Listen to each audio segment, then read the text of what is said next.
minutes left. They are coming to instruct me, because I'm the first person to give the chairman speak. She said she will give the instruction to get into this spot. Hello. Good morning, everyone. Good morning. Good morning. So now I want the instruction how to come in. Yeah, Professor, our technical team will be contacting you and they will be the one to go and instruct you through with it. That's a problem. That's a reason. Yes, our technical team will be contacting you now.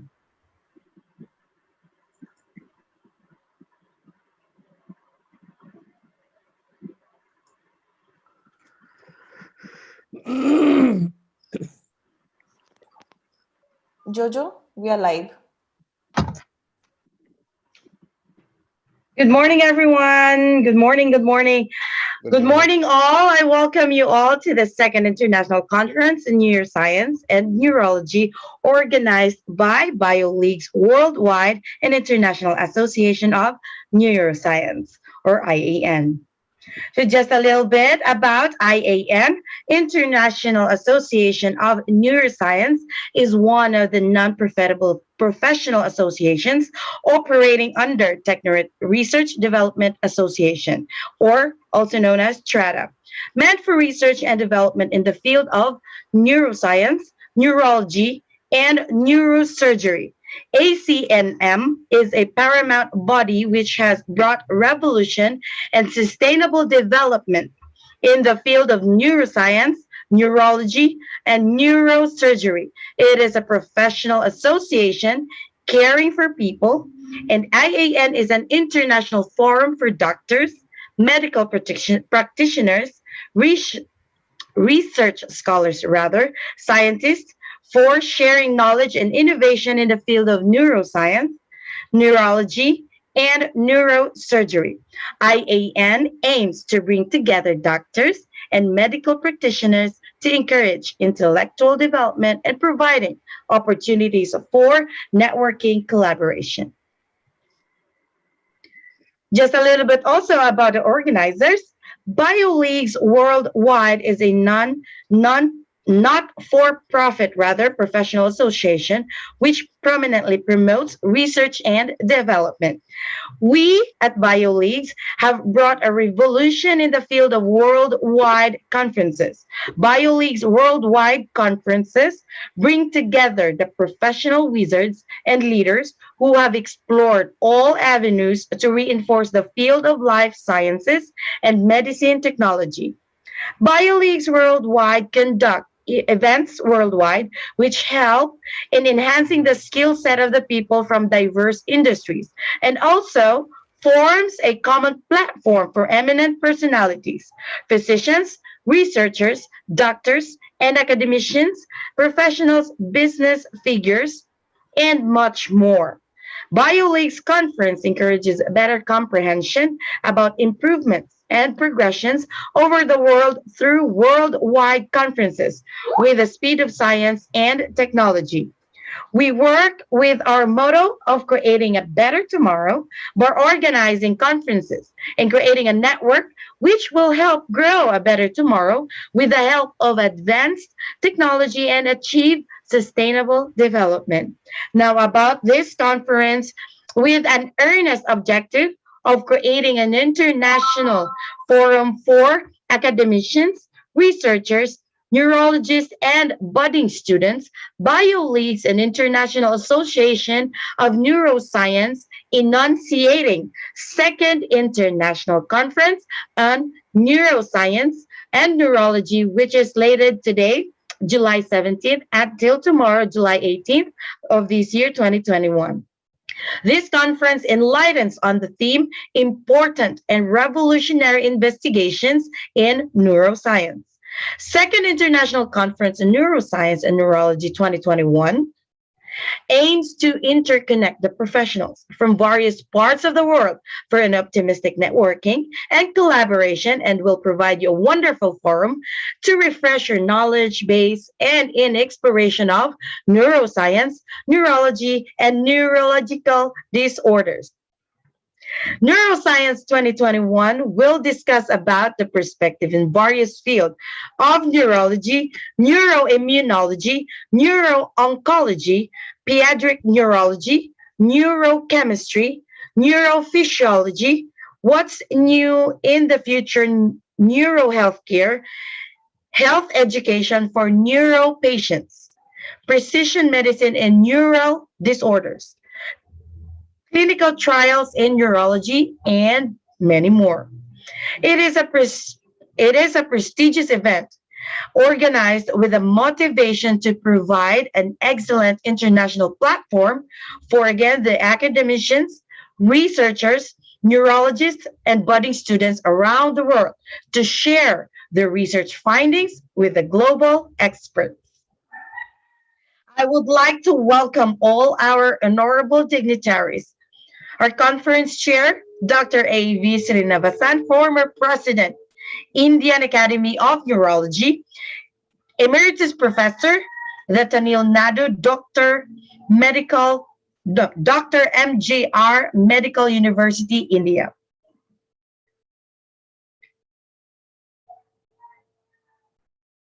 I would also like to welcome the CEO, Technorite Group India, Mr. Rudra Banu Satpathy.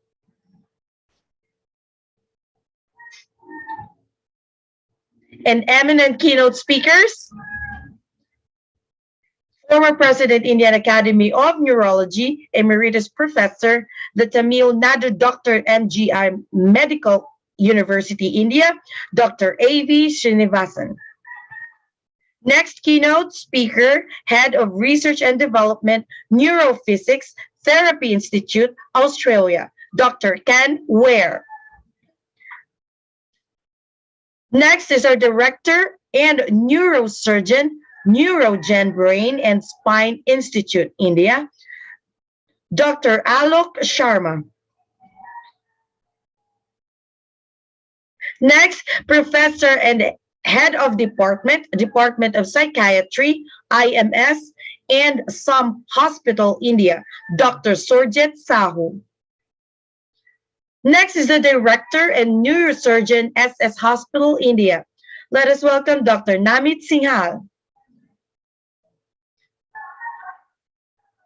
Next is Senior Consultant Neurosurgeon, and Spine Surgeon in the Prastha Apollo Hospital, India. Let us welcome Dr. Rajendra Prasad.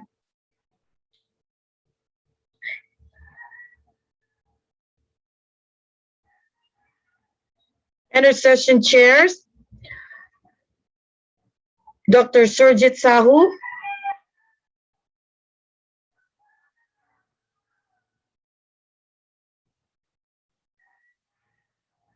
Professor and Head of Department Psychiatry, IMS, and some Hospital, India.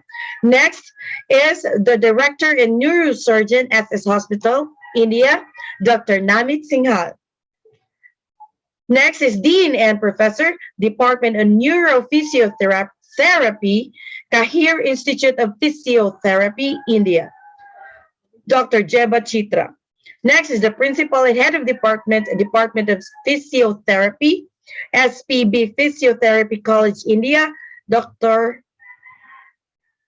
Anjan Desai.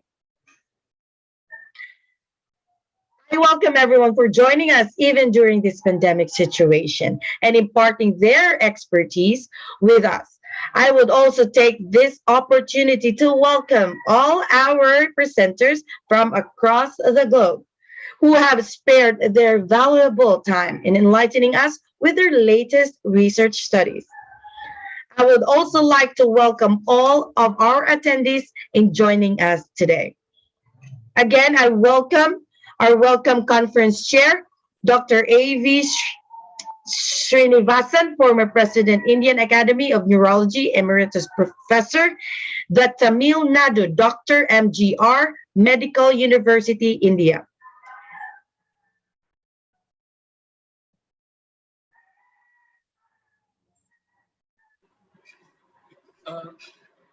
Ranjan, are you listening to me? Hello? Okay, sir, it is audible. Yeah, Yes. I'm audible, but the photo is not coming. Okay, audible, sir. Okay, audible. And video is not coming. You're getting the video? Your video is coming. But in my thing is not coming. Oh, sir, he would like you to play the video for him. Would that be okay? Do you have his file?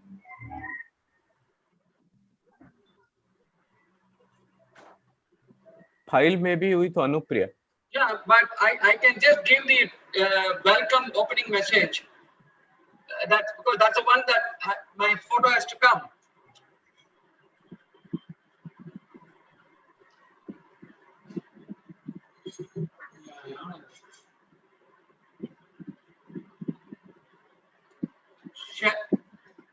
I will read the message then.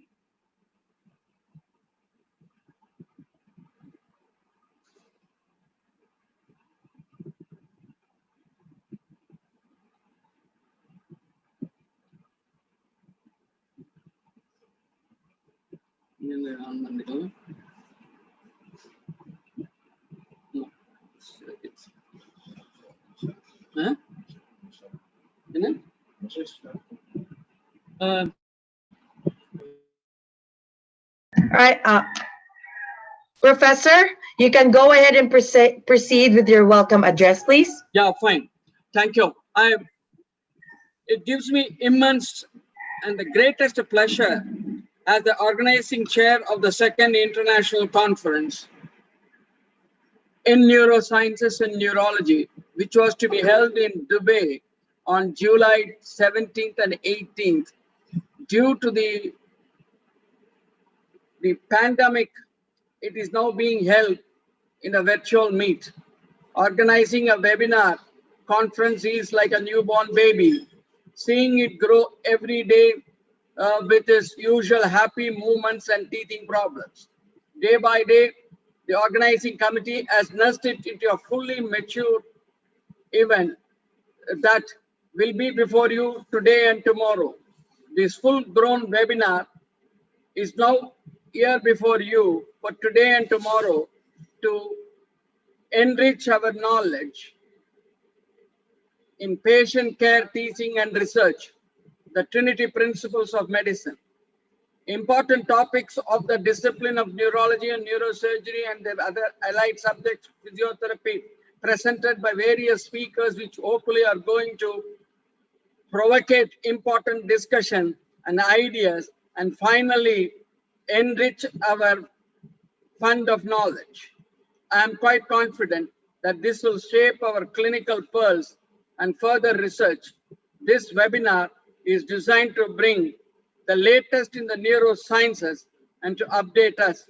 I am sure this conference will give us the 6 senses of the clinician and researchers, namely the observation sense of perception, the word sense of recording, and common sense to bring the clinical sense, and thereby therapeutic sense follows automatically, proved by research sense. I would like to express my gratitude to the number of individuals and the institutions that have helped us to nurse this webinar to the stage where it is now, some of them directly and some of them indirectly. If there are errors, faults, and deficiencies, just pardon me. And I once again welcome all of you and hope you will enjoy the scientific and research contents of this meeting.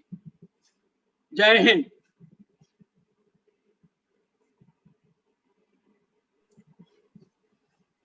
Thank you, sir. Yeah, thank you. Thank you so much. Yes. Thank you so much, Professor.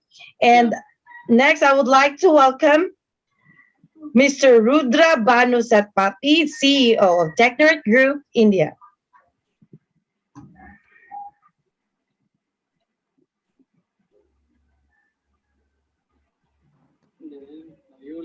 Sorry, Jojo, he hasn't joined yet. Maybe we can move on. Oh. And he will join in between. Okay.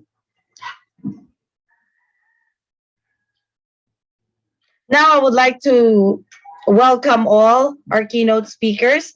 Now our first speaker is a neurologist in Raja Annamalai Puram, Chennai, and has an experience of 42 years in his field. Doctor practices at AVS Clinic in Raha Annamalai, Puram, Chennai. He completed MBBS from Madras Medical College, Chennai in 1974. DM Neurology from Madras Medical College, Chennai in 1984, and PhD in Neurology from the Tamil Nadu Dr. MGR Medical University in 2002. He is also a member of American Academy of Neurology and Indian Academy of Neurology. Some of the services provided by the doctor are arterial thrombolysis, nerve and muscle disorders, spinal disorders, neuromuscular disorders, and intravenous. Let us welcome our first keynote speaker, Dr. A.V. Srinivasan. Thank you. I have sent the slides. Can you put the slides on at least? Okay, no problem. Tech. Yeah, I will check with my technical team and they will be sharing the screen. Sure. Thank you.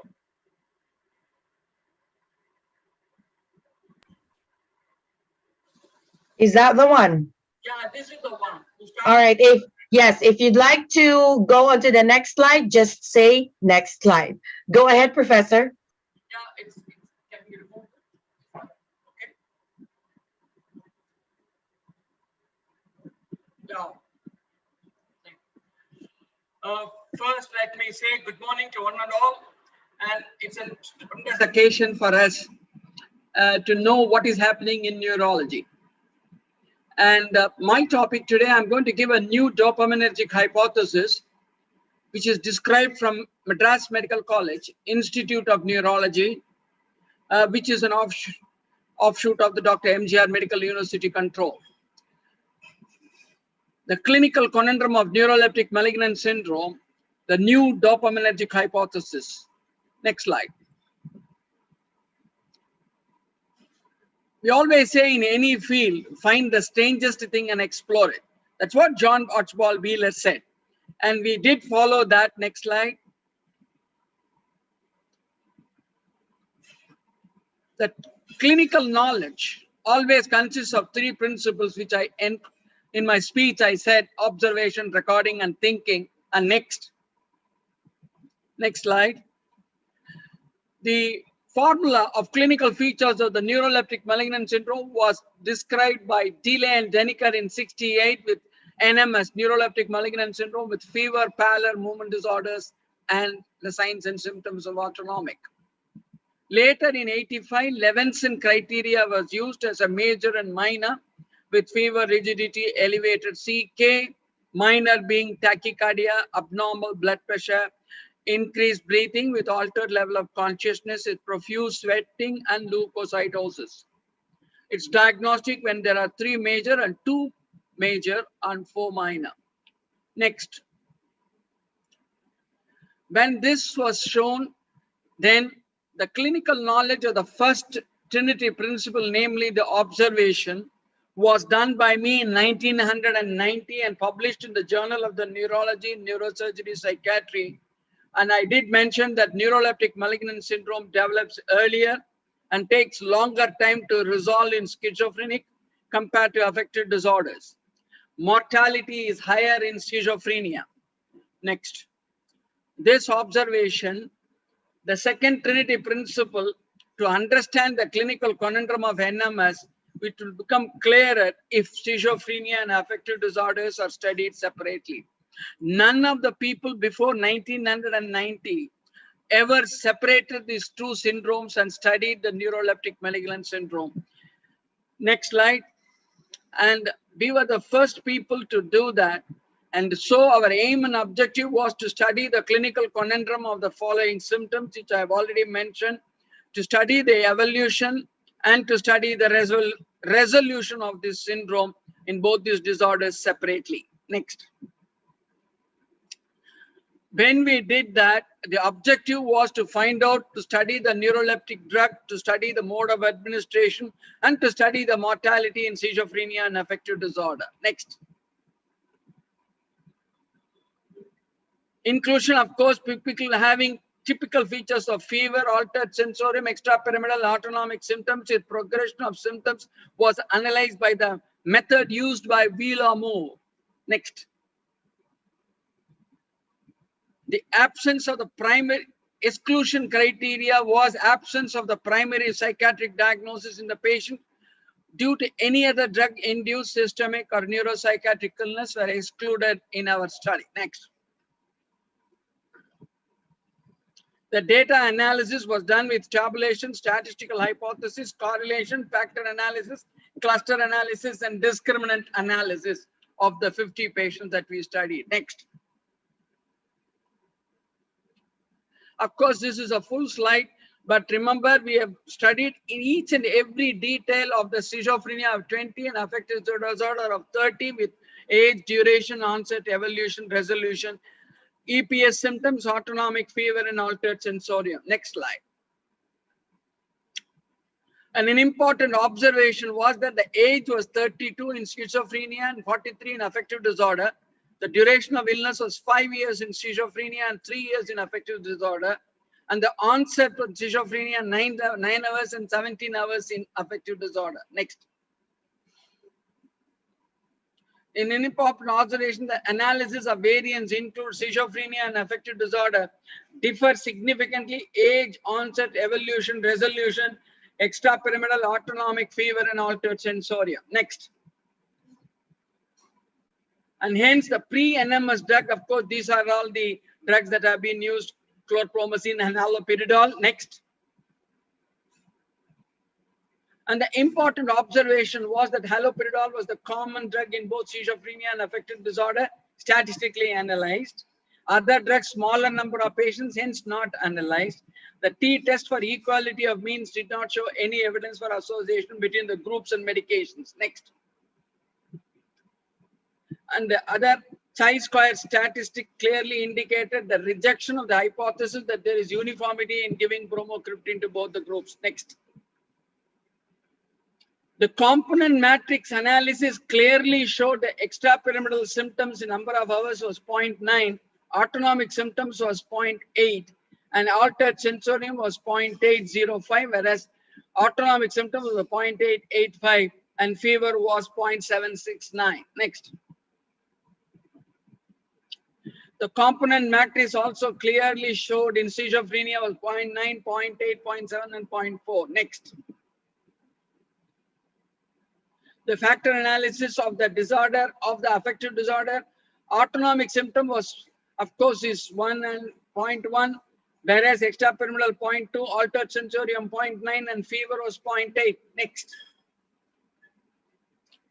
So structure and the parameters which we rank wise, then we built it into all the 4 symptoms as autonomic symptoms 0.898 and extrapyramidal 0.700, altered sensorium 0.5, and fever was 0.287.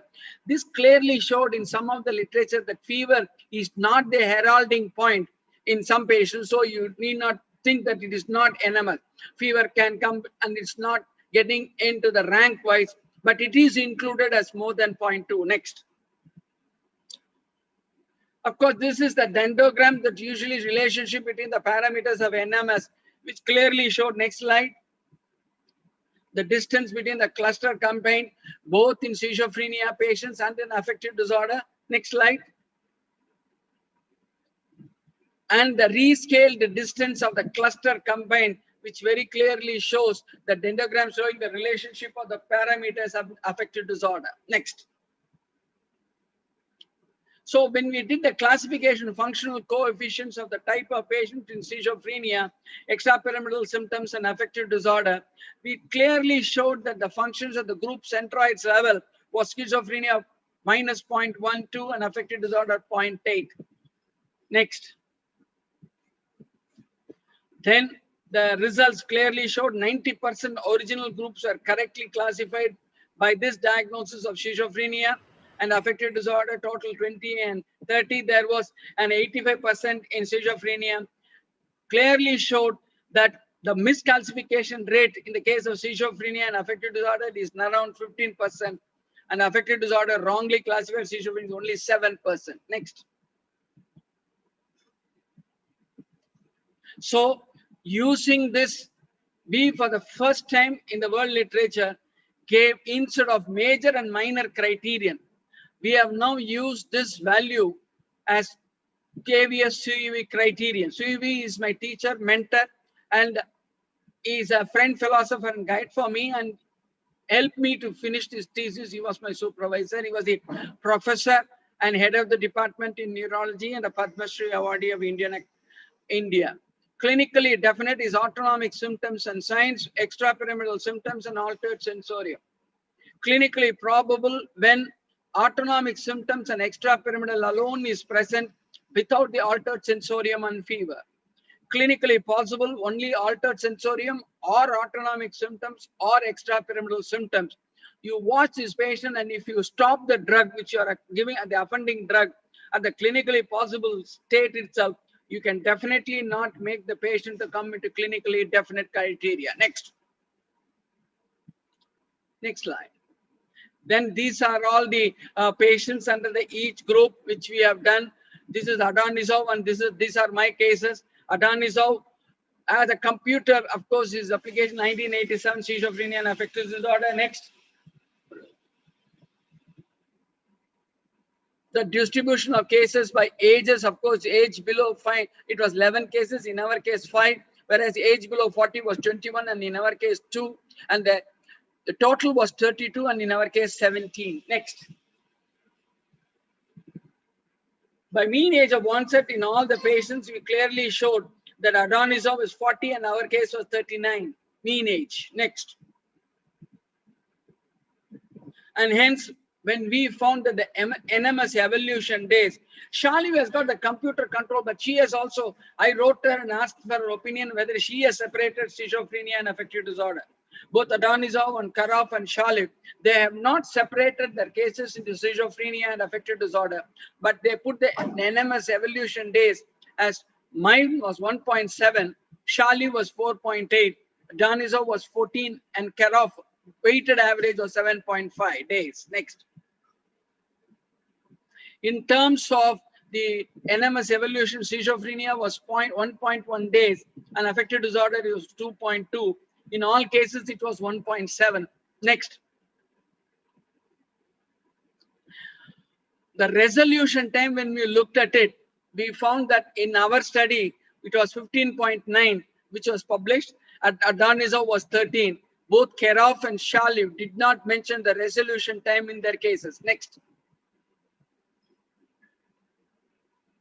The NMS resolution days by diagnosis schizophrenia was 20 days and affective disorder 11 days, and all cases 15.9.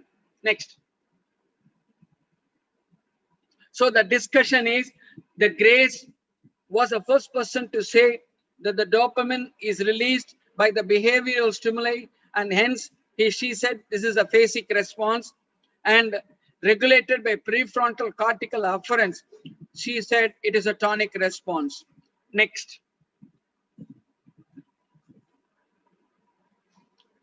Then, when we looked at the schizophrenia, is a hyperdopaminergic system. It produces a positive symptom in schizophrenia. Hypodopaminergic state sometimes give negative symptoms. In affective disorders, if it is hyperdopamine system, it is mania. Hypo is depression. I just want to come and know that dopamine is a Cinderella of the neurotransmitter, which plays a crucial role from motivation to movement, and has got an inhibitory effect on the noradrenergic system, and has got a relationship to the directly to the cortical afferent through the tonic component, which has been already mentioned. Why I say that is that any patient who is developing neuroleptic malignant syndrome, if both the tonic phase and the phase response are blocked, what you get is the release of the noradrenergic system, and hence you get hypertension, all the breathing difficulties, etc. So autonomic symptoms gain upper hand. Next. Our hypothesis is, next, is when we looked at the hypothesis, we looked at the literature study of the CT, PET, and SPECT studies. In chronic schizophrenia and major depression, when the dopamine was done, there is a dorsolateral prefrontal cortex, and the hypometabolism was proven in neuroleptic naive patients. The neuroleptic malignant syndrome hence took a longer time to resolve and the mortality was more. The functional dopamine level plays a very crucial role in the neuroleptic malignant syndrome cases. Next. So the conundrum is the puzzling problem for a neuroleptic malignant syndrome people. What we have stated is when the cortex, the basal ganglia, and the D1 receptor and D2 receptor, what has been stated by Grace was the tonic and the phasic response. He did not divide them into D1 and D2. Why we say now the D1 receptor is predominant in the cortex in the tonic response, D2 receptor is predominant in the phasic response in the basal ganglia. If both of them are normal, there is no problem and there is no neuroleptic malignant syndrome. It's a normal human being. When you give a neuroleptics, blocking only the phasic response of the basal ganglia, that is a D2 receptor alone, the duration of NMS is less and resolves faster. It looks like almost like disappearance of the sun. I mean, appearance of the sun really disappears. It's like almost like a cold block. When the blocking occurs, both the D1 and D2 receptor, the syndrome is of a longer duration and the mortality is very high. This is what we want to state, that at a given point of time, if you see in cerebral cortex, D1 receptors are greater than the D2 receptor. In phasic dopamine receptors calculation, in basal ganglia, the D2 receptor is more than D1 receptor. That was the summing up of my thesis. And the first part of it, namely the D1 is more than D2, has been internationally proved now in animal studies. It has to be proved now still, that is D2 must be greater than D1, because it's very, very difficult and you have to really measure the total number of receptors. Next.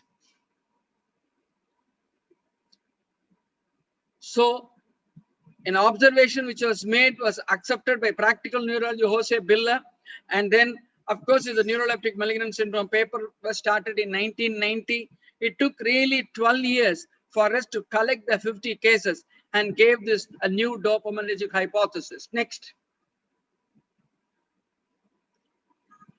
Which we want to say and then say, this I've already mentioned it, the third Trinity principle. I just want to highlight. First observation was done by us and produced the paper in 1990. The recording of the 50 patients was done by means of my PhD thesis. And the third is thinking, which has been done in this as a clinical knowledge, that the cortex is predominantly D1 and basal ganglia is predominantly D2. This is the thinking process in the third Trinity principle of medicine, which clearly proved that NMS, when it occurs in schizophrenia, its duration is longer and mortality. When it occurs in affective disorder, it is less and then faster it resolves. Next. In this thesis was dedicated to my Professor Marsden, and whom I had my training in 93 and 94. He gave me a very helpful comments and encouragement at every point of time. I regard this entire work dedicated to him and to my Professor C.U. Velmerigendran. Next. And you can see Professor Velmurigendran giving me a shake hands in my PhD thesis. Professor, eldest person in neurology, Barucha, was one of the person there. And my professor of statistics to help me. And for everything, the person helped me in rearranging and typing the manuscript and then giving me a valuable ideas. My nephew, who is a lawyer and very fluent in English, he made my whole process very easier for me. I thank Professor Sai Prasad and thank you very much. Next, I think the last slide. Thank you. So I would like to finish it by saying, please don't read not to contradict or confute, not to believe or take it for granted. Please weigh and consider my especially new dopaminergic hypothesis. Thank you.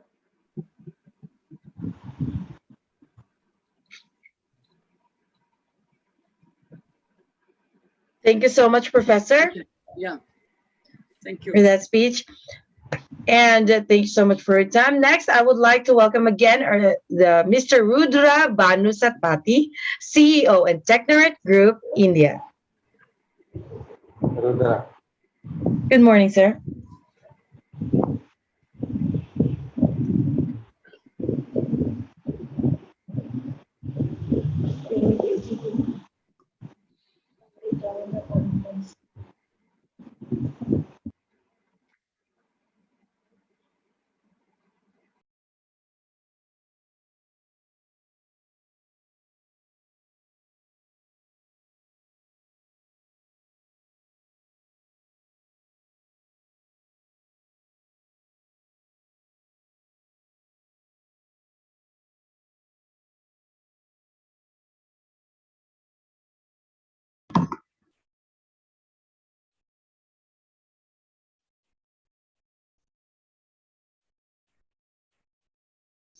Sir, you're on mute. Oh, I'm sorry. Hi, good morning. All right. So, very good morning, one and all. I feel really it's a privilege to get this opportunity to speak on behalf of our organization, IAN, International Association of Neuroscience, now known as International Association for Clinical Neurology and Mental Health.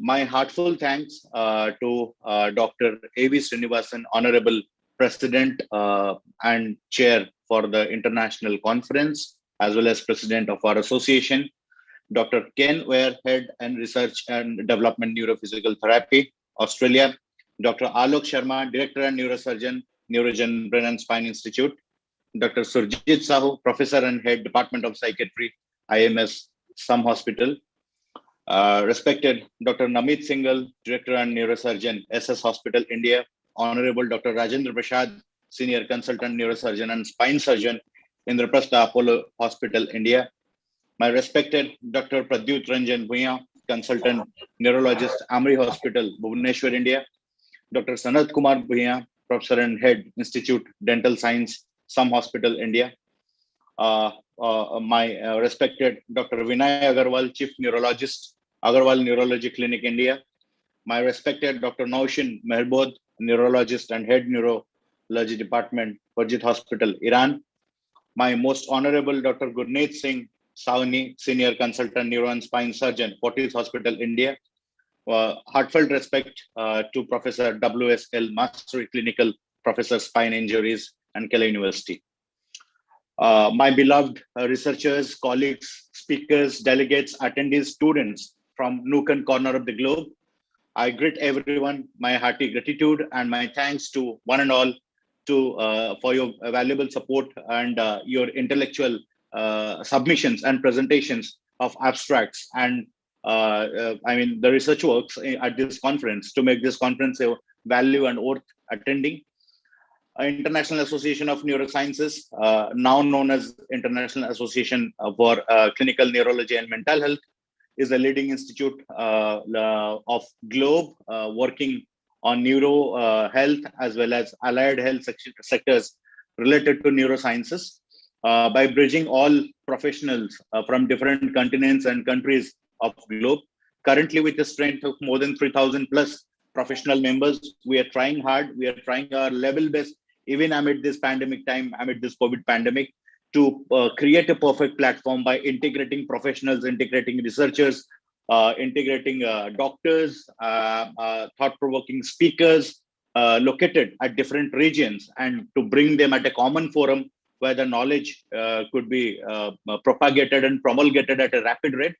And we are trying to reach the grassroots level institutions of developing and developed countries and collaborating with them so that their students and faculties get a privilege of attending these type of conferences as well as this type of activities. For that, I insist the medical colleges, universities, and educational institutions related to allied health sectors to establish our professionals and student chapters where we can bring down the globe accessible with our technology, with our infrastructure, what we have, and the thoughts and the research ideas will be propagated, promulgated beyond the classroom, beyond the campus lives.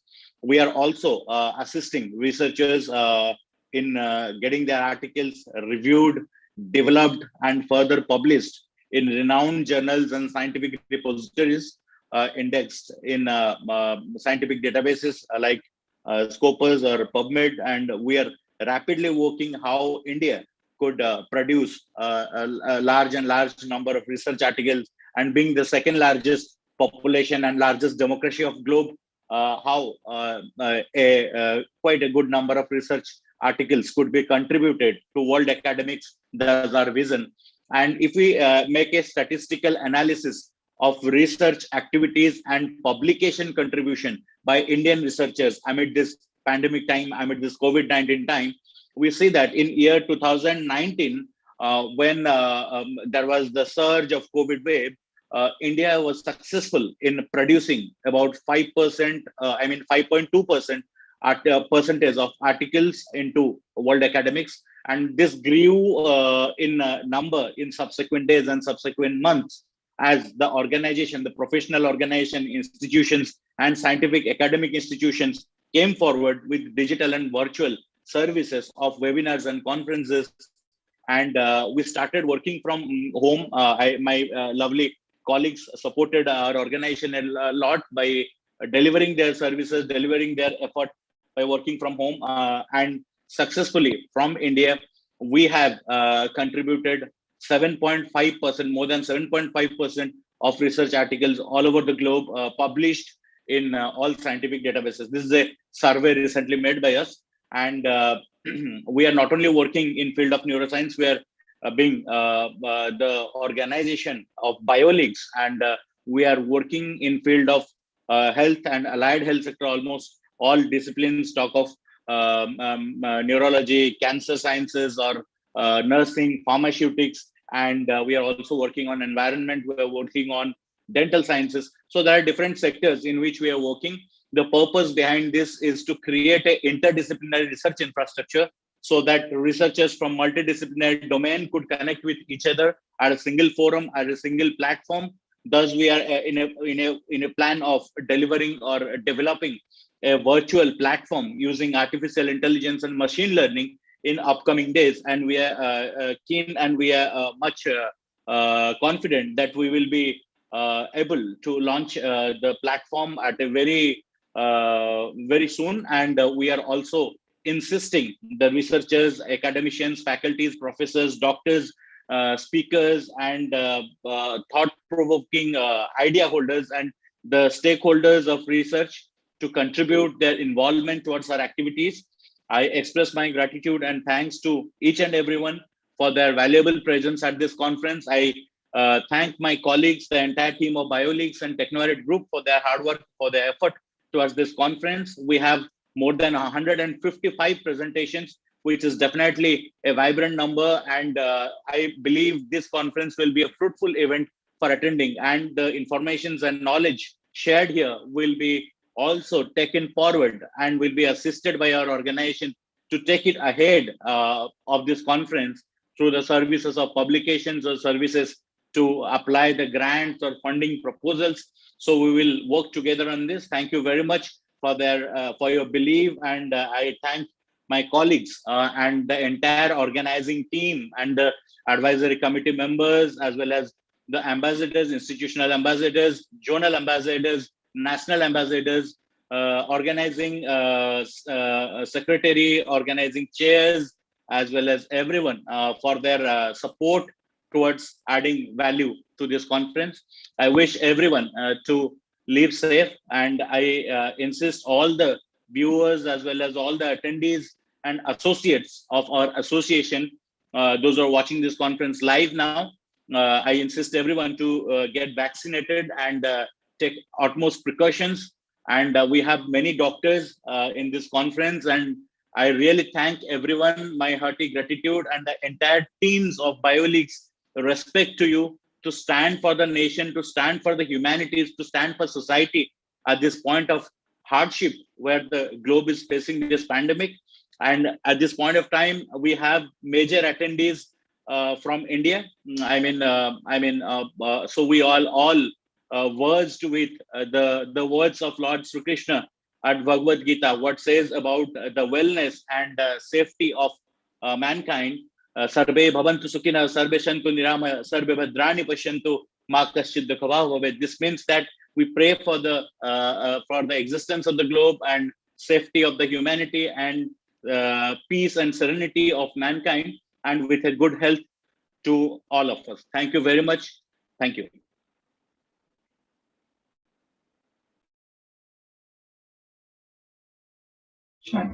Thank you so much, sir.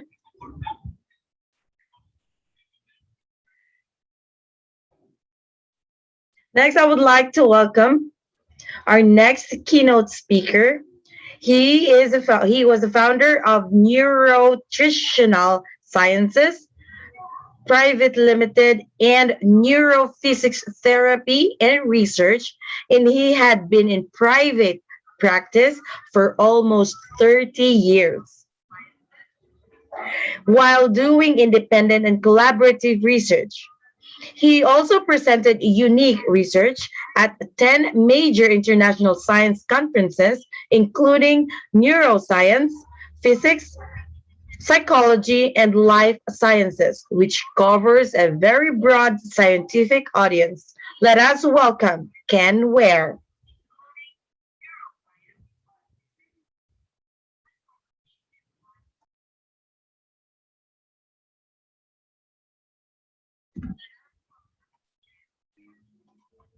Hello. Jojo, I guess he hasn't joined us yet. Maybe in a few minutes. Shall Okay. we move on to the next speaker? Right, I will call back. I will call him back after. Let us proceed with our next keynote speaker first. Let us welcome. He is a renowned and respected neurosurgeon, neuroscientist, and professor across the world in medicine with an extensive surgical expertise and experience in the areas of neurosurgery, neuroscience, and stem cells. In 1995, he held a place at the Karolinska Hospital in Stockholm, Sweden, where neural transplantation was done for the first time ever in the world. In 1998, he was placed at the University of Colorado Health Sciences Center in Denver, USA, where the world's first randomized trial for cell transplantation was done for Parkinson's disease. Let us welcome Dr. Alok Sharma.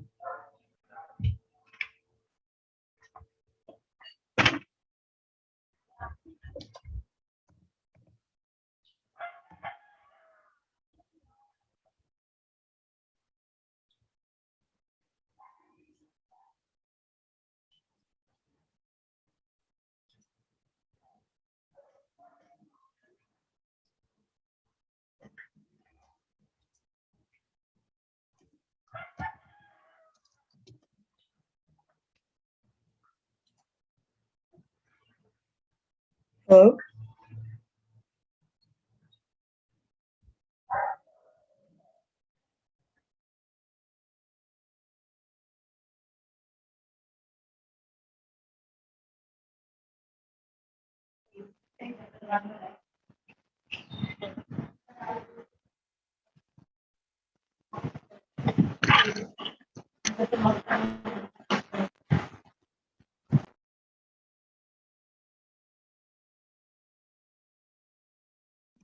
All right, yeah, we're having technical difficulties here, so let's move on to our next.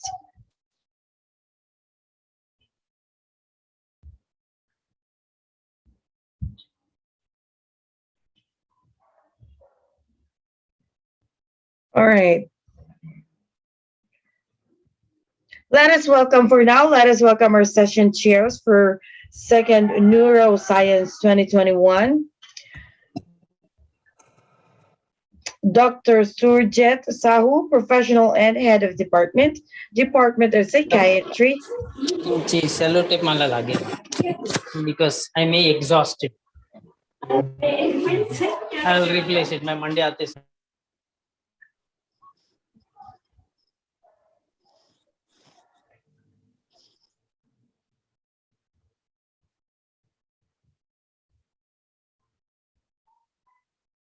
All right, again, let us welcome our session chairs for second Neuroscience 2021.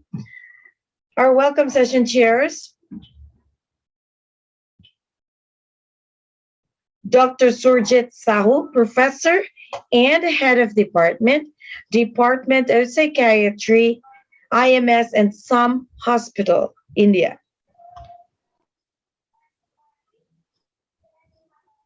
Dr. Hello. Nam, yes. Yes, me, Dr. Sujit Sahu. Oh, hi, sir. Hi.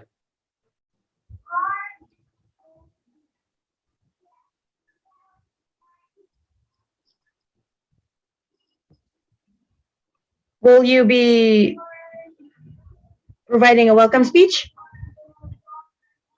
No. So, Oh, sorry, actually, whether the presentation will be right now or later?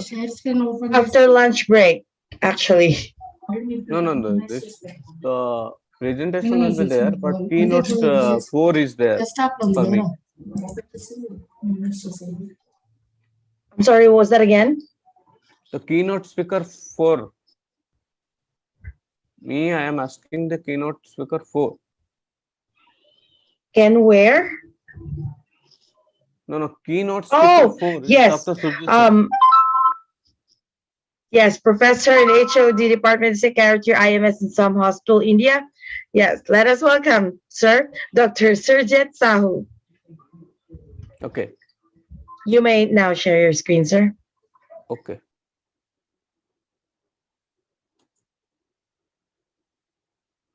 So host allow me to share the screen. Yes, hold on.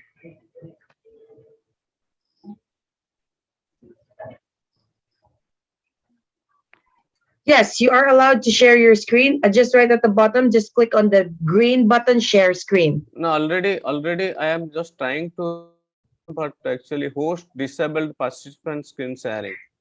It is showing.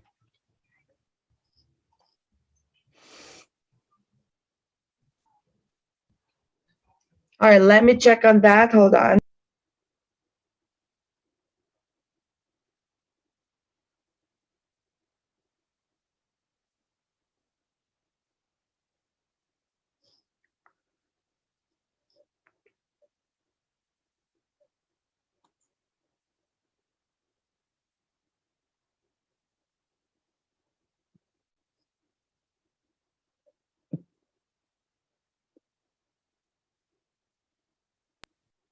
Perfect. Doctor, can you please check if you're able to do it now? Okay. All right, perfect. I can now see your screen. Please proceed, Professor. Okay. Good morning, everybody. Wishing the organizers and Professor A.V. Srinivasan, who has presented a very nice topic, and this topic of this was also very much interesting for me because we are working in the psychiatry, and along with this is NMS is one of these very dreadful condition. If you don't pay attention very quickly, then the patient will die. So this is my topic of presentation is behavioral and psychological symptoms of dementia and management. So the important part of this presentation is that we just now the country is developing and the country people, old age people are very much. So dementia is also increasing in our countries also. So it is a neurodegenerative condition of the brain and extends life from 2 to 9 years after the disease is being diagnosed. And this is a problem for both the caregiver and the patient sufferers. And as the life expectancy is increasing, the problem of behavioral and psychological symptoms of dementia is also increasing.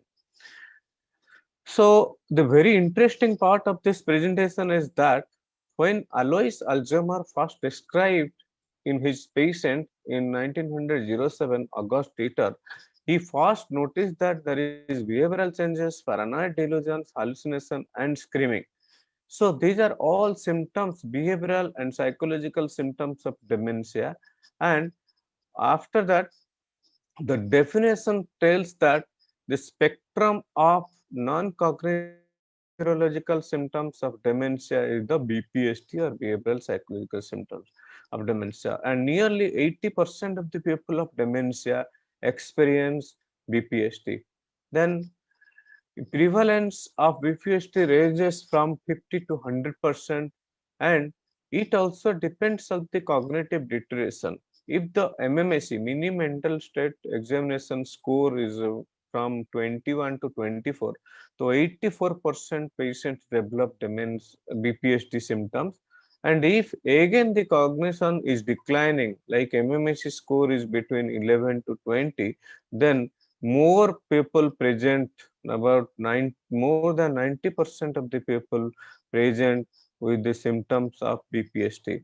And when we totally calculate all the patients of dementia presenting the BPST, the BPST score severe in about 35 to 30% of patients, moderate in about 50% patient, and mild in about 14% patient. Actually, mild patients do not come to this hospital. This is very important because people manage and family members manage. But after that, they come to the hospital to drag the attention of these doctors. Then coming to symptoms, the when we just study with NPI scale, then we found apathy is the most common feature, followed by depression, aggression, anxiety, sleep disturbances, irritability, appetite disturbances, motor problems, delusions, disinhibition, hallucination, and euphoria. And if you categorize into 5 domains of symptoms, mostly the symptoms profile are decreased drive or motivation, that is apathy, affective and emotional dysregulation like depression, anxiety, fear, irritability, anger, impulsivity symptoms like aggressive behavior such as hitting, kicking, or biting, social anxiety such as lack of restraint, disinhibition, sexual misadventure, and abnormal perceptions and thoughts like delusion and hallucinations. The factors which contribute to these causes of BPSD are mostly 3 types. One is medical, pharmacological, and environmental or social. Medical factors are depression, anxiety, delirium, maybe due to any of the reason, and substance withdrawal, untreated pain. So pain also can cause this type of presentation. Then infections of UTI mostly, and hyponatremia. Presently, nowadays, hyponatremia cases are also increasing because of using of antihypertensive medications, constipation and urinary retention, fatigue, and most important is also you should exclude hearing and visual impairment. Then coming to pharmacological causes like medicines with anticholinergic action like amitriptyline, oxybutynin, anticonvulsants, systemic corticosteroids, and medicines with a sedative actions like opioids, benzodiazepines, and zopiclone, withdrawal from the alcohol and other drugs, central acting anticholinergic like procyclidine, trihexyphenidyl, and antiparkinsonian medicines. So these can cause the symptoms, aggravating the symptoms of BPST. Then environmental and social causes like unfamiliar environment, separation from the family, noise and overcrowding, then lack of privacy or difficulty finding facilities, difficulty in accessing outdoors, a lack of space to move around, and perceived lack of security living quarters, they cannot be locked. And most of the time what is happening, the person is staying in the village or somewhere else in a comparatively larger area. He has been brought by their children to this smaller area like apartments. Then there becomes a problem, not able to move outdoors, and under or overstimulation like glare from the sunlight, artificial lighting, or poor lighting, then loneliness and the difficulty of the relationship carer and family members and another resident in the care. So these are all environmental and social causes. Then coming to assessment, how will you assess? Tools are being used to assess the BPST. Mostly we use neuropsychiatric inventory NPI and behave AD, behavioral pathology in Alzheimer's disease rating scales, and other tools are also being used. Different tools like nursing home version or agitation inventory, behavioral rating scales of dementia, behavioral psychological symptoms, questionnaire, like this. These are all different questionnaires. So it's commonly used neuropsychiatric inventory and behave AD. Then management wise, first is the 2 types of this management. One is non-pharmacological management and another is the pharmacological management. And non-pharmacological management is more important because it's a neurodegenerative condition, and most of these medicines do not give that amount of major help. So, non-pharmacological management is divided into two parts. One is psychosocial, another the behavioral modification. The psychosocial modifications are like environmental modification depending on the needs and safety, social interactions, like the person is engaged in the group activity, conjoint tasks, and simple games which can improve. So, this has been also shown in the one of this very important movie, that is Lagge Raho Munna Bhai. And let's the pet therapy. Pet therapy normally, I don't think in India we go for pet therapy. Mostly pet therapy, the Western concept. Then behavioral management is like reinforcement of these positive impacts of the activities. The person is encouraged when this positive behavior is being shown. Then sensory stimulation or enhancement like massage, touch, and aromatherapy. I remember in our student career or very childhood career, we see in our village and other places that daughter-in-law is giving massage during the evening time to the father-in-laws and mother-in-laws. So probably that is one of the sensory stimulation indigenous variety which was helping to improve this type of symptoms. Then consistent daily routines and physical activities. Then uh, then we'll discuss pharmacological management afterwards. But before that, non-pharmacological management for the specific symptoms and presentations. The commonest presentation is mostly apathy. So it is about 55 to 90% of the people with dementia. It is commonly we see in the vascular dementia, Lewy body dementia, and frontotemporal dementia. Symptoms like there is lack of initiative, motivation, and drive, aimlessness, and reduced emotional response. So apathy differs from depression. That is very much important, and because depression mostly we can treat this patient. So in depression, there is the symptoms of depression symptoms, but in apathy, there is absence of sadness and other psychological distress is there. Strategy is like reading the person and encouraging them to ask questions in small group and individual activities like puzzles, games, and stories. So ultimately, the people are being involved in different activities: music, exercise, multisensory stimulation with touch, smell, and sound, and provide enriched prompt and cues. Thus, this is very much important that you give some cues, the why the person is having this type of symptoms, and the cues is being isolated in a queue, and cues are being identified, and ultimately to overcome this apathy and generate the positive behavior. Then agitation and aggression. 60% of the people with dementia, they are having agitation and aggression, and this is also one of the important reason why the patients are being brought to the doctors or therapists. And two different types of aggression is there: verbal aggression and physical aggression. Verbal aggression is complaining, mourning, angry statements, threats, and abusive. Physical aggression is restrictiveness to the carers, restlessness, spitting, and hitting out. Strategy is underlying depression, unmet needs, boredom feeling, discomfort feeling, perceived threat, or violation of the personal space to be addressed fast and to be cared for. And then we can go for environmental management or modification. The non-specific calming and positive experience intervention like music, touch therapy, hand massage, and different sensory stimulations we can help. Actually, this is also very much important. If the patient is very much aggressive, you just give him some massage and also have a handshake. If having a hand massage, then patient aggression suddenly decreases. This is also we have felt many times in the our outdoor setting also. Then anxiety is also very common, about one third of the people.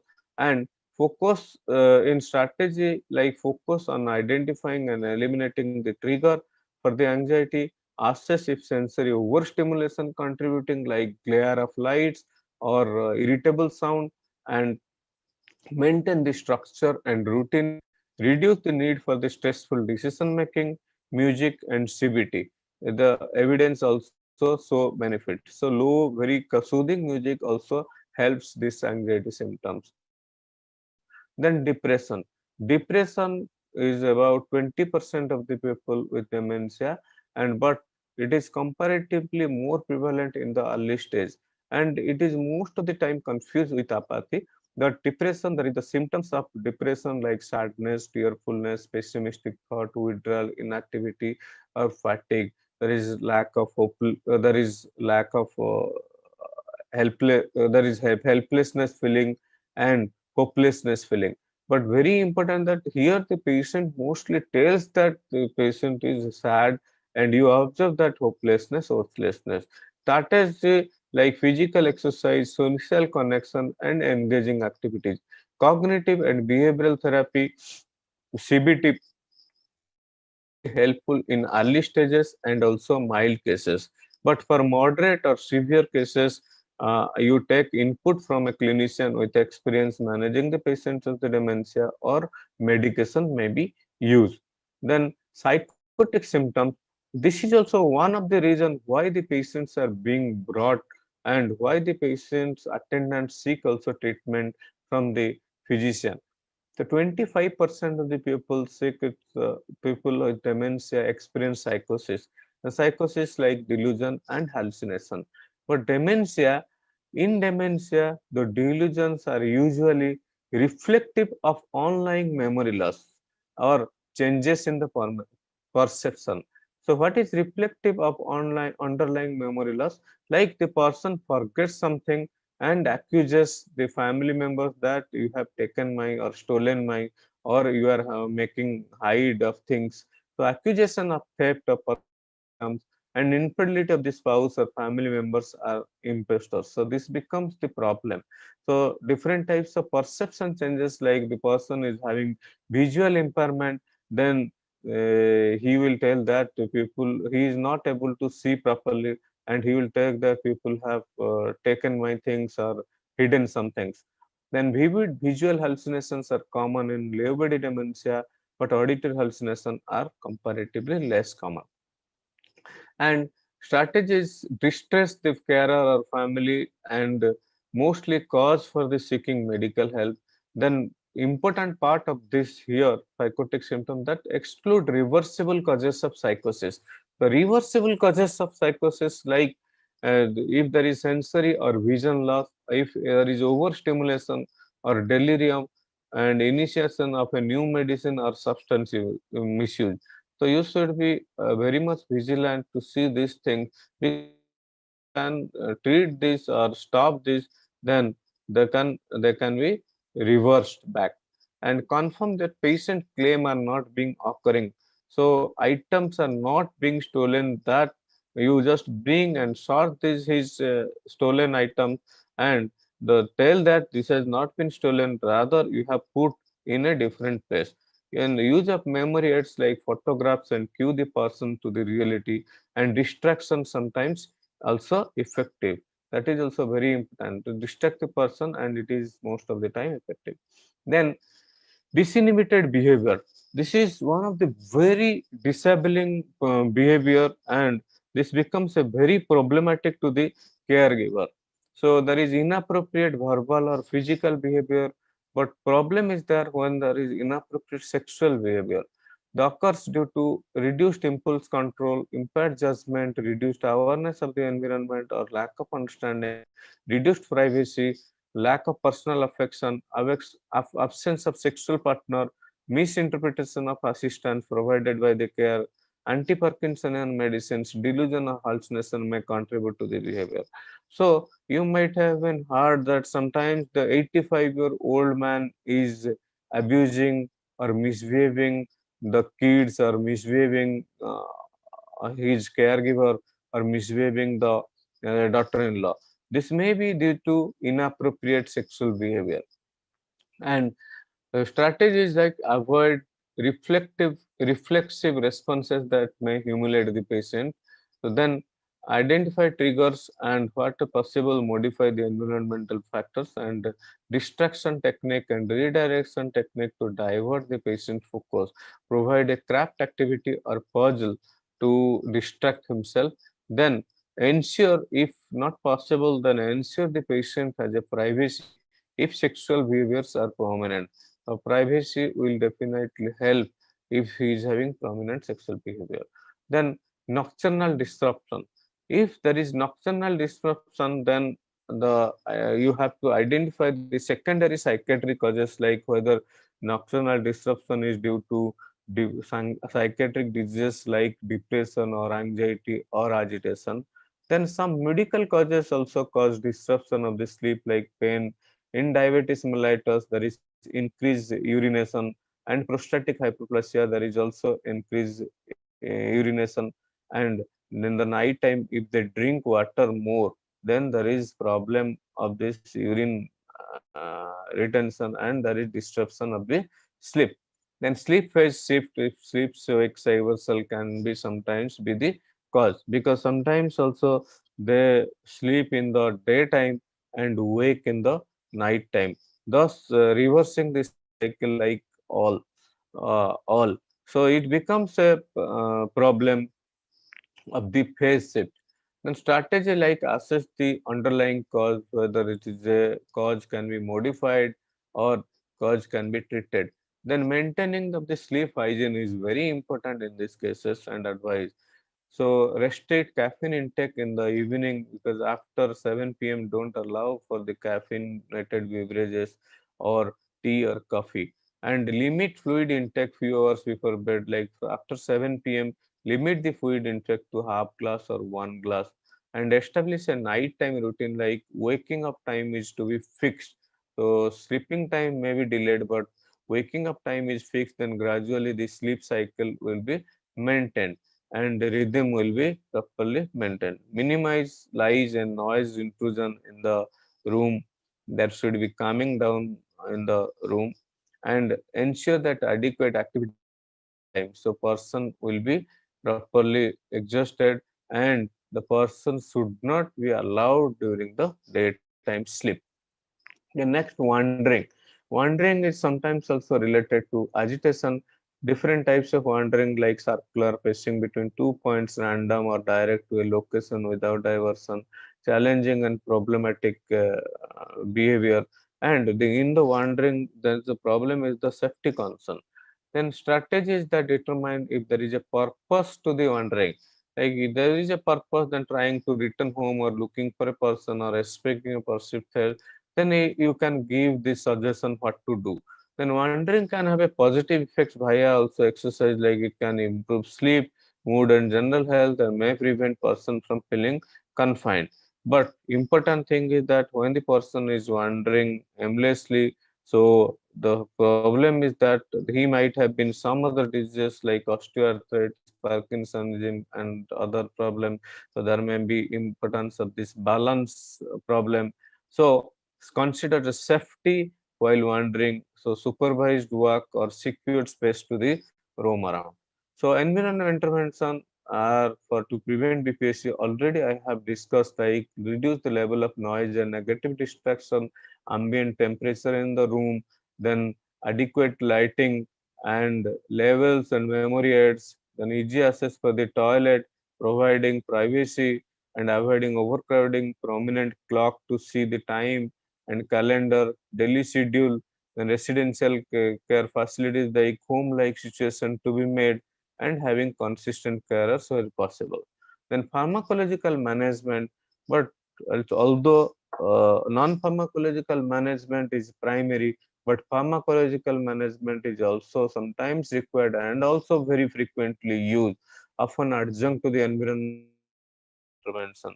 Pinchful is to start low and go slow with minimal tolerable side effects. Various classes of the medications are being used.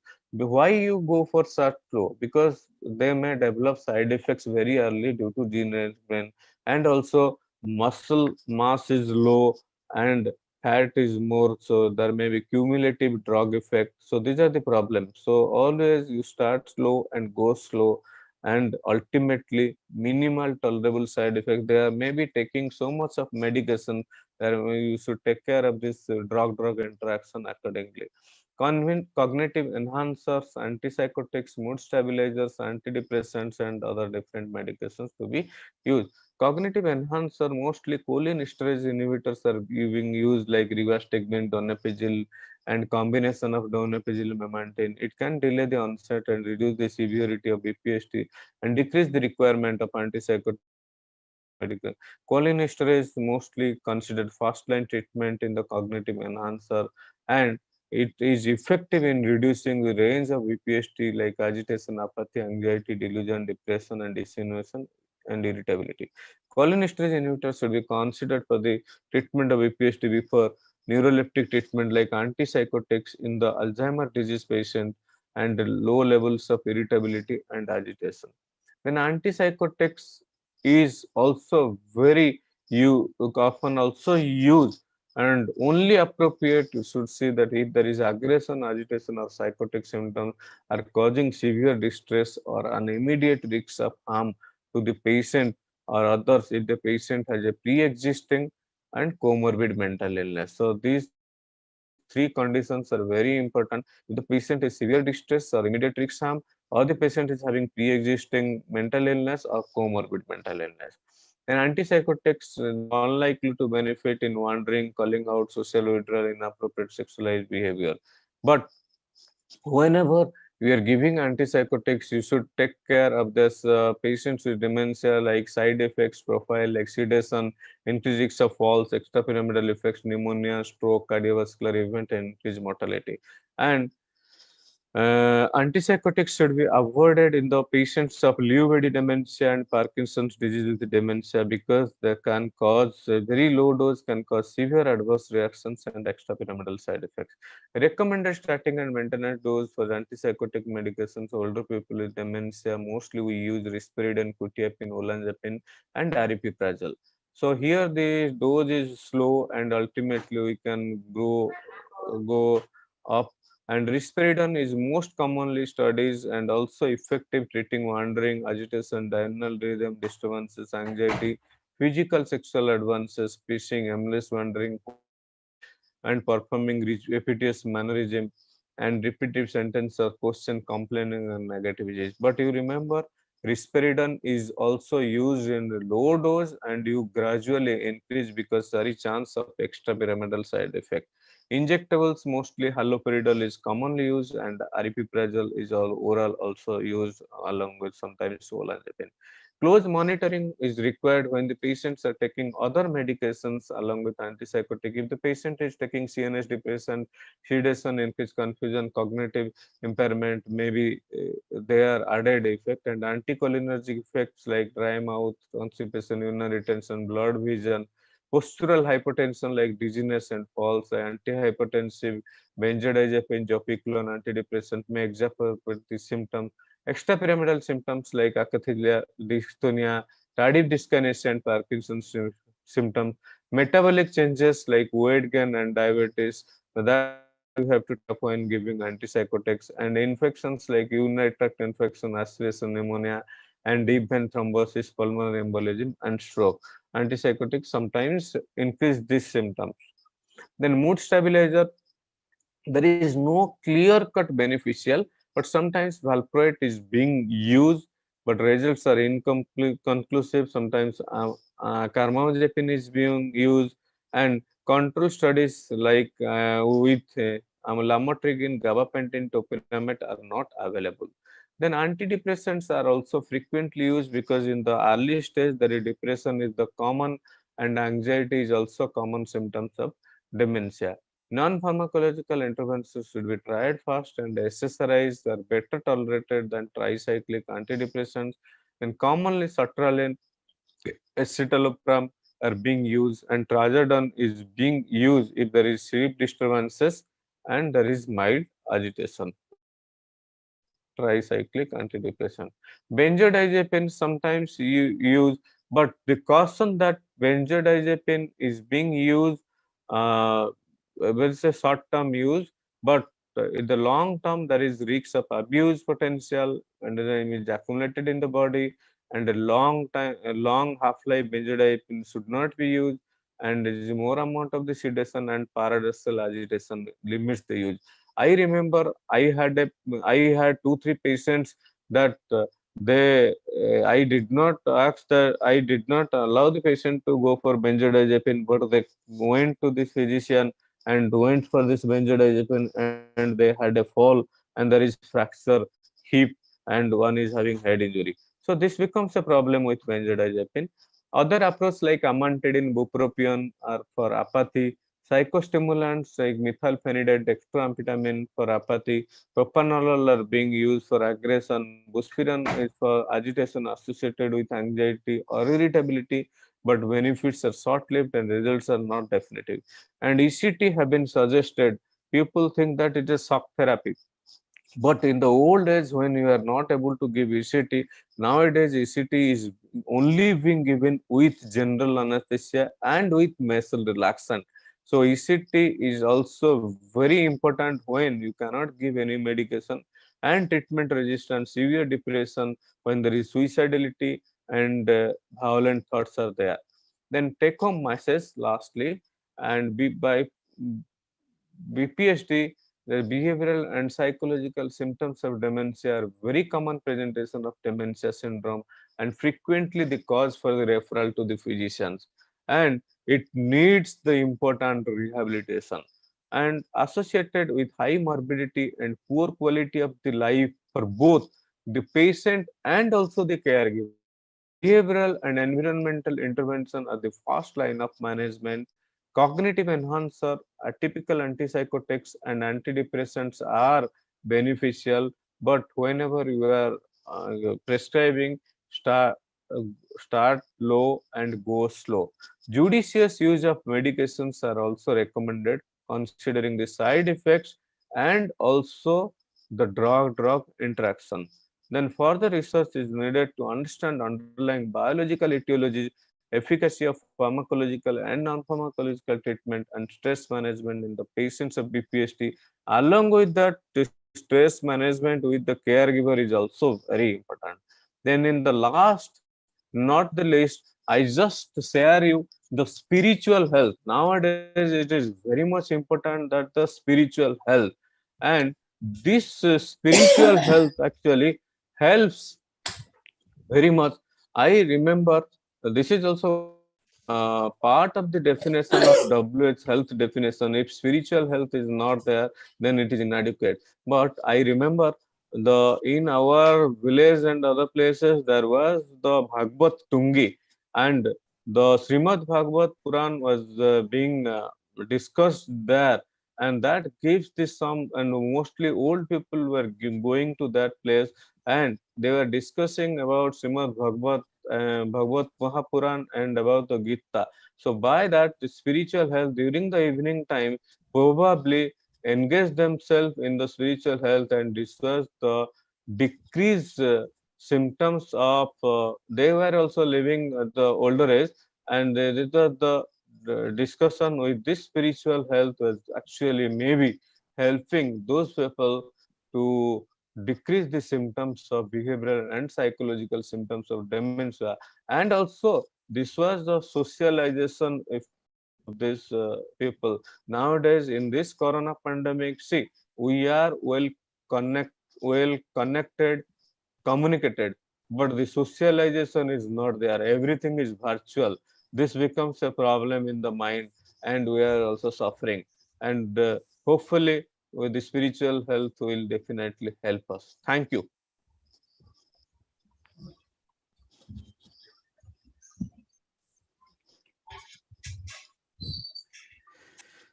Thank you so much.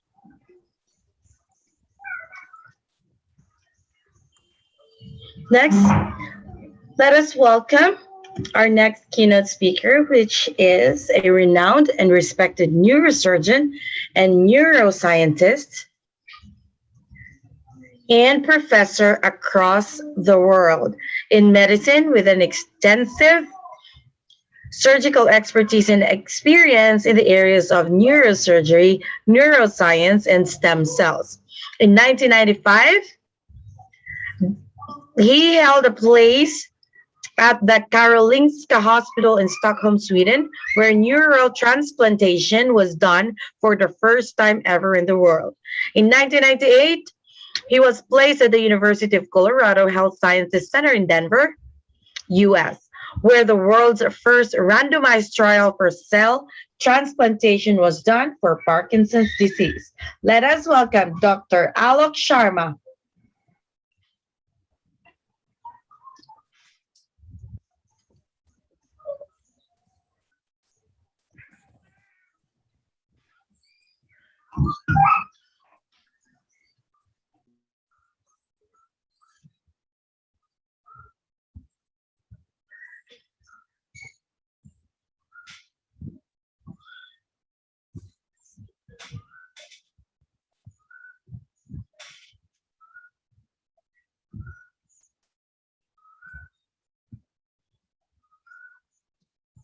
Thank you.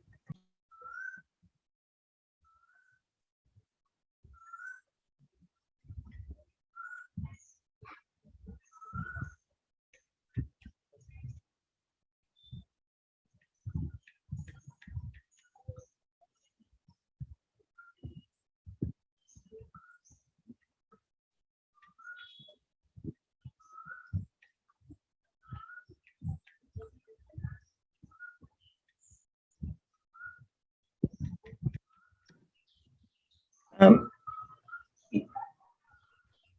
you're on mute, Professor.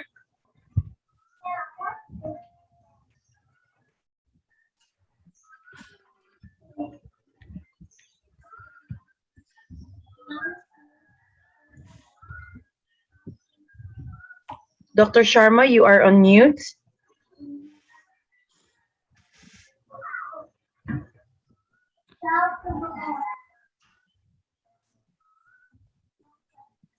Yes, we can see your screen.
Dr. Sharma, we can see your screen, but okay. All right.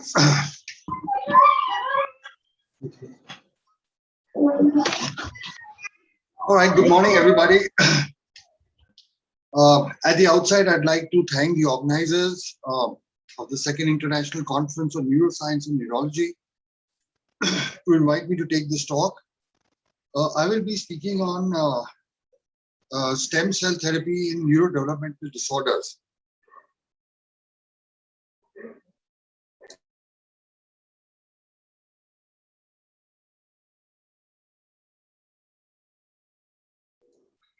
Hello, yeah. I am a neurosurgeon, director of the Neurosurgery Brain and Spine Institute. This is not moving, some problem with this. The screen is not moving.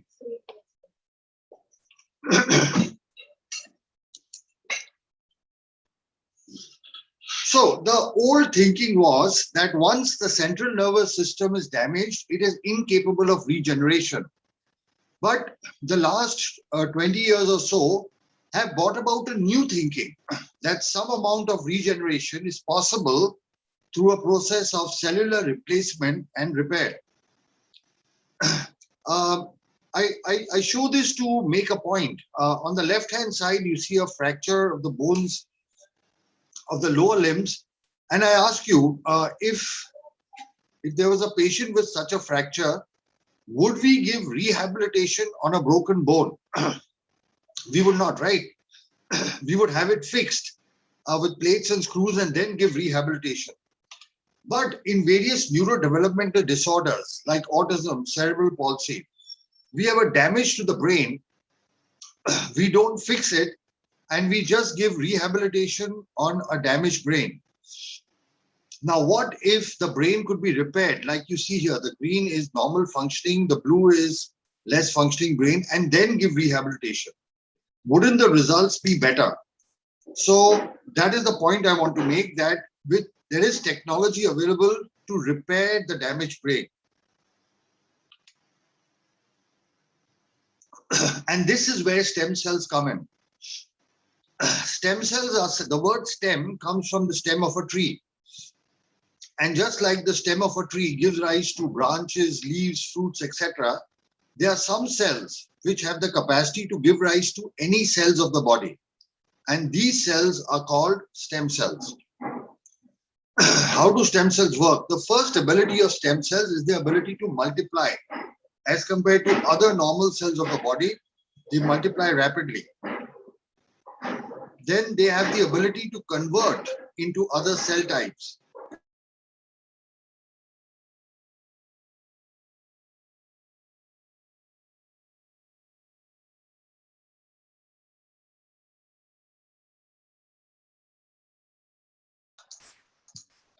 I'm sorry, we're having some technical problem. So this is the special ability of stem cells, that the same stem cell can be converted into a nerve cell, into a muscle cell, into a heart cell, into a blood cell or a fat cell. It is this unique property of being able to convert into any cell type of the body that makes stem cells a very useful therapeutic modality. Stem cells also, there's some problem with this, it's not changing. I can't get the screen to move forward. Sorry to interrupt, sir. That's because of the network issue. You may continue, sir. Yeah, okay. Yeah. So they also release certain positive chemicals in the body. These are called growth factors. And these growth factors also have a healing effect on the damaged brain. Stem cells also result in angiogenesis, which improves the blood supply to the brain. There are different types of stem cells, but I'll just, in a very simple way put, you can get stem cells from the embryo. As you're aware that, the fertilized egg in about 4 or 5 days becomes a blastocyst. And then from the inner cell mass of that, you can actually extract stem cells which can be used for therapeutic purposes. These are called embryonic stem cells. But these stem cells are very controversial. There are ethical, religious issues. And most important, these stem cells in animals have been shown sometimes to convert into teratomas, which are tumors. And so these stem cells, according to us, are not ready for clinical use, and we do not use embryonic stem cells. Now, all the negativity about stem cells comes from embryonic stem cells. Then you can get stem cells from the umbilical cord as well. Nowadays, the umbilical cord is being preserved at birth, and you can extract stem cells from there. These are both autologous if taken from the same child, but they are blood banks that actually save these cells. They are manufactured and they are available as a product. We use adult stem cells. Adult stem cells are autologous cells which you can get either from the bone or from the fat of the patient. We prefer to use bone. And the last type is induced pluripotent stem cell. This is still in a research stage. This is what got the Nobel Prize for Professor Yamanaka. Induced pluripotent stem cells have the exterior of an adult stem cell, but the interior of embryonic stem cell. But we believe that autologous or adult stem cells are good, safe, and an effective treatment modality, and that's what we use. So we use adult stem cells because they are safe, they never form tumors, they don't get rejected, it's easy to get from a needle prick, and there are no ethical issues. Stem cells are easy to inject, they don't require any surgery. You can inject them intrathecally like we use for neurological disorders, you can inject them intravenously, intraarterial, intramuscular. So basically, stem cells don't require a surgical procedure. You can just inject them. So basically, stem cell therapy uses healthy cells to replace damaged cells. Like, this blue shows hypometabolic area in autism. You give stem cells and the repair gets damaged. The scientific base of stem cells is the fact that 3 times in 15 years, 1990, 2007, and 2012, the Nobel Prize, which is the highest recognition in medicine, went to stem cell research. How do we do this treatment? It's very simple. It's a 3-step procedure. We put a needle into the anterior superior iliac spine of the bone, of the pelvic bone, extract 80 to 100 ml bone marrow. We take it to a laboratory where through a system of centrifugation, it is the stem cells are isolated, and then through a simple lumbar puncture, we inject it back into the CSF from where it goes to the brain. So there's a small video showing that. Here you can see the bone marrow being extracted. This is a biosafety unit. The stem cells are sorted. It goes through a centrifuge. The number of cells evaluation is checked through a machine, flow cytometer. And then the stem cells are injected back into the CSF through a needle. So let's look at autism. We know it's a neurodevelopmental disorder first described in 1943. It was normally diagnosed in the first 3 years of life. It could be mild, moderate, and severe. It's now referred to as a spectrum disorder. Boys have it 4 times more than girls. The problem is basically in communication, speech, social interaction, and repetitive behavior. The incidence of autism is increasing tremendously. So in 2004, 1 in 166 children, newborn kids had autism, and now by 2020 it has gone to 1 in 54. Which means that 70 million people are on the spectrum. That's 1% of the world's population. So that's a huge number, and the number keeps, it seems to be increasing. Presently, there's no treatment for it. There are no drugs. Child shows symptoms, they consult a pediatrician, they confirm diagnosis, no cure, only rehab. And in this presentation, I want to show that we can actually help these kids. So currently available, we have all these rehabilitation therapies from behavioral therapy, occupational therapy, speech therapy, etc. But they don't resolve the fundamental issue. They just help in relieving some of the symptoms. These are our results. This is a paper that we presented. This is a paper that we published. This is our second series. The first series was published earlier. 254 patients, aged between 2 to 34 years, average follow-up of 7.5 months. And we had these various rating scales. And here you can see that, in showing the percentage of symptoms that improve. So in 67% of the patients, social interaction improved. In 80%, eye contact improved. In 80%, attention improved. Stereotypical behavior and aggressiveness reduced in lesser in about 50%, 53 and 56. Hyperactivity reduced in 67%. Self-injurious behavior improved in 54%. Sitting tolerance was better in 86%. Command following in 84%. Speech in 61%, and communication in 60%. So that's a significant improvement. And on the scores, the ISA, which is the Indian score for autism and CARS, the percentage improvements were 94 and 95%. And when we looked at the factors that affected the outcome, we saw that, in mild patients, 93% had an improvement. In moderate, 93, and 100% of the severe patients improved. When we compared it age-wise, we saw that when we treated kids between 0 to 5 years, 97% improved. When we treated them when they were between 5 to 10, 94%. Between 10 to 15, again 94%. And if 15 and above, it reduced to 91%. And this is showing the same thing in the CAR scale. And this is in the ISA scale. So basically, as you can see here, that it shows that the younger the child, the more the percentage of improvements. And this is again the time between diagnosis and the treatment.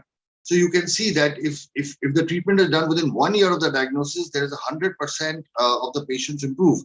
Whereas if it is done between 5 years and above after the diagnosis, it reduces to 90%. And then we evaluated the PET CT scans of these patients before and after, and we found a statistically significant change in the mean SUVs. And here are just pictures to demonstrate. Above, you can see the blue area is the hypometabolic area, and below, you can see at the end of 6 months, there is a significant reduction. So this is objective evidence that the damage in the brains of children with autism can be reversed. This is objective evidence. This is a PET-CT scan. Same thing here, you can see the damage above, the blue areas, and you can see below, it is reduced, and above and below. Now, in a few children, we followed them up serially over the years, and we saw that you can see 2013, 12, 13, 14, and that the damage progressively continues to get better. So it is not a static improvement. The improvement is sustained and continuous. Just to show you a 10-year-old boy with autism, just a video who underwent stem cell therapy. I couldn't get him to engage with me. I couldn't get him to give me eye contact. Over time, he started to lose a lot of vocabulary. Right around 18 months to the age of 2 years, he just slid backwards. He would flap like that. He would walk on his tiptoes, look at the wall, and be talking to the wall. He had problems with eye contact. He'd never look you straight in the eye. He had problems with his speech and research and found out about neurology. And the big question that I had in my own mind was, what is there for this? I could not come up with a good answer. And we said we have to do it.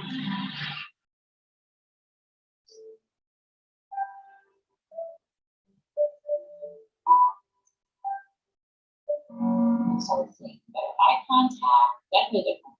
His engagement with us, with his sibling, his mood is so much calmer now. He's all about taking his own shower. I have to just prompt him to get out, but he'll wash himself and he'll put his clothes on. It's all the PET scan images.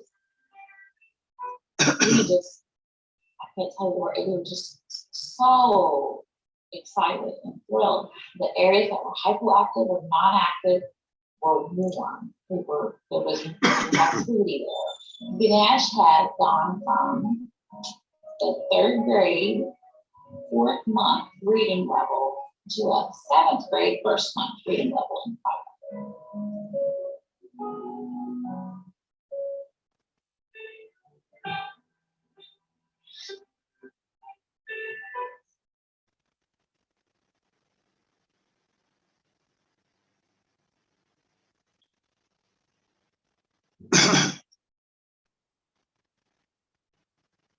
So that just to show you an example, and the world's first international PubMed index paper on stem cell therapy has been published by us. The second paper was from China, the third from Italy, and the fourth and fifth are from the Duke University in America. We have, in international books on autism, we have published chapters on stem cell therapy in autism. These have been written by us, and we have a total of 16 scientific books.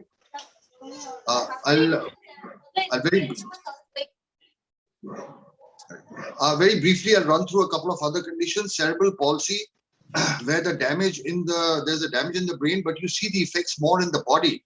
You can have hemiplegic, diplegic, quadriplegic, different types of cerebral palsy. The PET scans show the damage to be far more severe in cerebral palsy. And these are results. This is a paper that we published in Stem Cell International, a clinical study of bone marrow mononuclear cells. And this is data, 40 patients followed up for 6 months. And again, you can see here the various improvements, 83% improved in oral motor function, 66 in speech, 100% in sitting balance, and all the results are there. So significant results in diplegic CP. In quadriplegic CP, we see similar kind of results. You can see the improvements, 60, 40, 80, 83% in neck holding, sitting balance, 78%, etc. And the miscellaneous type, you can see the improvements. Here is a PET-CT scan, which shows the hypometabolic area before. And on the right side, you can see after stem cell, the hypometabolism has disappeared. And this is just a small video. A patient was totally quadriplegic, was totally wheelchair bound, who could not stand at all. Could not use his hands. You can see that after he's able to sit, which was not possible before, he's using his hands. He can remove his clothes. He's able to pack bags. He could not use his hands at all before. And you can see the improvements. He's able to stand, open a refrigerator, take out a bottle and open it. This was impossible before the stem cells. And And there you can see he's now walking. A totally wheelchair patient is now walking after stem cell therapy. And here's an international textbook, European book on cerebral palsy challenges for the future. And the chapter on stem cell therapy for CP is written by us. We have 15 other papers on stem cells in cerebral palsy. The last part is intellectual disability. Now here, this is again, there's a global deficiency in cognitive abilities and adaptive skills. Stem cells, they actually trigger a neuroreparative process. And the damage here is a little different. It is more widespread, but less severe than that of CP and autism. And there are no treatments available except rehabilitation. So these are our results. Again, the world's first scientific paper on stem cells in intellectual disability has been published by us. So this is a controlled study of 58 patients, 29 received stem cells and 29 got only rehabilitation. So here you can see the difference that in the significant improvement group, 62% or in the significant group were the ones with the intervention as compared to only 13% of the patients in the pure rehabilitation group who had significant. In the moderate, it was similar, mild, and these things. But what you can see here is that in the significant improvement, the intervention group, it was much higher. And again, here you can see a comparison between in cognition, remote memory, problem solving. So the blue bar is the stem cell intervention and the orange is only rehabilitation. And you can see on all the parameters, cognition, remote problem solving, understanding, social inhibitions, toilet training, command following, the intervention group, the results are better. And here are the outcome measures. These are FIM and the IQ. Again, you can see that the intervention group is much better. And here's a scan before. You can see the blue hypometabolic areas, and you can see that post-treatment, this has resolved significantly. Here is a patient with intellectual disability. She was very aggressive first, very poor understanding. And now you can see, there's a significant improvement in all abilities. You can compare the left and right before and after. And the coordination is better. And she improved to the point that she started performing musical instrument, dancing, and even won a prize at a cooking competition. And with stool, perfect combination. And she won the second prize in this competition. She's doing very well now. She's actually working with an NGO, the catering department. We have 4 scientific papers on intellectual disability. Now, we've not only published our results, but we also have published a paper on our adverse events. We believe it is very important to not only publish positive results, but even our adverse events. So we actually found that 6% of our patients who had a pre-existing history of epilepsy, they developed seizures in the first 3 months.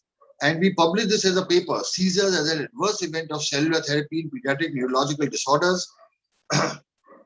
And once we actually found out this, we added an anticonvulsant medication, a preventive protocol, and now we've reduced this from 6% to 3%. So in terms of complications, we've had no major adverse events or complications. There's been no patient who's deteriorated neurologically.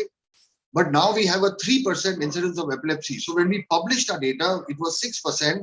And what we have done is we've added a preventive protocol. And with that, we've been able to reduce it to 3%.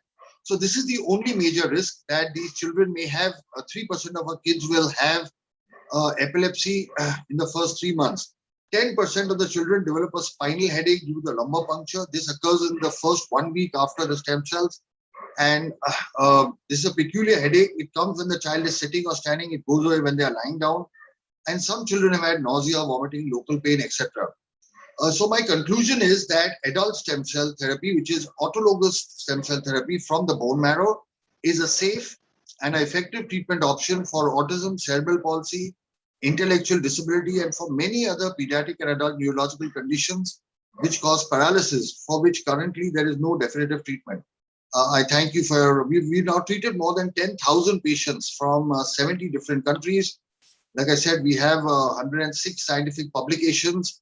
on all these indications: autism, cerebral palsy, ID, muscular dystrophy, spinal cord injury, brain stroke, ALS.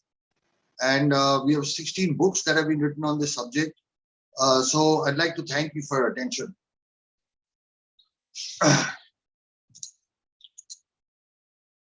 I'm open to questions. Thank you. Are there any questions? Madam. All right. Then just to, yes?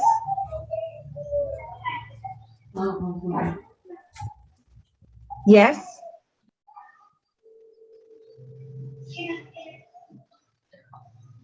Okay. Thank you so much, Professor. And now, just to give a little bit about our organizer, here's a short video.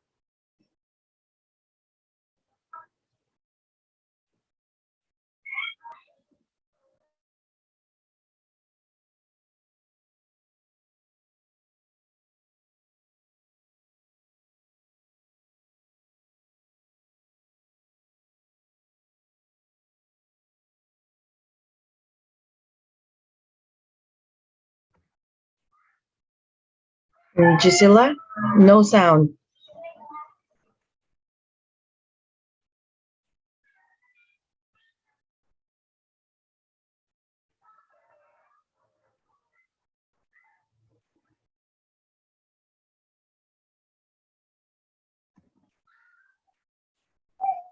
You can stop sharing, and when you share it again, before you click on share, make sure that you uh, click on the check box that says include audio.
We apologize for that inconvenience. We are, yeah, playing again our video and see if our audio is working.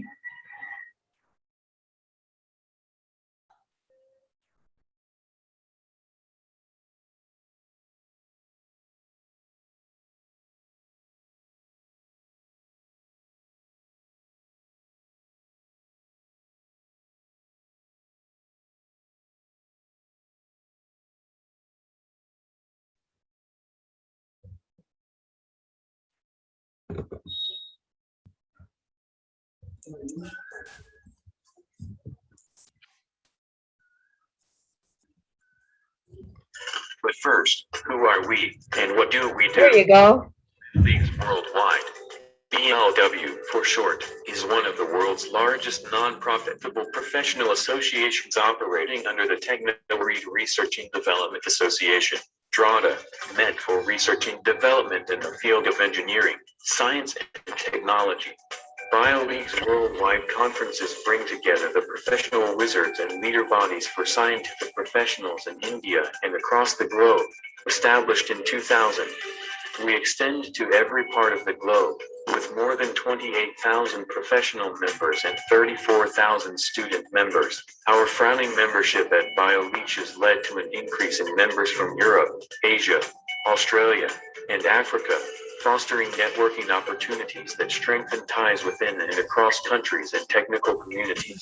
BioLeague works with the motto of creating a better tomorrow by organizing conferences and creating a network to help the world better tomorrow with the help of advanced technology and achieve sustainable development. Mission: to connect professionals at an integrated platform for growth to divert knowledge through our professional activities and scientific conferences. Vision: of a united platform to explore research with opportunity to innovate multidisciplinary scopes and applications of professional studies. BioLeague widely connects researchers, exchange global innovation, and acts as a bridge between other academicians by organizing international conferences, world conferences, faculty development programs, webinars, seminars, providing membership, and more. Some of our conferences include Breast Cancer Dubai, 7th World Conference on Pharmaceutical Science and Drug Manufacturing, Nanosphere UAE, EDUMIS, Indo-Oncology Summit, International Conference on Dermatology and Cosmetology, and many more. Every organized scientific events in association with renowned universities done in the past, with over 28,593 journal publication services, creating opportunities to get your research paper published in high-impact factor journals such as Scopus Index, Web of Science, Google Scholar indexed journals, SCI, and many more. To make our operations smoother and more perfect, we have been supported by our associated organization, International Association of Oncology, IAO, Universal Society of Food and Nutrition, USFN, International Association of Neuroscience, IAN, International Society of Environmental Relationship and Sustainability, ISERS, Association of Pharmaceutical Research, APR, Society for the Research and Studies of Nanotechnology, SRSN, and many other research associations. Actively upcoming, Association of Pharmaceutical Research, APR, releases the upcoming 8th World Conference on Pharmaceutical Science and Drug Manufacturing. We at BioLeague believe that there's always a better way to treat professionals, and that is what we do. If you would like to explore with BioLeague, visit our homepage www.bioleagues.com. BioLeague your way. Welcome to BioLeague Worldwide. Prominently promotes research and development and have brought a revolution with worldwide conferences. In this video, we want you to dive into our world, giving yourself a clear insight of the BioLeague events. But first, who are we, and what do we do? BioLeague Worldwide, BLW for short, the world's largest non-profitable professional associations operating under the Techno-Read Research and Development Association. DRADA, meant for research and development in the field of engineering, science, and technology. BioLeague's worldwide conferences bring together the professional wizards and leader bodies for scientific professionals in India and across the globe. Established in 2000, we extend to every part of the globe, with more than 28,000 professional members and 34,000 student members. Our frowning membership at BioLeague has led to an increase in members from Europe, Asia, Australia, and Africa, fostering networking opportunities that strengthen ties within and across countries and technical communities.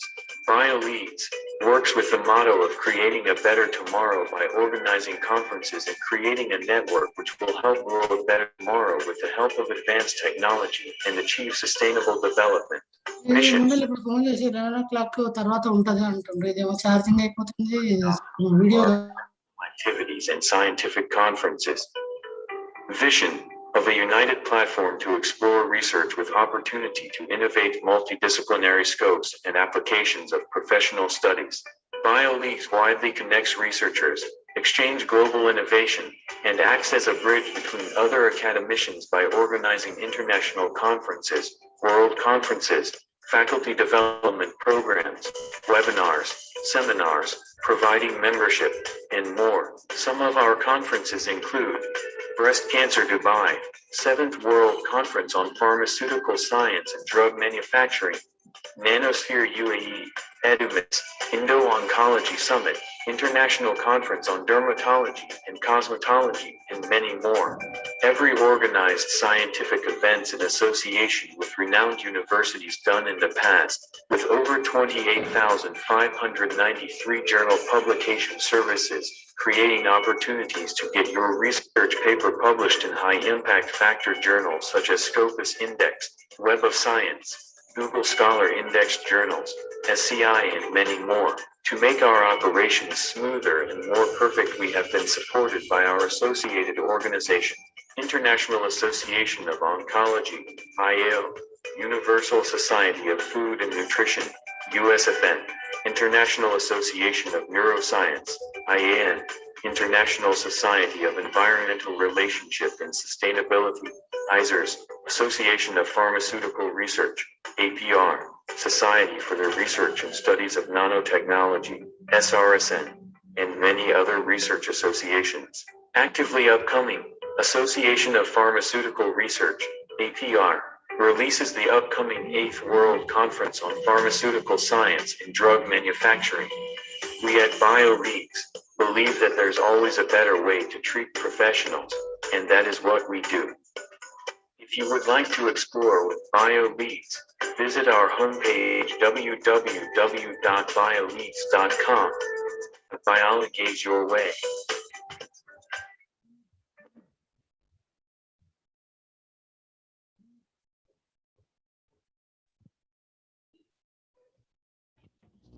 All right, everyone. Thank you so much for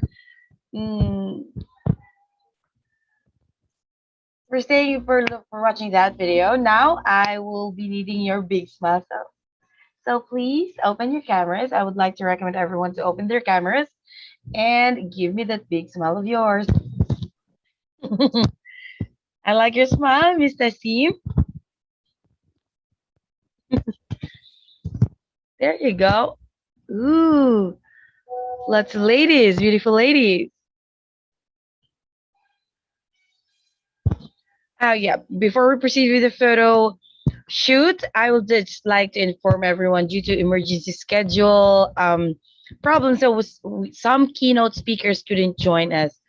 Hence, so we are moving to our technical sessions early today. All right. So please, all the presenters, be ready.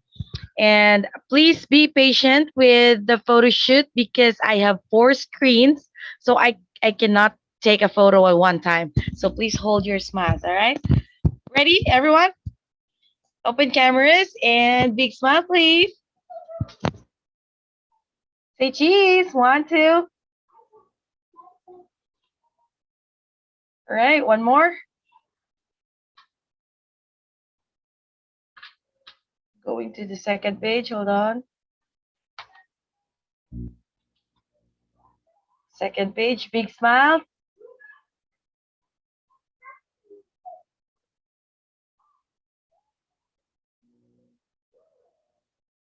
Thank you, Sir Karan. Next, big smile.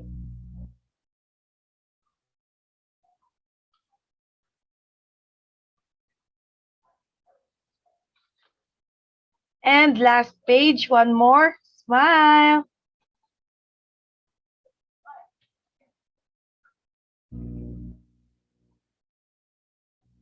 Good job, everyone. Thank you so much for your cooperation. All right, so here's what's going to happen. We will have breakout rooms for our technical session. We will be proceeding to our technical session. All right, so we have our technical session 1, which is about the behavioral neuroscience and disorders. So please stay on this main hall. Now for our technical session 2, it's about the group for neurobiochemistry, treatment, and medicine. All right. If you are included in that group, please join technical session 2. And for technical session 3, it's about physiotherapy. If you Yes, Jojo, the rooms are open. The participants can join the room now. All right, perfect. All right, guys, again, for parallel technical session 1, stay in this room. I will be your moderator. And technical session 2, please go to breakout room and click on join room. Choose the room that you will be included and join room. So this is Right? only showing Philip Leonard Hall. Yeah, I'm sorry. All right. Parallel session 1 is John Martin Charcot. That's my hall. Is not showing. Yeah, it's parallel session 2. Go to Philip Leonard, which is the neurobiochemistry, treatment, and medicine.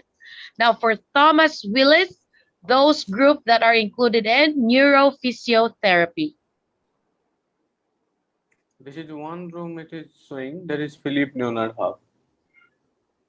Oh, let me check. Sir, can you please scroll down? We have the another room right at the bottom. That is Thomas Willis Hall.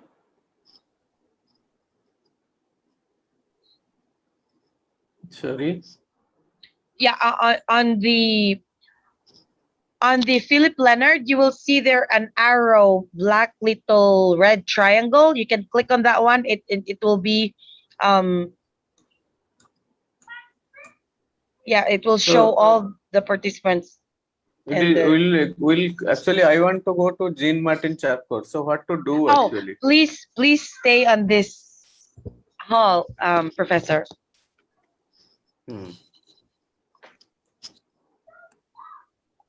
So actually, what is only one room is showing, that is only Philip Leonard Hall. Yes, Professor, you are on my room, so please stay here. All right, for all behavioral neuroscience and disorders, stay in this room, okay? And so start in a minute. Only showing Philip Leonard Hall.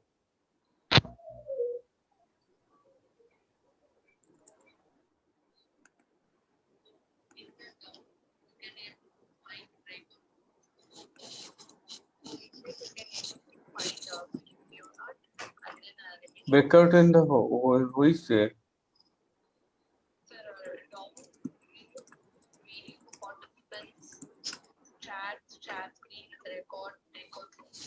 Sorry. Oh, breakout rooms. Okay.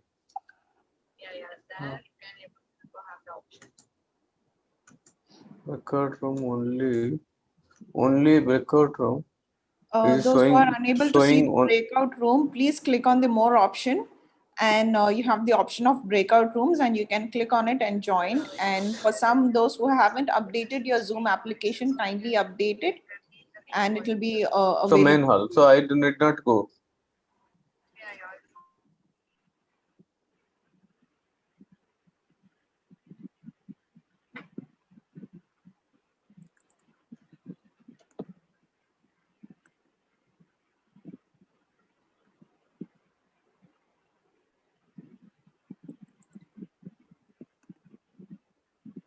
For neurobiochemistry, that is the second room, that is Philip Leonard Hall.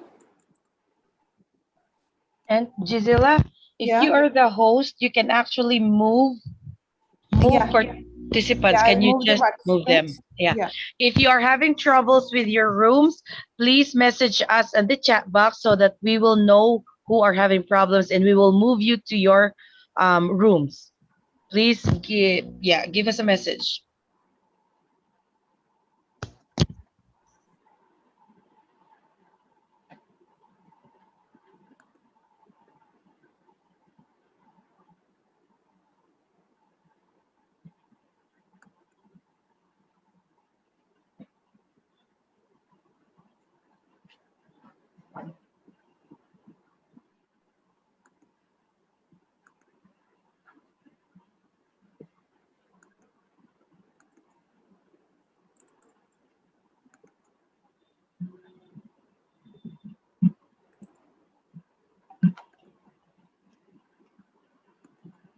Dr. Yes.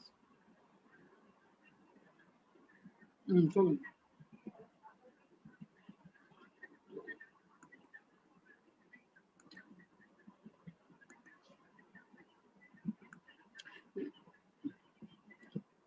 இன்னொரு just take it இன்னொரு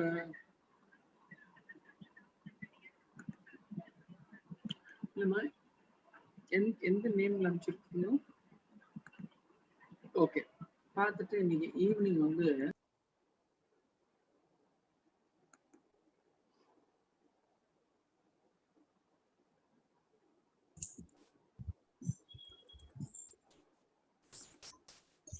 okay, షేరింగ్లో ఇది of చేసుకోవాలి కదమ్మా, ఇది of చేసుకోవాలి కదా. Select చేసి share.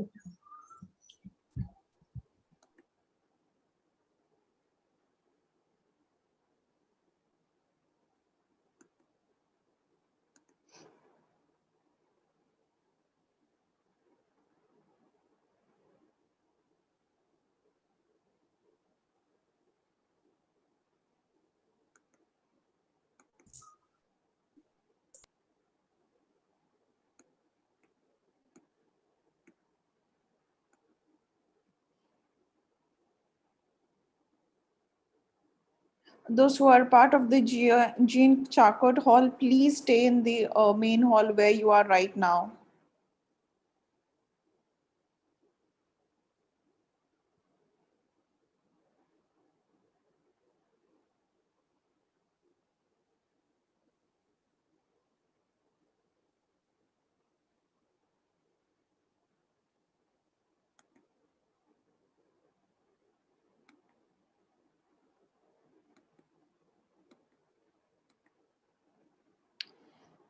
Ms. Shweta, you have to click on the option of leave the room to come out of it.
Right?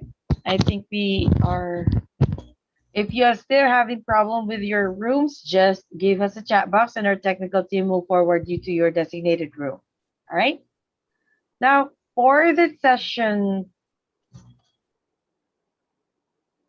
okay.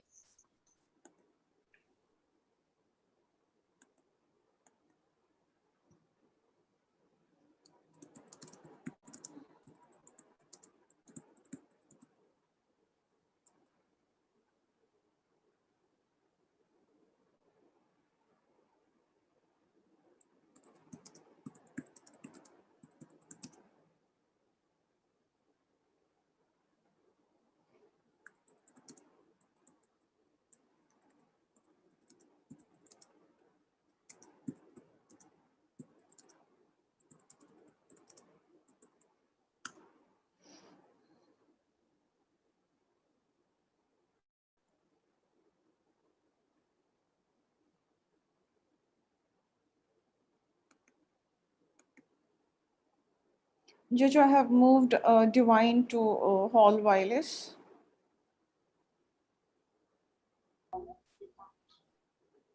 Yep, she's in there.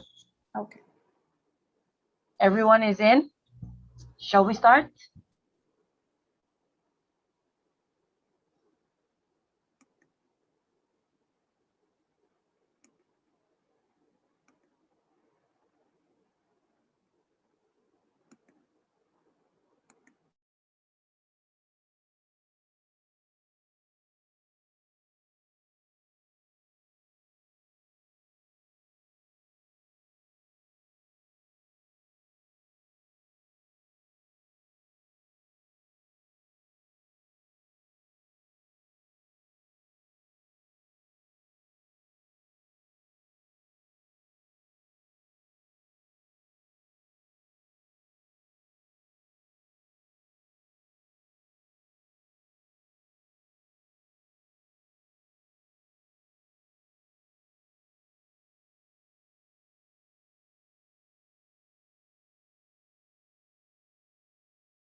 Ms. Zoya, you have a confusion about where to join. Kindly follow the agenda in which room is your presentation.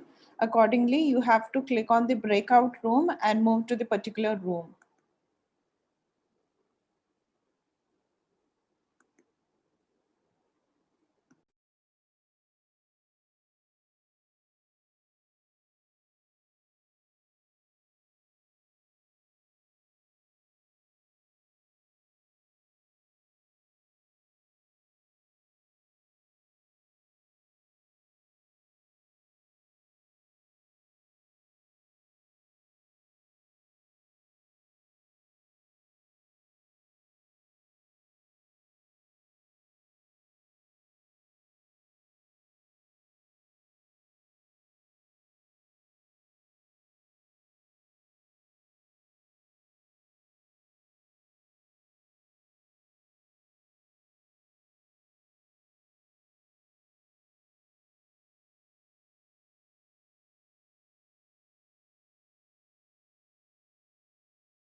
We are not getting room to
Please be patient with us, everyone. We are still having people to be transferred to their respective breakout rooms.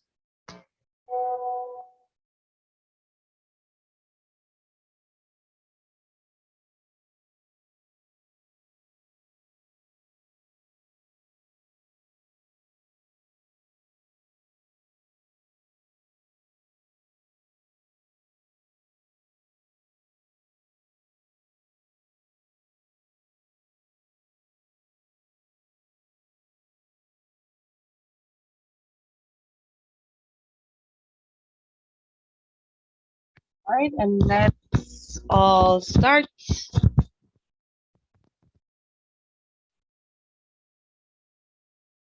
First of all, we are here in the main hall. We will be having the technical session 1. We call this hall the Martin Charcot Hall.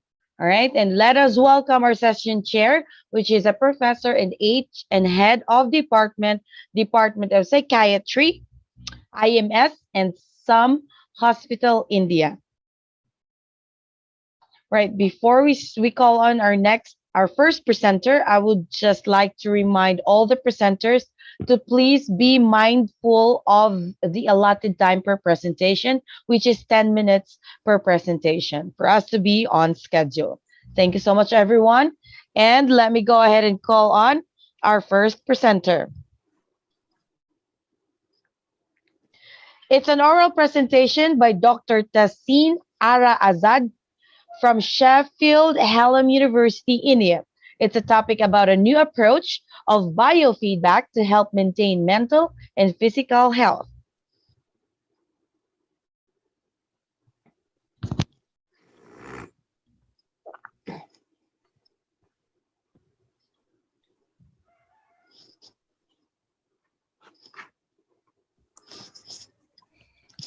Hello. Hi, is this Dr. Azad? Yes, this is me. Hi, yes, I can hear you. Go ahead and share your screen. Okay, just a minute.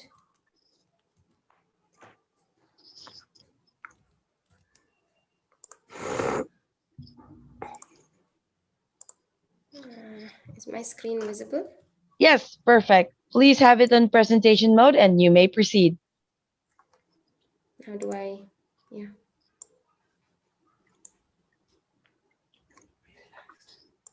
Okay. Yeah. Good morning, everyone, and thank you so much for this opportunity by BioLeaks and IAN. And I am Dr. Tassin Azad. I'm a neuromodulation therapist from Asha Hospital. Along with my master's in clinical cognitive neuroscience after my MBBS, I've also done a basic course in sleep medicine. These all I have done as a profession because of my interest, keen interest in these subtopics.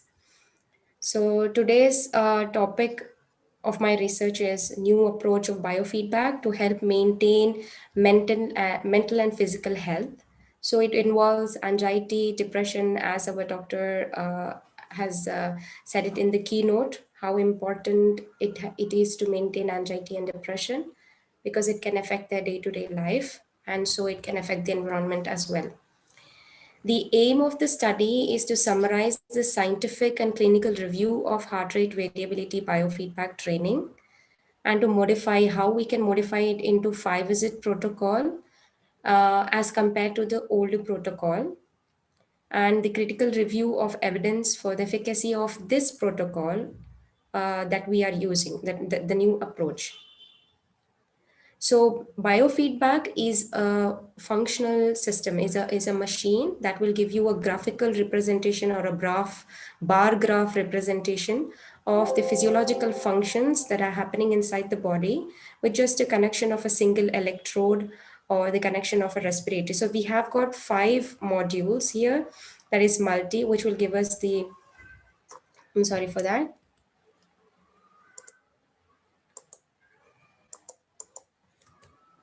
Okay, I don't know why it came. Hello? Okay. Yeah. Yeah, I'm so sorry. I'm so sorry. It's okay. That. Go ahead. Okay. Yeah. So there are 5 modules. So multi and then EMG module will give us the a graphical representation of muscle relaxation and muscle function, like we do it for the frontalis muscle and so on. The respiratory for the respiration and EEG for the brain waves, and EXG is the heart rate variability. So we will be mainly focusing on the EXG, respiratory, and the multi-module. So, and what is the mechanism of heart rate variability training? As per the research, the mechanism of heart rate variability training is the 4 stages. That is one, phase relationship between heart rate oscillations and breathing at specific frequency, phase relationship between heart rate and blood pressure oscillations at specific frequencies, activity of the baroreflex, and resonance characteristics of the cardiovascular system. So keeping this mechanism of heart rate variability in our mind, and then the next approach is the types of heart rate variability. They are baroreflex training, respiratory sinus arrhythmia training, and coherence training. So we'll briefly address what is baroreflex and respiratory sinus arrhythmia and coherence training. How do they differentiate from each other? And then we will look into the basic plan of therapy that has been designed by the scientists earlier, and what is the new approach that we are asking for. So the baroreflex training requires two modules only. That is the respiratory module, one which will be connected to the chest, and the EXG one will be connected to the hand, okay, and the multi-module, if needed, can be connected to the ring finger. And it basically shows the breathing help, that is this blue bar. So when this blue bar goes up, the client will be asked to breathe in, and when this blue bar comes down, the client will be asked to breathe out. And so when we start our basic therapy by breathing exercise and then moving on to this. Well, this is the type of the heart rate variability which I'm explaining. So this is the baroreflex training, where they have to match their breathing pattern and adopt this rhythm to the pulse rate. So as we are seeing here, there's a staircase graph. It should match with this. So if they are doing it properly, the breathing in and breathing out, it matches with the staircase pattern of the graph. And the channels that we'll be recording during the baroreflex training are EKG, respiratory rate, and pulse. Whereas in respiratory sinus arrhythmia training, although it requires the same modules, the breathing help will be reduced to 5 seconds from 8 seconds. As we see here, it was a longer one, but here it is just the blue graph is just a small one that is for 5 seconds. And we'll also give the client the breathing help along with the breathing frequency blue bar, okay? Breathe frequency graph. So when they breathe in, this goes up, and then breathe out, this comes down. So it is a visual feedback for them to understand the breathing pattern and how they can link up this with the pulse pattern, the heartbeat. And in this channel, we'll be recording respiratory curve, amplitude, frequency, EKG, respiratory rate, and pulse. Whereas in the coherence training, it again requires the same number of modules, but it will not give any breathing help, but there are two more things that are added here. One is respiratory sinus arrhythmia, which should be ideally increasing during this session as they are doing it, and the low frequency, which should be ideally increasing as well. So they have to match the pattern of breathing cycle along with the heart rate, cycle, this graphical representation. So this will be like a curve, and this will be like a staircase pattern. For every second, for example, if they are breathing 1, 2, 3, 4, 5 seconds, the staircase will go like 1, 2, 3, 4, and 5 seconds, and 2 seconds of hold, and 1, 2, 3. So it goes like this. So during the training session, the client should achieve approximately like 6 ventilations per minute. And the respiratory sinus arrhythmia and the LF should increase. And the channels that we'll be recording in this are respiratory amplitude, frequency, EKG, respiratory rate, and pulse. So keeping these 3 mechanisms into our mind, these are the 3 types of heart rate variability training which we can address to the client. With this training in our mind, we move on to the scientific protocol that was given earlier times in 2013 by many scientists like Lehrer, Vashilo, Zucker, Graves, and many.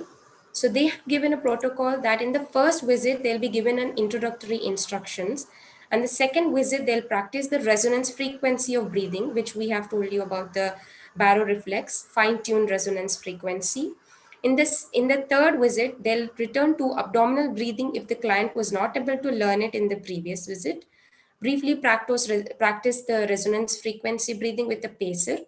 Perform resonance frequency heart rate variability training without a pacer. So it is going from baroreflex to the coherence here without the pacer. And visit 4 and visit 5, review the breathing technique, practice resonance frequency breathing.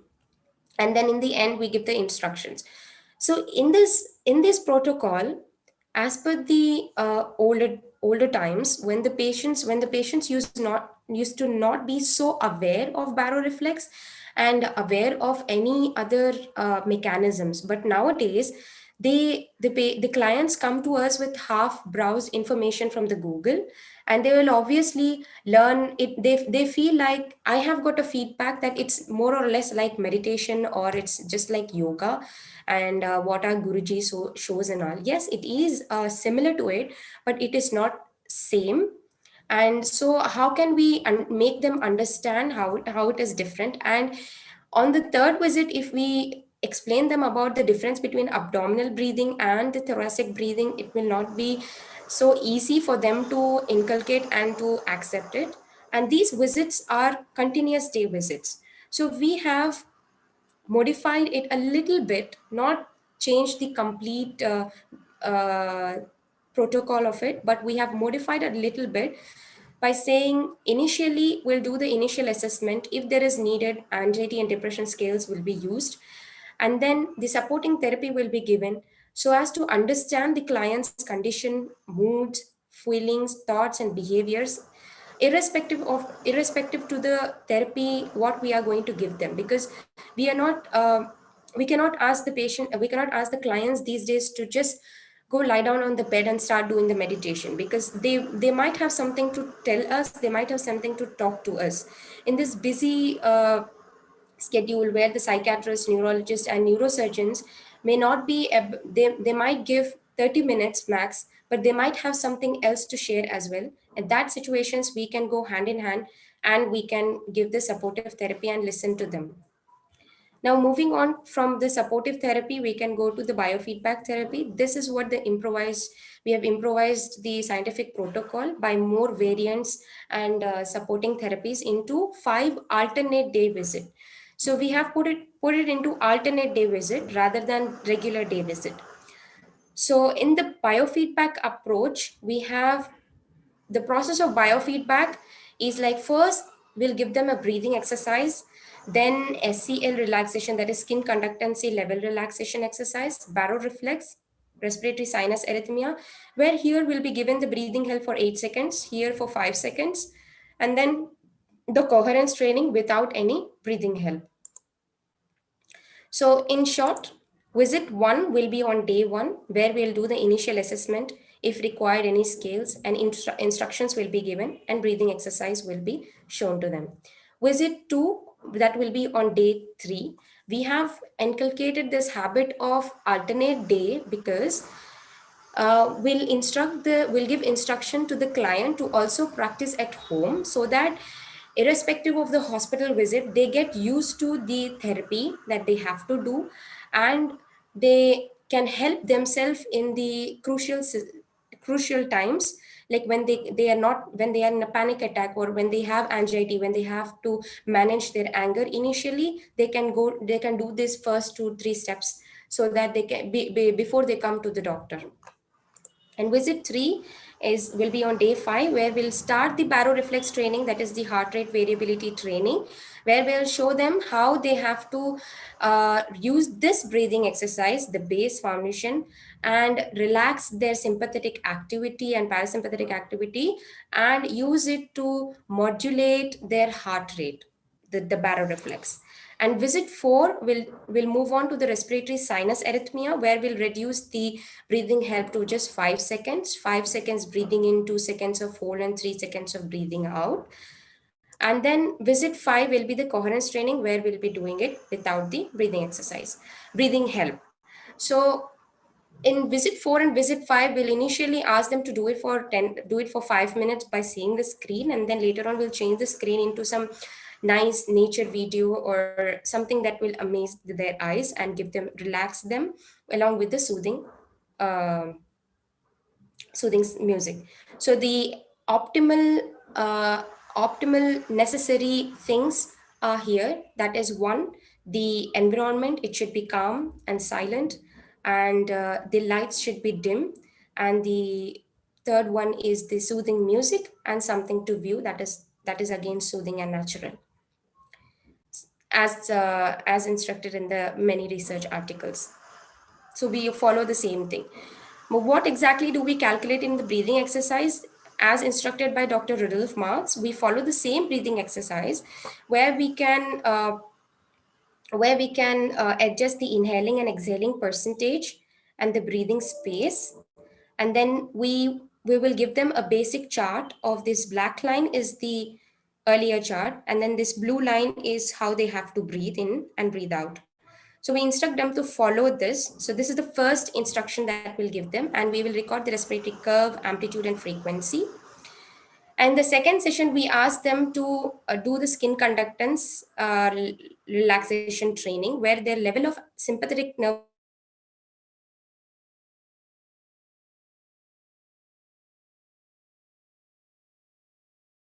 So one of the therapy forms that we use commonly is the jigsaw puzzle, where if they are doing it correctly and there is more relaxation and parasympathetic activity, am I audible? Yes, you are. Yes, you are. Okay. So yeah, I just got a notification that there was internet disconnection. Okay, sorry for that. So yeah, the jigsaw puzzle will be solved bit by bit pieces. It will be solved. So yes, where the client expects us to show something, this is the best way where we can show. On the other hand, on the back side, it will calculate the graphical representations like this, where it will calculate the skin conductancy level, temperature, blood volume, pulse volume, amplitude. So we will mostly focus on SCL, blood volume, pulse, and pulse volume amplitude, as well as the pulse frequency, obviously. So blood volume, pulse, and pulse volume amplitude will be focusing on more. And moving on to the three types of heart rate variability training, that is baroreflex, respiratory sinus arrhythmia, and coherence, will give us a graphical representation, something like this. So this is like, it gives us electrocardiogram, RR interval, pulse rate, and respiratory sinus arrhythmia, and RRLF. So we will mostly focus on these three parameters. And moving on to the baroreflex RSA training, and the coherence training. So this is how the graphical representation will be. And out of that, what we will be taking will be the heart rate variability report. So in this report, we will mainly focus on the statistical parameters, this chart and this chart, point care plot. So from the point care plot, we get the confidence interval and the red ellipse, these two. So what exactly do they show? The statistical parameters that we use are the stress index, the standard deviation, and the PNN50. So stress index shows us the level of stress. Based on this, we can do a stress level test or a tolerance test to them. Standard deviation shows us the heart rate variability, and the PNN50 shows us the arousal state, meaning whether the activity is sympathetic or parasympathetic. So if there is less than 12.3% of activity, then it is sympathetic, and more than is parasympathetic. Similarly, standard deviation here, less than 100 is moderately reduced, and less than 50 is severely reduced heart rate variability. Stress index, ideally it should be 30 is okay. That is like our routine daily life values. And if more than 30, then we have to work on the client. So brief note, we record statistical parameters, stress index, standard deviation, PNN50, and confidence ellipse and RR intervals. So one of the example here is about this patient, as you can see. So we can see how, so I quickly brush through and take you to the PNN50. This is the activity of the patient. So earlier his stress level was this one, 907. And his sympathetic activity was 0.1%, which is less than 12, way more less than 12.3%. And on the second session, which we did was the SCL, which we did was the baroreflex training. Here we started it. We started with the respiratory session and the SCL session. Then we moved on to the baroreflex. We continued with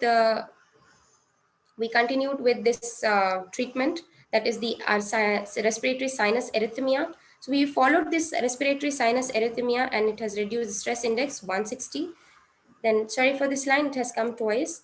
And this 210 value, as you can see, this is the value after coherence training, and the sympathetic activity is 1.2, heart rate variability is 16. So we have to make this more than 50, and we have to reduce the stress level. So this is the value finally we got. We continued the same sessions and we got 33.46, and this is sympathetic activity 21.8, and then deviation is 51. So it can minimum require 4 to 12 sessions. So we have for a moderate time is already out. Okay. Yes, I'll finish it very quickly. Please finish it. Okay, thank you for the hint. Please finish it with the last comment. Conclusion. Yeah, okay. Yeah, okay. This is another example here. And yeah, so that's it. As neurologists and neurosurgeons, psychologists and psychiatrists can work as a team for this, where this is where there are long-term underlying problems along with anxiety and depression, like tension, headaches, migraine, muscle pains, and generalized weakness. We can use presentation. Yeah, that's it. Any questions from our chair? So the question is that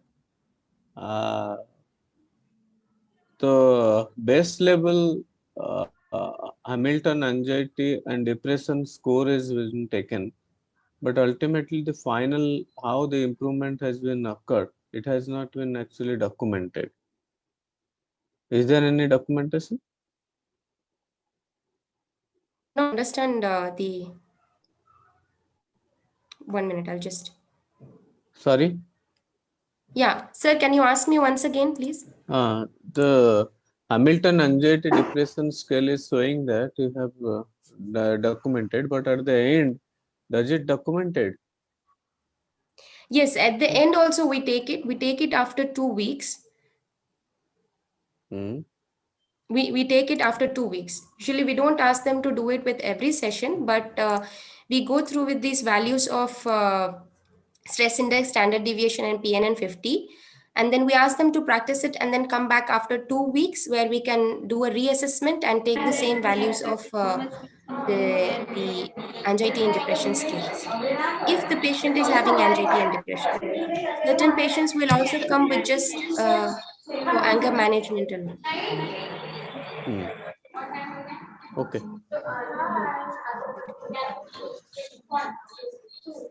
Thank you. Okay. Thank you. Thank you so much. Thank you. Thank you so much for that. And all right, thank you so much. And let's go ahead and call on the next presenter, an oral presentation by Karthikeyan Manoharan, Jogo Health India, a topic about comparing the pain tolerance level of introvert and extrovert using pressure algometry. And actually my request is that please try to stick to 10 minutes time, because 9 minutes then 1 minute discussion.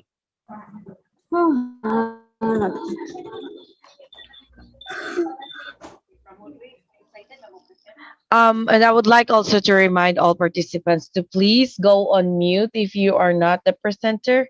Thank you. Yeah.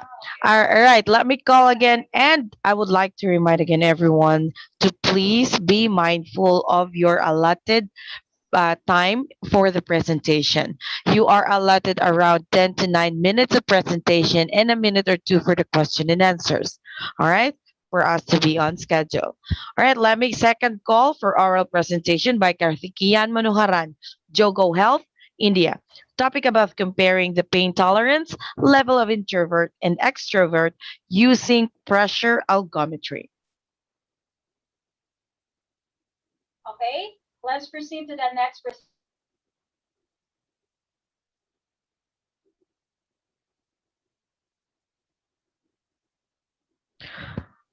All right, let's proceed with the oral presentation of Divya Rathore, Amity University, India. Topic is screening sedentary behavior as a modifiable risk factor for functioning and risk of fractures during ongoing pandemic. Hello. Second call to the oral presentation of Divya Rathore. Man Mahita and Lakshmi present.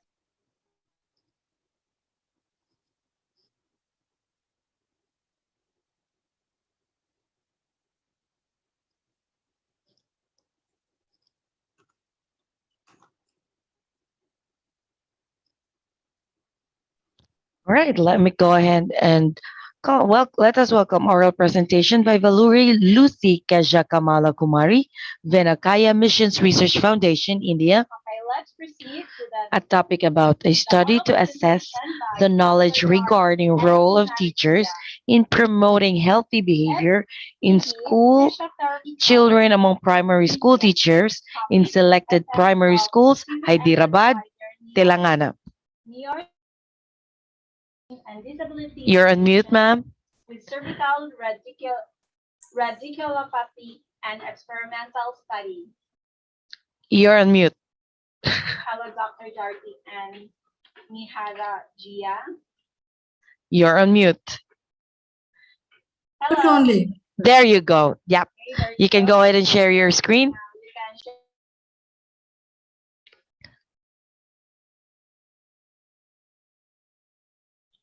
Okay. Okay, go. Okay. Madam, you are on mute again. You can just press it once. Hello? Yes, but yeah. you're audible now. Yeah, thank you. Please proceed. Thank you. Okay, thank you for the disturbance. Yeah, this is Valuri Lucy Kezia Kamalakumari, PhD scholar from Vinayaka Missions Research Foundation, Salem, as well as I'm working as a principal in a nursing college, Hyderabad. So actually, I have selected a topic, research topic. I wanted to assess the knowledge of school teachers regarding promoting healthy behavior in school children. Because most of the children, they are spending maximum time in the schools. It's the responsibility of the teachers to teach them how to behave in the school, in the society, and in the family also. So my research title is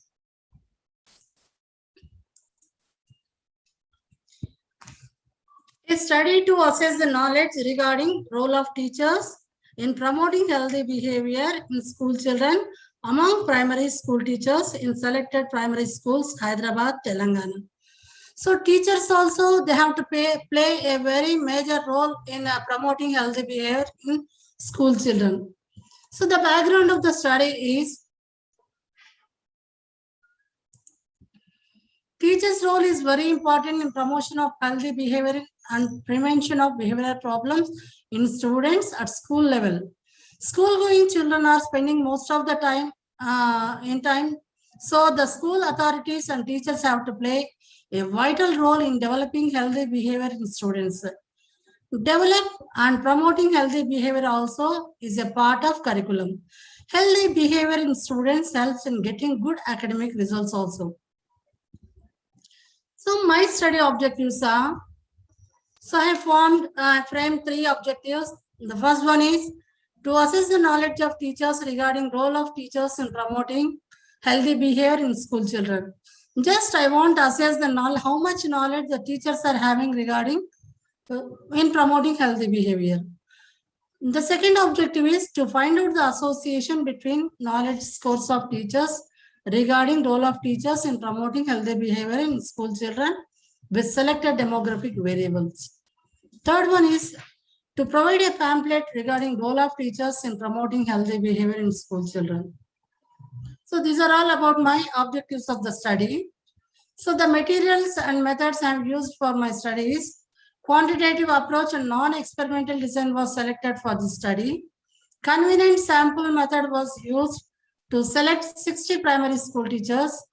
Based on the objectives, a structural questionnaire was prepared to assess the knowledge of primary school teachers regarding role of teachers in promoting healthy behavior in school children. So I have through the questionnaire, I have assessed the knowledge of the school teachers. The results are showing like this. So only few 5% of teachers are having adequate knowledge. 85% of the teachers are having moderate knowledge, and 10% teachers are having inadequate knowledge. So this shows the teachers are having, many of the teachers are not having sufficient knowledge regarding in promoting healthy behavior in school children.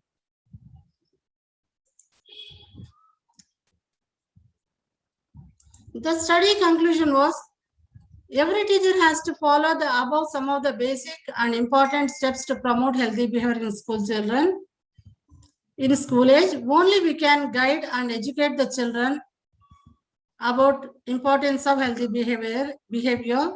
Every teacher should feel like mother and set the students in a good way. A pamphlet prepared on role of teachers in promoting healthy behavior in school children and distributed to all 60 teachers. Here, one thing I wanted to specify in the results. Except in educational status with the association was there. Many of the there is significant association between the level of knowledge of teachers with the demographic variables like age, year of experience, and teachers attended in service program on problems with learning had gained more knowledge than others and statistically significant. So I'm going to conclude about this study. Whether the teachers are studied, they have studied MA, B.Ed or MA, BA, B.Ed, whatever it is there, they require some educational programs regarding how to promote healthy behavior in school children like that. So thank you. Thank you so much. Any questions from our chair? So very nicely and completed within the time. But the question is that what the questionnaire was there to ask this teachers that about that what was the questionnaire? So the questionnaire, sir, sorry, sir. Actually, the question is not described. Yeah, actually, I have prepared a questionnaire. What is the normal behavior? How to behave the children in the schools? The basic teaching, how to they have to teach the children how to behave in the class, as well as with the friends, as well as with the teachers. I will be calling everyone as per schedule. And the thing is, the main thing is, if the children are having any behavioral problem, how to deal with them, how to educate them, how to approach the students in promoting healthy behavior, all these things like that. I have prepared a questionnaire, sir. Okay, there should be some reference that to prepare from where from this actually reference this questionnaire has been prepared. That should be shown properly. Actually, that is very much important. Because that is the questionnaire. Actually, that part is lacking because that is the major tool what is being used. That is the tool. Okay, that is the thing. Okay, you have actually done this right thing and done more endeavor for that, but that is to be shown. Yes. Because you have done that work. That is the most important thing. Okay. Okay, sir. Okay, thank you, sir. Thanks.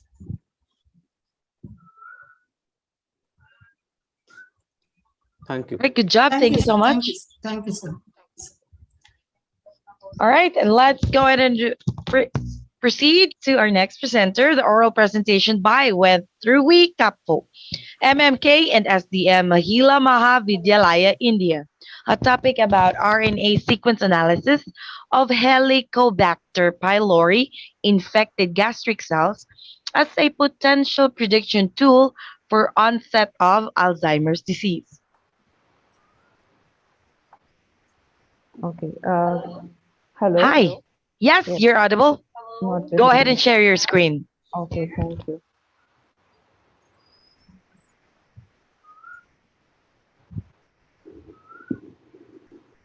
Are you able to see my screen? Okay, now. Not can you yet. see your screen now? But it's coming. Okay. Oh, there you go. Perfect. Please proceed. Yes.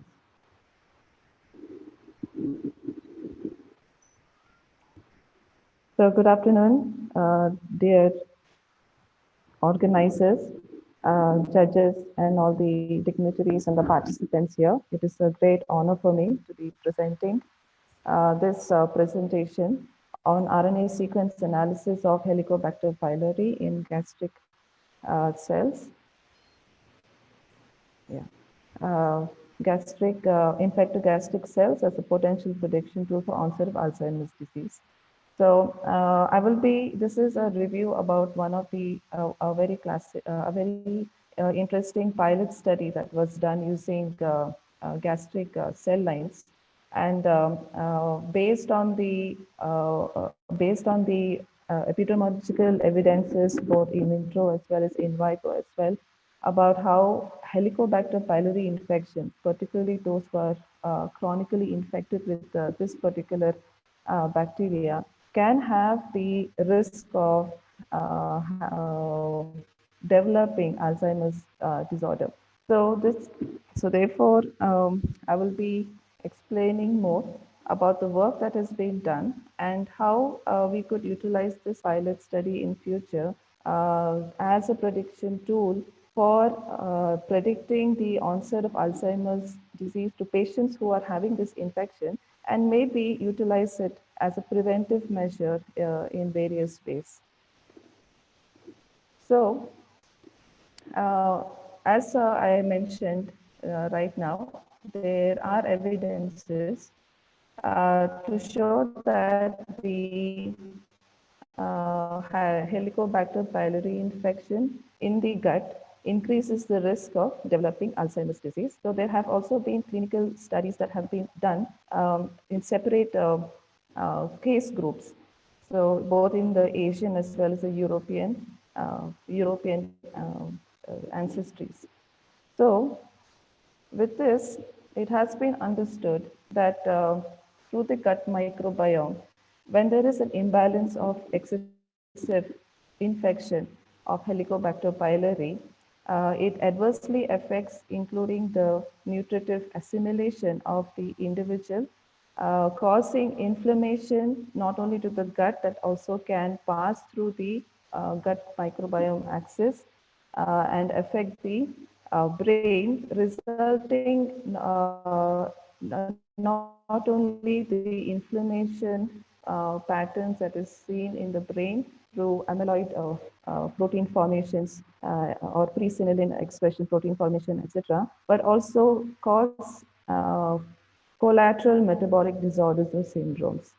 So studies have shown that the bacteria can enter the brain via the oral nasal olfactory pathway, or the onset of this possibility could be through the circulating monocytes, which disrupt through the blood-brain barrier of those individuals having the Helicobacter pylori infection.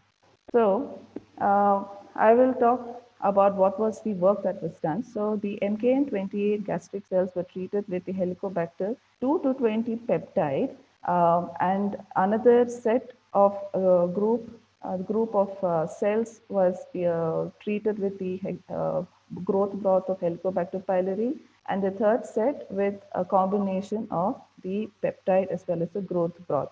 So interesting findings were seen after the RNA sequencing was done. First of all, though they were individual or unique gene expression modulations that were seen in gastric cells, the common ones that were interestingly observed was that 77 of the modulated genes were listed in the Alzheimer's base. 65 of the 77 modulated genes were listed in the Alzheimer's base database, wherein the expression of the genes of ApoE, PSEN1, and PSEN2 expression was high. Now, these are related to the early onset as well as the late onset Alzheimer's disease. The FPR1 and FPR1 receptor, which is present in the gastric cells, they are receptors for the A-beta-42 proteins. They were highly regulated within the cells, and other gene expressions that were related to inflammation, angiogenesis, VGF count, and the canonical one. Distinctly, the MTRNR2L2, which is a neuroprotective protein, was downregulated, while the other proteins which are responsible for the inflammation were upregulated. But interestingly, ANSA1, which is supposed to have a neuroprotective effect, also was increased. So this could be a target of therapy.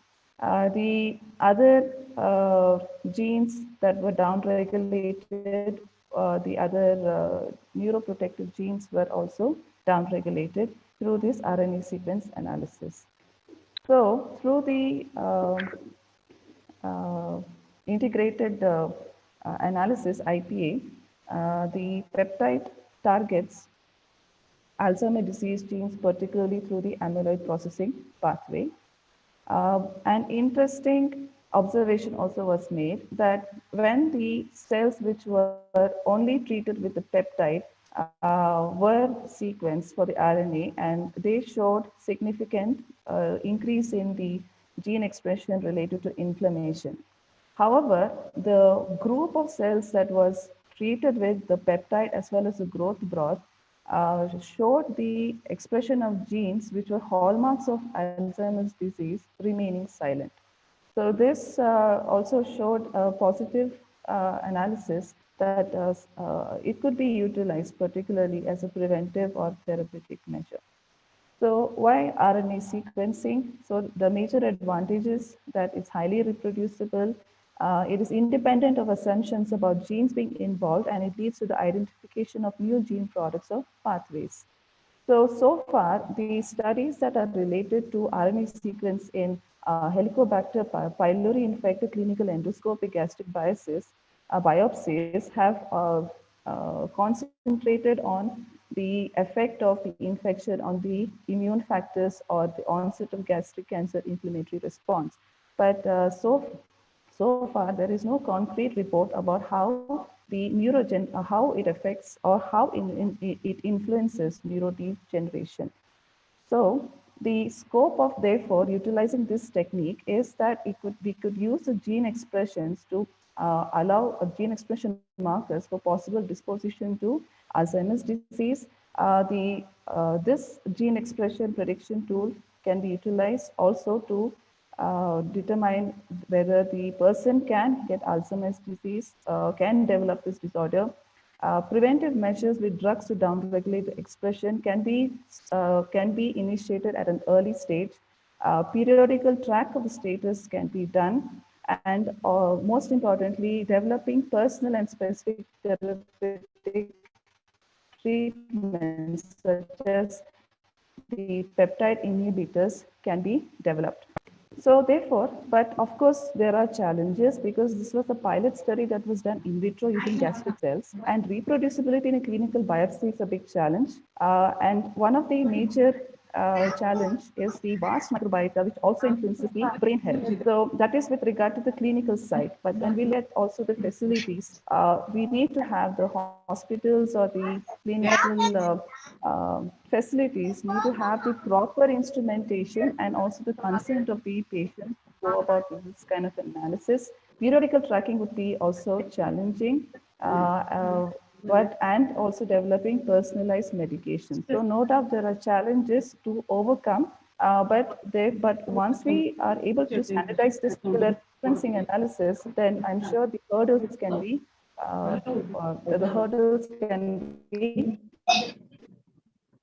overcome. So with this, I would these are the list of references which the recent work that has been done related to the topic. So thank you for your attention, and I look forward for your feedback. Thank you.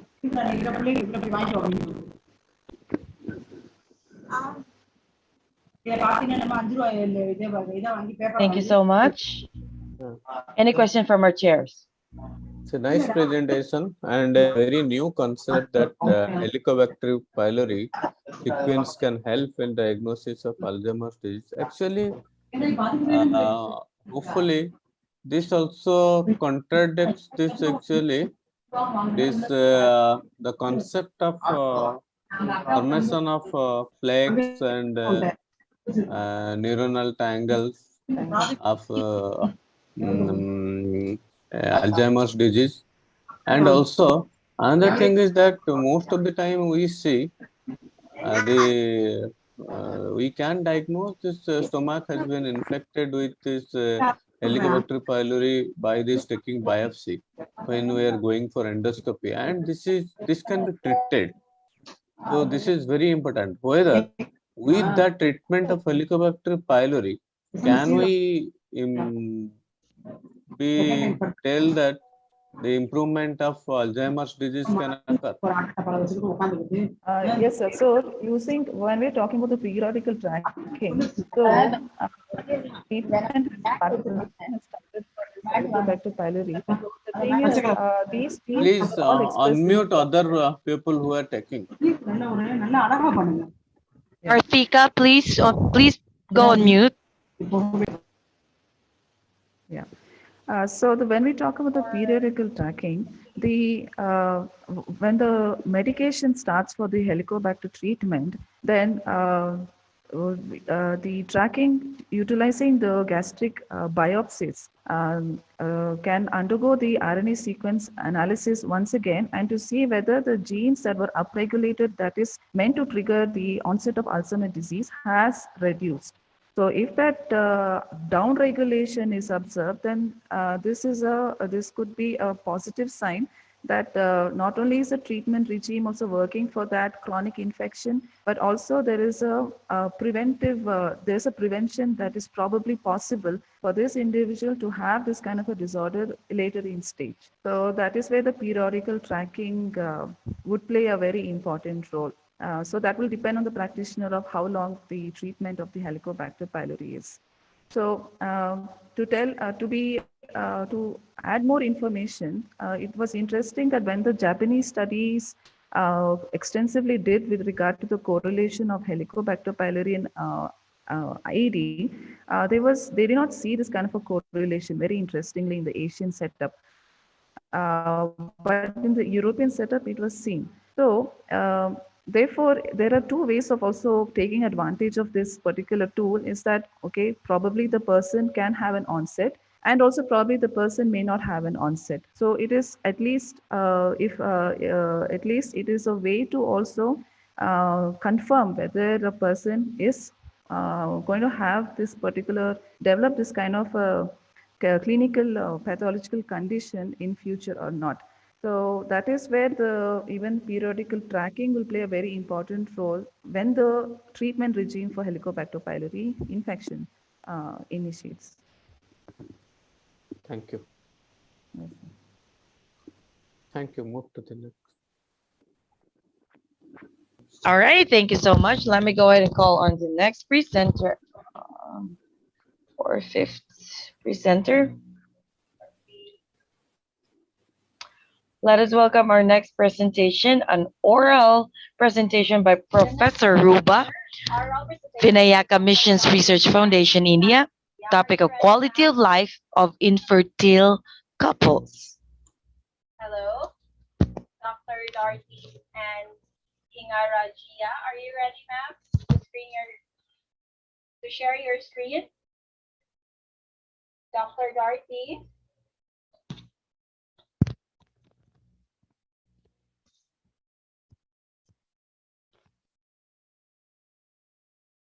Can everyone hear me? Okay, ma'am. Yes. Hello? Yes. Yes, we can Am I hear. audible? Yes, you are audible. All right, perfect. All right, let me call in the next presenter. Last call, oral presentation by Professor Ruba Vinayak. SVP of Physiotherapy College, India. Yes, ma'am. Can you able to hear me, ma'am? Is this Professor Ruba? Yes, ma'am. Yes, ma'am. I'm here, ma'am. Oh, yes, I can hear you. Go ahead and share your screen. Thank you. Okay, ma'am. Okay.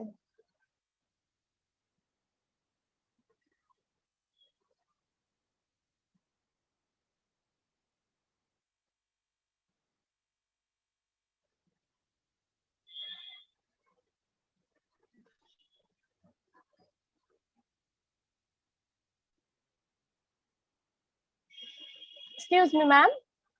Ma'am, Yes. I'm not able to share my slide, ma'am. Can you please, ma'am? Shall I ask my friend to share, ma'am? Yes, of course, please. Okay, ma'am. Okay.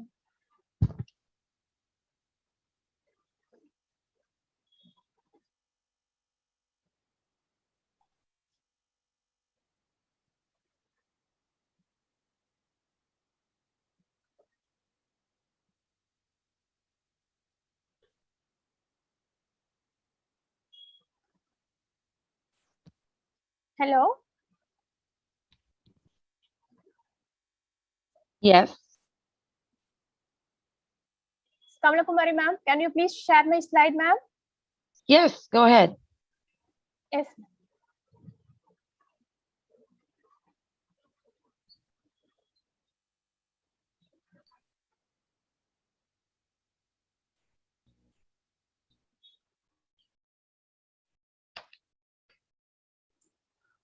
Please share the screen.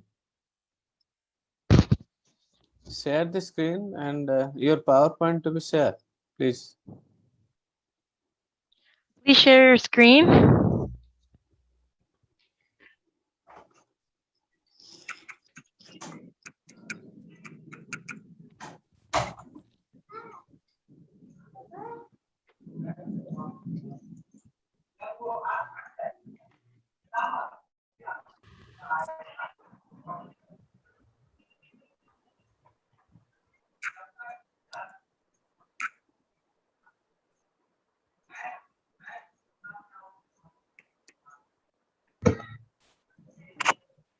Is your friend in the meeting? Yes, ma'am. They're sharing, ma'am. Yes, ma'am. Give me a few minutes, ma'am. Okay.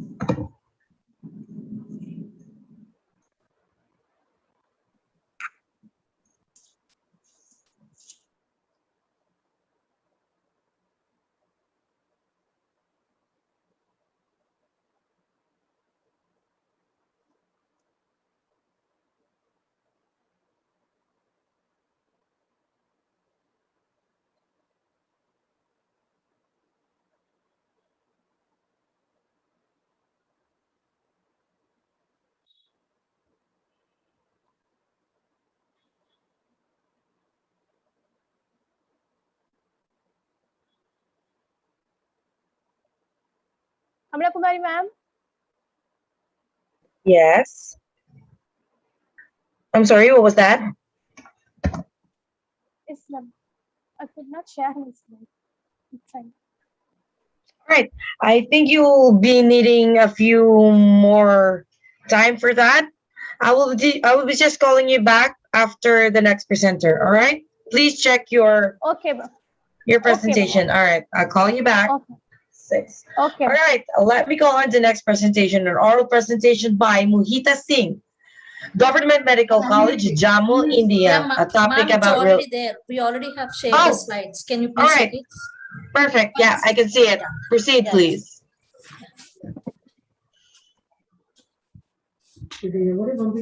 Yes, ma'am.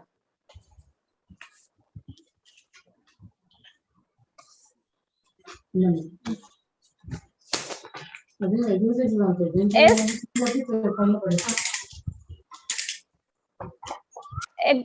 Good afternoon to everyone. Myself, Professor Rupa, Research Scholar, Vidya Mission Research Foundation, Salem.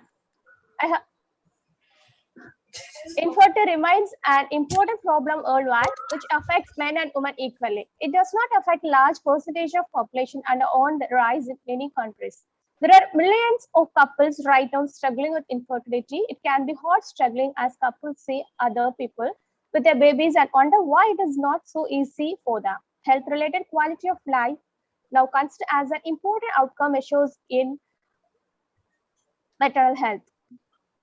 According to the National Survey of Family Growth by Center of Disease Control, infertility affects 12% of the reproductive age population in the United States. This includes 7.3 million women under reportness. Factors that predicting quality of life may vary in different infertile populations, different gender and different ethnic background. Thus, identification of factors associated with better of course quality of life in different domains in the world in order to propose and test scientifically based intervention for the infertile women.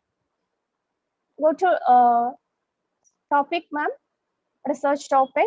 I had next slide, ma'am. Next. The need for the studies. So many studies conducted in the Amazon and results. I have chosen the studies. Okay, I have chosen my study to assess the quality of life of infertile couple in selected infertility clinic at Karaikal, Puducherry. The objectives are to assess the quality of life of infertile couples. The second objective to correlate the quality of life among men and women.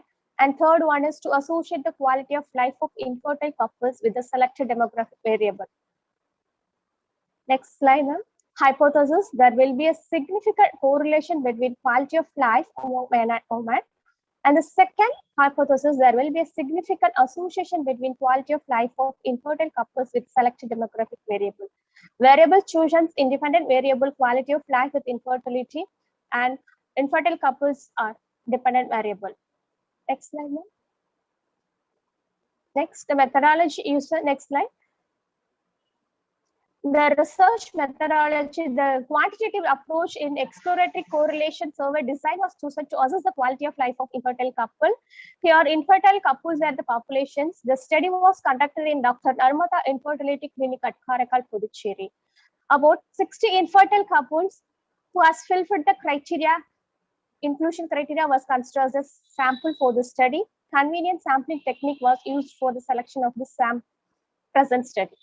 And criteria: the infertile couple who have fulfilled the primary infertility and has more than 1 year of marital duration and without medical complications such as diabetes, hypertension, etc.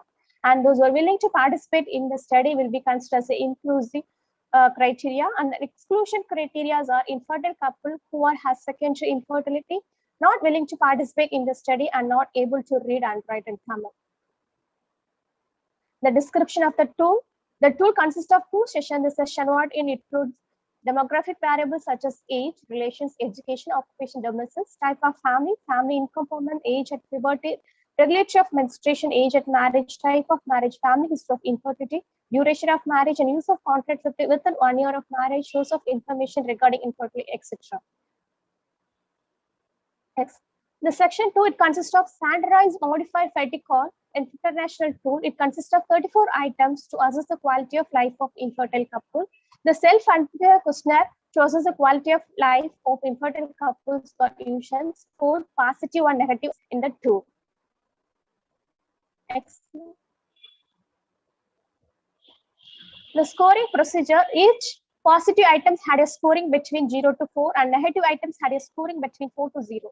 And the minimum and maximum score was that 34 to 136 based on the obtained score. It is categorized and 3. The 25 to 50 is considered as low level and 50 to 75% is considered as the moderate. 100 is considered as high level. Data procedures. There are data collection procedure. Here 7 stages are included. The first stage, the researcher collected the data from the medical get permission from the medical practitioner, and the stage 2, the samples were selected by the convenient sampling. Stage 3, informed consent was taken from the couples, and stage 4, we administered the protocol tool, and stage 5, it took 15 to 20 minutes to rearrange the questionnaires, and stage 6, All the data collected were put into the Excel sheet and analyzed for the descriptive and industrial statistics. The last stage, the investigator distributed the information to collect tips for coping strategies after the test. The results. The data collected were analyzed and presented under the following sections. That is section 1, description of the demographic characteristics of infertile couple. Section 2, quality of life of infertile couple. Section 3, correlation between the quality of life among men and women. Section 4, association between quality of life of infertile couple with selected demographic variable. Next slide. Next slide, please. The section 1, description of the demographic characteristics of infertile couple. The highest percentages, 5% were between the age group of 31 to 40 years and 19% were between the age group of above 40 years.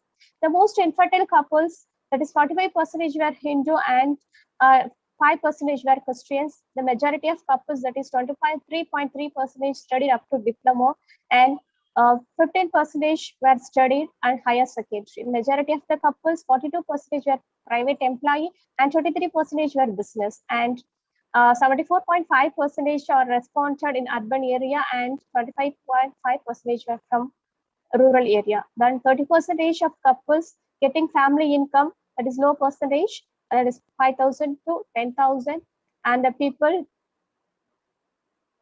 35.5% couples were getting and 10,000 to 15,000. And majority of the couples were belongs to the joint family and 39% belongs to the nuclear family. Excellent. So most of the women, that is 38.4% attained puberty at the age of 12 to 14 years, and 30% were attained puberty at the age of 10 to 12 years of age. The regularity of the menstruation of women, 68.4% had irregular menstruation, and 40.5% were married women, that is between the 36 to 30 years. Among the subject, majority of the couples, that is 61.6% had non-consanguinity marriage and 38.4% couple had consanguineous marriage. The majority of women, that is 66.6% had infertility and they are third degree relatives, and first degree relatives 4%. The highest percentage, that is 76.6% had their below 5 years of marital life, and 10.1% of the couples had more than 10 years of marital life. The majority of couples, that is 70%, were not using the contraceptive within 1 year of durations, and 30% used contraceptive within 1 year of life. The majority of the couples getting acquired information from the health personnel, and 18.4% were acquired information through the media. The lowest percentage, that is 35.5%, had vegetarian diet, and highest is 64.5% is non-vegetarian diet. Most of the couples, that is the 51.7%, were reading newspapers and others are watching the TVs. The majority of the couples, that is 71.6%, were having the overweight and 10% were having the normal body weight. And highest percentage, that is 20%, were smoking habits, and 19.5% were alcoholic consumption, and 10.5% were tobacco chewing. Next slide. Then second objectives, we met the second objective, assess the quality of life. Assessment of the quality of life among infertile couples shows the highest percentage, that is 67% couples were low level of quality of life, and 33% of couples have moderate quality of life. Yes, ma'am. Go to conclusion, ma'am. Section 3. Next slide. As comparison of the quality of life, here 37.6% is men had lesser quality of life, and 74.6% of women moderate quality of life. When women had lesser quality of life, 62.4%, and 25.4% of women had moderate quality of life. In general, gender quality of life mean value of men is 68.227. The standard deviation is 4.699, whereas mean value of women is 48.44. Standard deviation is 14.886. Go to the conclusion, ma'am.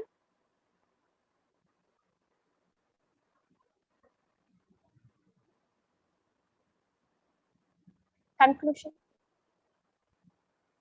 The findings of the present study provide some evidence in support of the integrating counseling as an early remedial strategy for infertile women. Counseling appears to increase infertile women's chances of becoming pregnant and help them to improve their quality of life. Thank you. Thank you so much. Any question from our chair? Yes, ma'am. It's a very nice presentation, and the data shows that, but perhaps this new criteria wise, because as age advancing, marriage rate is advancing, the data is showing that the fertility of women decreases with age, and at the age of 20 it is maximum, and at the age of 40 it becomes very least. So perhaps the new data is showing that there should be 2 years, perhaps. So 1 year you have taken. Perhaps newer data is showing sometimes 2 years of unprotected sexual relationship is perhaps the new data. But you here you have taken actually within 1 year. Within couples. 1 year. So perhaps just please check it whether it is a new data is telling that for 2 years, new guideline is telling that 2 years perhaps. And another important thing is that your presentation is very nice, but it can be better if you go for a tabular form. So it is there, it is present. It is there, sir, because due to the time. Okay, but it's a very nice and tabular form will have a better actual presentation. Thank you. Okay, thank you so much, sir. Great, thank you so much. And let's go ahead and proceed with the next oral presentation by Mohita Singh, Government Medical College, Jammu, India. It's the topic about the relationship between different types of intelligence and effect of music on intelligence. Good morning, ma'am. I hope I am good morning. audible. Yes, you are. Please share your screen. Ma'am, I am sharing my screen, but I think there is some problem with that. What do you mean? What do you mean? Oh, there you go. It's sharing. Is it sharing? It is. It's yeah, and I can see your beautiful anime screensaver there. Is that your screen? Yeah, I think it's your screen. Actually, they should open. They should actually ask that they should open their PowerPoint presentation and the below icon, and underneath the icon, and they should very quickly open it so that it will be more easy for themselves to very quickly presenting it. Yeah, thank you so much, Mr. Chair. Sir, just 1 minute. Just 1 minute. I'm opening. I hope, yes, please. All right, while we're waiting for that, I would like to remind, please, all presenters, the remaining presenters, please make sure that your presentation is already up and running on the first page so that once you are called, you will just go ahead and switch the window. All right? Yes. Ma'am, is it visible? Yes, it is visible. Please proceed with your presentation mode and proceed. Good morning, everyone. I am Dr. Mohita Singh from Government Medical College, Jammu. The topic of my presentation is relation between different types of intelligence and effect of music on intelligence. So, intelligent quotient, it is the, ma'am, just 1 minute. The screen is.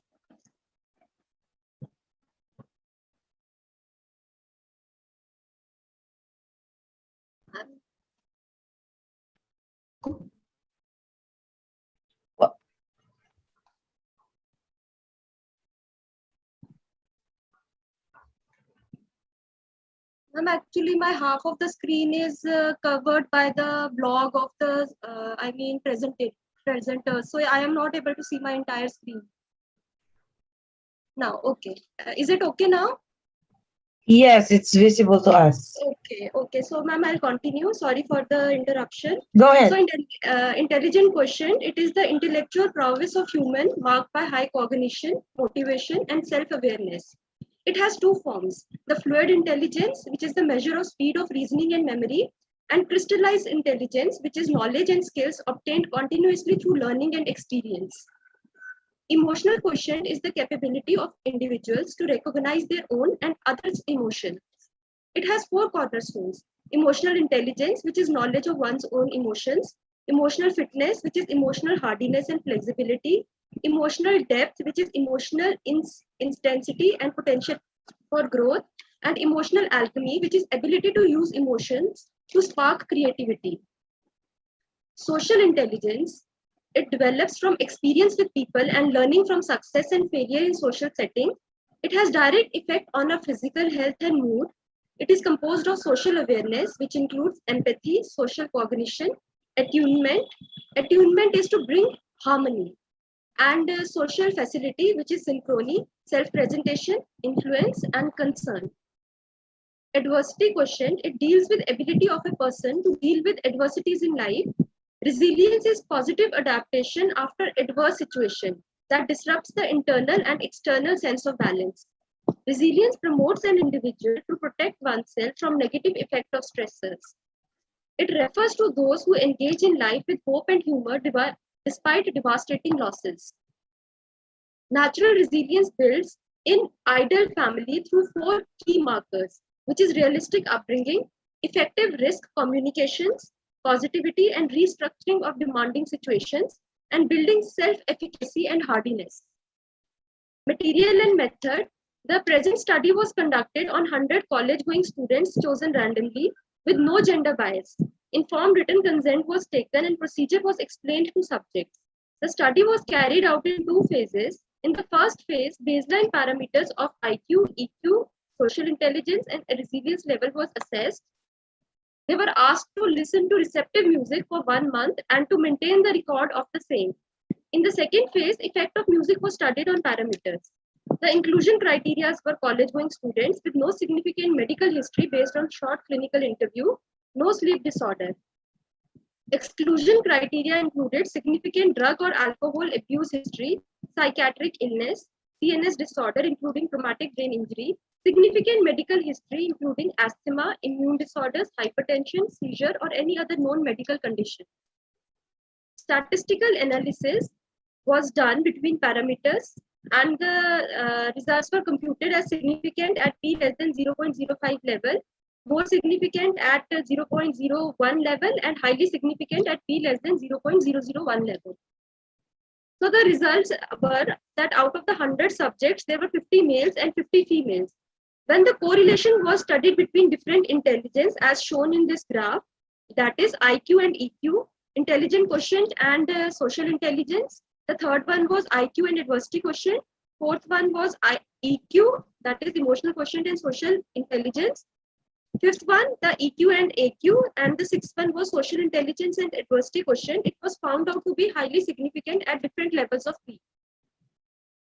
In this second result table, I have found the correlation between different intelligence at baseline level and after music intervention. Like the first bar graph, it was between the intelligent quotient at baseline and after music. The second one was between intelligent quotient before and after intervention. The third one was between social intelligence, and fourth one was the adversity quotient. And it was also found out to be significant at different level of probabilities. In this third graph, I have actually computed the result in males and females separately. The blue one shows that of a female, and the orange bar shows that of males. And the same intelligence level, that is the IQ level, EQ, SI, and AQ at the baseline level and after music intervention. They were significant, but when it was studied between males and females, it was found that better results are found in females compared to males. So the discussion is that the positive correlation between IQ and EQ and intelligent quotient depends on the emotional intelligence level.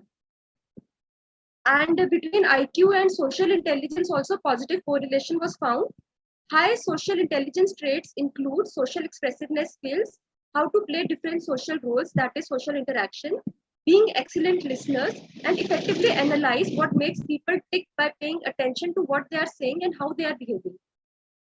The correlation between IQ and adversity quotient was also positive. It allows someone to seize existing challenges and depends on one's persistence, unyielding resistance to workload, and high motivation. When difficulties become challenging, it brings up motivation, which leads to positive work initiative. When the correlation was found between EQ, that is the emotional quotient, and the social intelligence, it was also found out to be positive. And emotional quotient seems to be more important than general intelligence in forming great leaders. It is linked to self-awareness, self-management, and relationship management. And it also forms the basic of human ingenuity, which is clever, origin, and inventive. When EQ and AQ were studied, again a positive correlation was found. That is, EQ subscales that were studied include self-awareness, self-regulation, motivation, social awareness, and social skills. And AQ subscales included control, origin, and ownership, reach, and endurance. The effect of music on intelligence was positive, and music and other sounds, they basically reduce the anxiety and stress level and hones physical ability, mental and emotional sensitivity. Positive effect of engagement of music on personal and social development. So conclusion is that different types of intelligence are variably correlated, and music has positive influence on all type of intelligence and leads to decrease in adversity quotient, signifying better ability to handle adverse situations. Thank you. Thank you so much. Do you have any question from our chair? So one of this new concept has been actually given. Nice presentation. But thing is that mostly, please proceed. Mostly actually intelligence is in the left side of this brain, and right side of the brain is music. And this correlation is also one of the important things. Then another thing is that, so the presentation is very much adequate, but the thing is that the most important thing is that the statistical analysis is not being shown in the presentation. That is the thing. Only description is there. Okay, thank you for your presentation. Sir, actually, I would like to say that I have verbal presentation of my statistical analysis, but the thing is that I have just posted the graphical form. So if you want, I can read the entire thing. I have with me all the statistical data. No. Normally that should be one. Just you should show the statistics, and below that you should write Excel. That will be better presentation looks like, because actually because when you are comparing. Okay, sir. When you are comparing, that is nice. Presentation is very nice. But thing is that whenever there is a statistics is there, then we have to show the statistics like this, and then writing something below that, or right side corner of this or left side corner of this. So that is a little better. Okay. Okay, sir. From next nice time presentation. Okay, thank you, sir. Nice presentation, and concept is also nice. Thank you, sir. Thank you so much. Let me call on the next presenter. All right, oral presentation by Liza Faldu, Kahir Institute of Physiotherapy, India. The topic about correlation of levels of anxiety with working memory and fatigue in students pursuing healthcare profession. Liza? Lisa?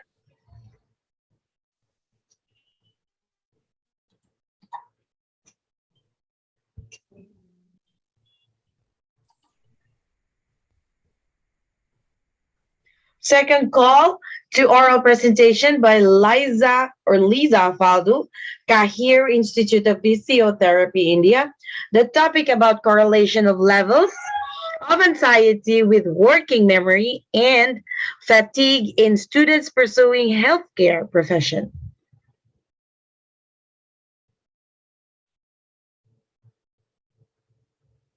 All right, next, let me call on the oral presentation of Dr. Salvi Shah, SPB, Physiotherapy College, India. The topic about a body mass index, physical activity, and fear of fail among community-dwelling elderly population in urban Surat, Gujarat, a pilot study. Am I audible? Yes, you are. Just a minute. I'm just sharing my screen. Go ahead, please. And you may proceed.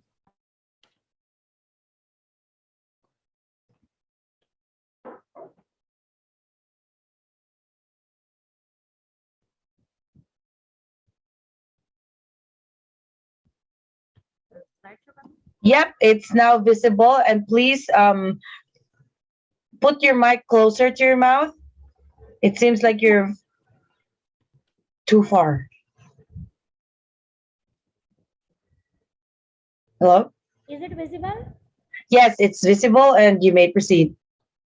Just a minute, ma'am.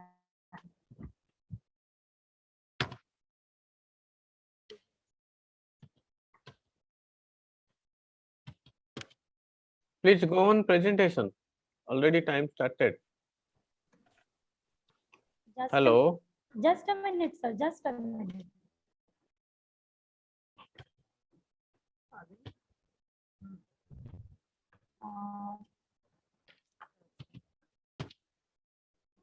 Good afternoon, one and all. My topic of presentation is body mass index, physical activity, and fear of fall among community dwelling elderly population in urban Surat, Gujarat. It's a pilot study. These are the topics for the presentation. Now, moving towards the introduction, as we all know, the falls in the community dwelling elderly people is an important public health problem.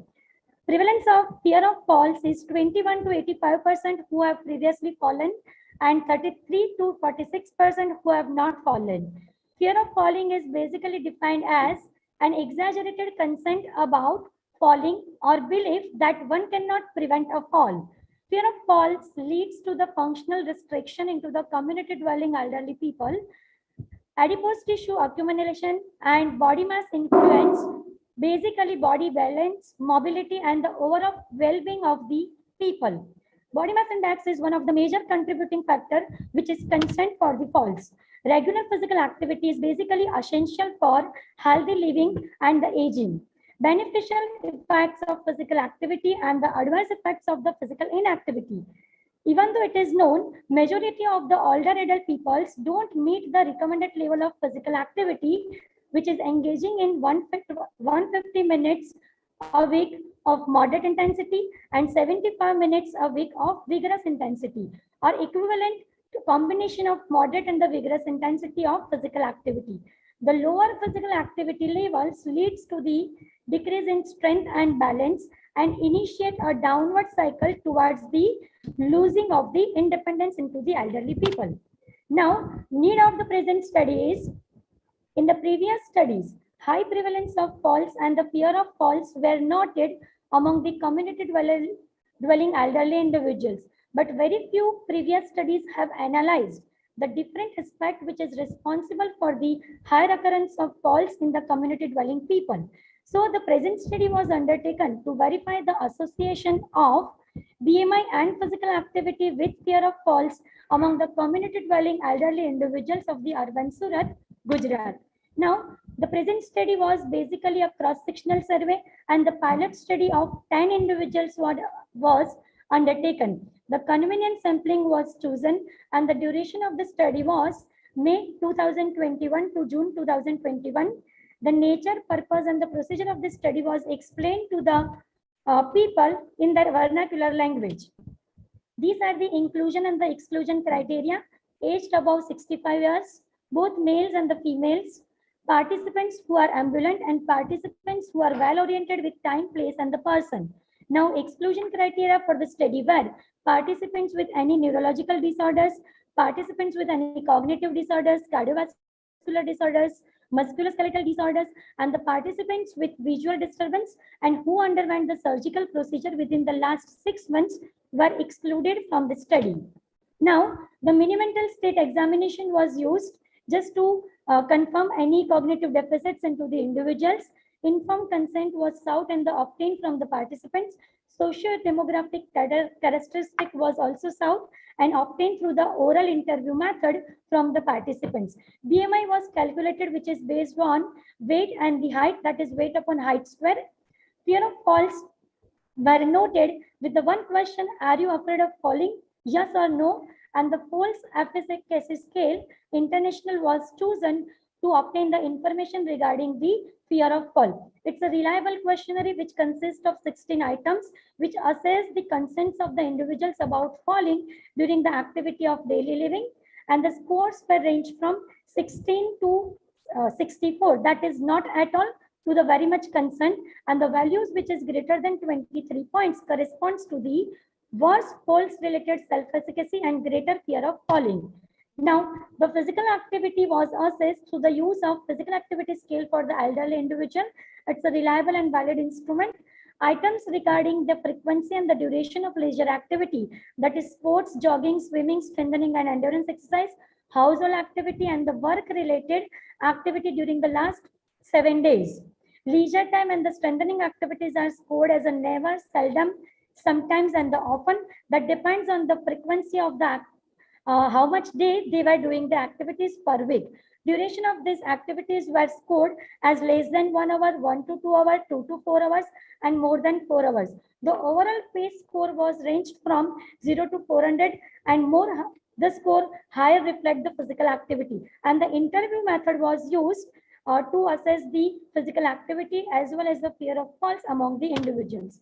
Now the SPSS 20 was used and the level of significance was kept as a P less than 0.055 and the normality was checked with the Shapirovic test. Numerical variables were noted as mean and standard deviation and the categorical variables were noted as a relative frequency.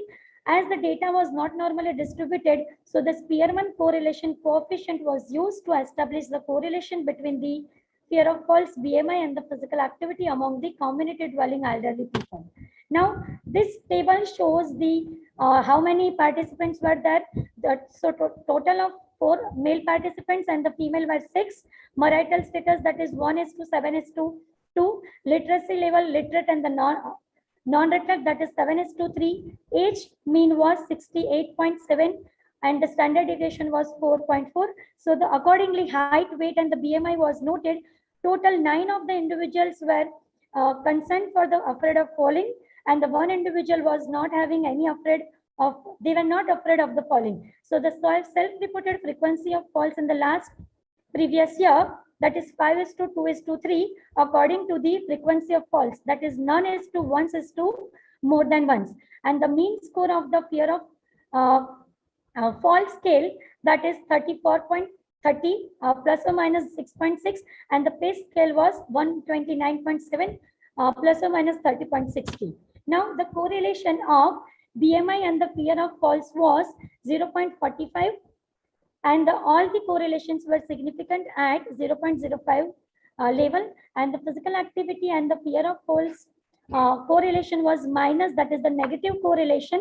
Moderate negative correlation was found, that is 0.53, and the correlation between BMI and the physical activity was weak significant negative correlation, that is minus 0.24. Now, the lower physical activity was noted among the individuals and the high prevalence of fear of falls, that is 90%. Significant moderate positive correlation between BMI and fear of falls. Significant moderate negative correlation between fear of falls and the physical activity, and the weak negative correlation significant was found between BMI and the physical activity. Now, discussion aimed. The present study was aimed to find out the association of BMI and physical activity with fear of falls. So the lower physical activity was noted and the higher prevalence of falls was noted, and the significant association was noted between the variables like BMI, physical activity and the fear of falls among the community dwelling elderly individuals. Now, lower physical activity with mean score of 129.7 plus or minus 30.60 in the present study, which is lower than the study conducted by Christopher et al. On 114 older individuals, and the study conducted by Akosele CO et al. In 2014 showed that the lower physical activity level was noted in the elderly individuals of Nigeria. BMI and the fear of falls, the significant moderate positive correlation was found in the present study, and the significant weak positive correlation between the BMI and the fear of falls was noted by the study conducted by Chaitrali Lomte and the Dr. Parag Ranade on 90 and elderly individual. A study conducted by Gili Rozic et al. Reported that the obese younger individuals, especially the women, experienced the high level of fear of falls irrespective of the measure used, and the epidemiological data also indicate that the increased risk of falls which was related to the obesity. Now, the fear of falls and the physical activity, significant moderate negative correlation in the present study was modified Falls efficacy scale and the modified survey of activities and the fear of falling in the elderly scale scores were associated with lower physical activity in the previous study. These results basically provide an evidence for the novel intervention to promote the physical activity in the elderly individuals just to prevent the fear of fall as well as to promote the physical activity, which has another advantage as well. The probable reasons: increase in the fear of falls, which leads to the restriction of the physical activity, which leads to the more difficulties undertaking activities, hence consent about the falling if they undertake this activity due to consent of falling. So ultimately, increase in the fear of falls and the restriction of the physical activity will lead to the increase into the BMI. Very small sample size in the present study, cross-sectional nature of the study would limit the generalization of the results, and the factors responsible for the fear of falls other than BMI and the physical activity were not considered in the present study. So these three were the limitations of the present study.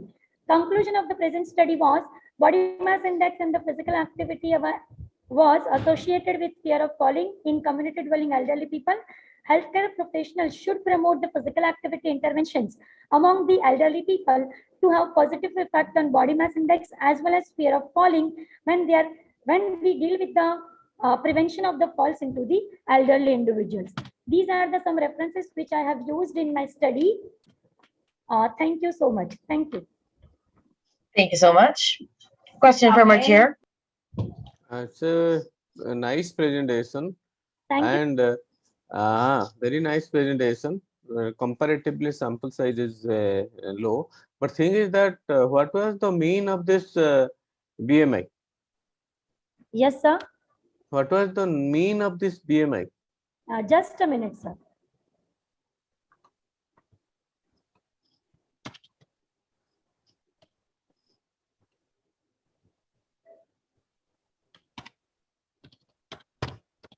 So I'm just sharing the table for this. So the mean BMI was 25.8 and the standard deviation was 4.5, sir. So actually, because this becomes if lower side, it becomes very 25.8 minus 4.5, then it becomes 21, and then the higher side it is around 30. 29, sir. So varies long, very much actually much more varied is there. So for that reason, I was asking that although it is negative correlated, but actually from inference, it's very difficult to tell that more BMI is chance of risk of fall is there. So that is actually it was a pilot study. So my okay. To categorize all the individuals by taking a more sample size into the different category of BMI, that is underweight, normal weight, overweight, and the obese.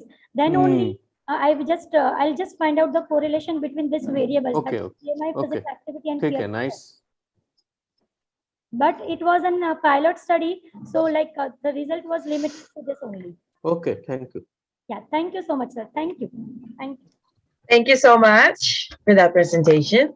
All right. Yep. Let me go ahead and call back oral presentation by Liza Faldu, Kahir Institute of Physiotherapy, India. The topic about correlation of levels of anxiety with working memory and fatigue in students pursuing healthcare profession. Am I audible? Yes, you could have just tell me earlier. My apologies that I muted you earlier.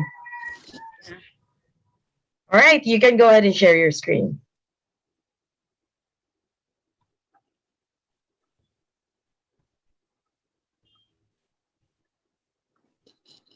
Perfect. I can now see your screen. Please proceed. Good afternoon, everyone. My topic for scientific paper presentation is of levels of anxiety with working memory and fatigue in students pursuing healthcare profession. Occasional anxiety is a normal part of everyday life, but when it affects the activities of daily living, it might become disabling. And anxiety is prevalent among college students, which is not good for their overall well-being and results in their poor academic performance. Healthcare profession students have higher anxiety levels as compared to the general population. It might affect their ability to manage elements of patient care and also has been linked to decrease empathy towards the patients. Working memory is necessary in order to maintain the task goals throughout the day and reducing interference from distraction. Daily stressors and fatigue together can have a significant effect on learning and various cognitive functions in young adults. Fatigue can be either mental or physical. To our knowledge, there has been no study done on correlating levels of anxiety with working memory and fatigue both. Hence, this study might add up to the existing literature. Aim of the study is to correlation of levels of anxiety with working memory and fatigue in students pursuing healthcare profession. Methodology, source of data is students of KLE University, Belgavi. Study design, observational correlational study. Target population is students pursuing healthcare profession in KLE University. Sample size was 236. Sampling technique, convenience sampling. Inclusion criteria was healthcare profession students of KLE University of age 18 to 27 years. Exclusion criteria was any other mental health disorder or any pre-existing condition closely related with psychiatric symptoms. The study was commenced after obtaining the ethical clearance from the institute. Students pursuing healthcare profession in KLE University between age group of 90 to 30 years were included in the study. All participants were explained about the nature and the process of the study, and a written informed consent was taken from them. As per inclusion and exclusion criteria, a total of 236 students were included of various healthcare profession, out of which 230 were analyzed because 6 of them could not complete the study. Anxiety was observed using Beck anxiety inventory. Working memory was assessed using reading span test, and fatigue was assessed using Chalder fatigue scale. Data analysis was done. For statistical analysis, Spearman's ratio was used to find the correlation between all these three, that is anxiety, working memory, and fatigue. In demographic data, these are the following healthcare profession students which were included in the study, out of which physiotherapy were the maximum. This is a graph which is comparing anxiety and working memory. This graph shows higher the anxiety levels, lower is the working memory score. This two graph shows a correlation between anxiety and fatigue, physical as well as mental symptoms. In this first graph, they are saying anxiety, more the fatigue, physical as well as mental. It is same for the both. In this table, we found that a negative correlation was found between anxiety and working memory. That means it were inversely related to each other. Higher the anxiety levels, lower were the working memory scores. It was same for the working memory and fatigue in mental as well as physical. It were inversely related to each other. That is, lower the working, higher the fatigue, lower the working memory score, and a positive correlation was found between anxiety and fatigue in physical as well as mental symptoms. That means it were directly related to each other. That is, higher the anxiety, higher were the scores of the fatigue. In discussion, a study conducted by Shane Drake, he conducted 2 experiments with high anxiety and low anxiety subjects to assess the working memory. He found out that high anxiety subjects have relatively smaller residual working memory capacity than the lower anxiety subjects, and our findings are in line with this study. San Young Hoon and et al. Aim to identify the correlation between anxiety and fatigue in among one of the stress factors in nursing students doing clinical practice. They found there was a significant relation between anxiety and fatigue. So they found these results are in line with our study. conducted a narrative review and a meta-analysis that showed measures of anxiety predict the poorer performance on measures of working memory capacity. These results are also in line with our study. In conclusion, we found a positive correlation between anxiety and fatigue. That is, higher the anxiety, more was the fatigue. It was same for both the case for physical as well as mental symptoms, and a negative correlation was found between the anxiety and working memory. It were indirectly related to each other. That is, higher the anxiety, lower were the working memory scores, and also a negative correlation between working memory and fatigue. That is, more the fatigue, less the working memory scores.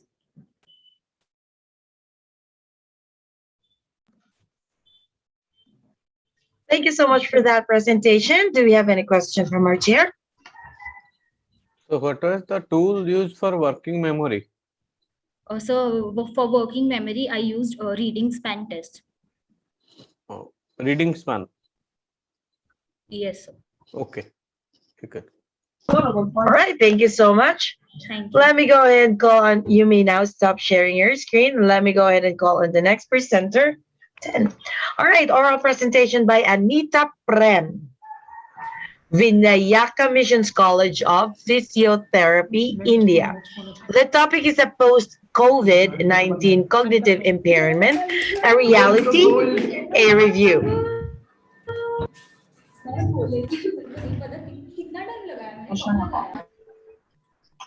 Yeah. Ma'am, am I audible enough? Yes, you are. Yeah. You can go ahead and share your Yeah, screen, I'll please. share my screen. Yeah. All right.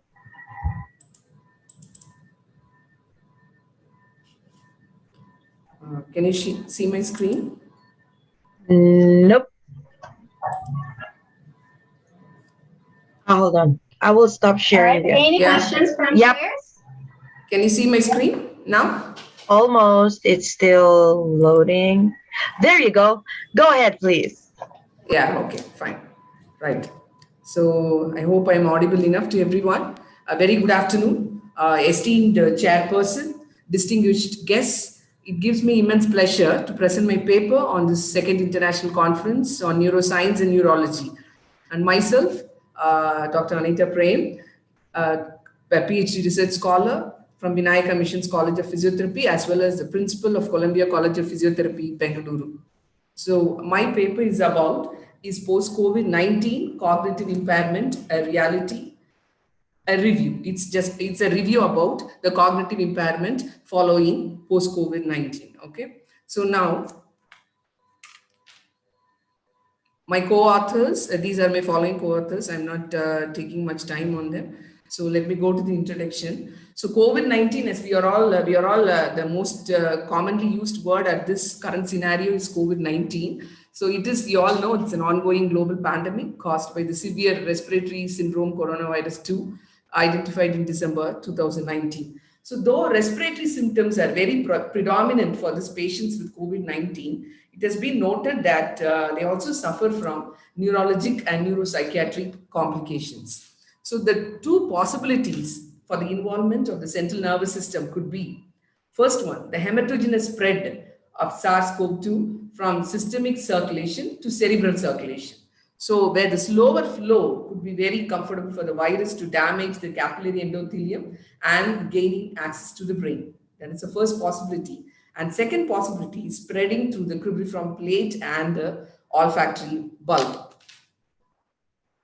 So now, once it enters the central nervous system, the possibility could be either a direct damage to the cortex and the adjacent subcortical structures, or an indirect effects due to systemic impairment as well as a psychological trauma can result in cognitive impairment post-COVID. So now the methodology was around 2,903 studies identified searching for the word neurological involvement post-COVID in PubMed, and almost 2,811 were excluded because the study, my review was purely on picking up only the cognitive impairment following post-COVID. So only 92 studies were assessed for eligibility. In that 52 articles were excluded and 40 full-text articles related to the cognitive involvement post-COVID was included for my study.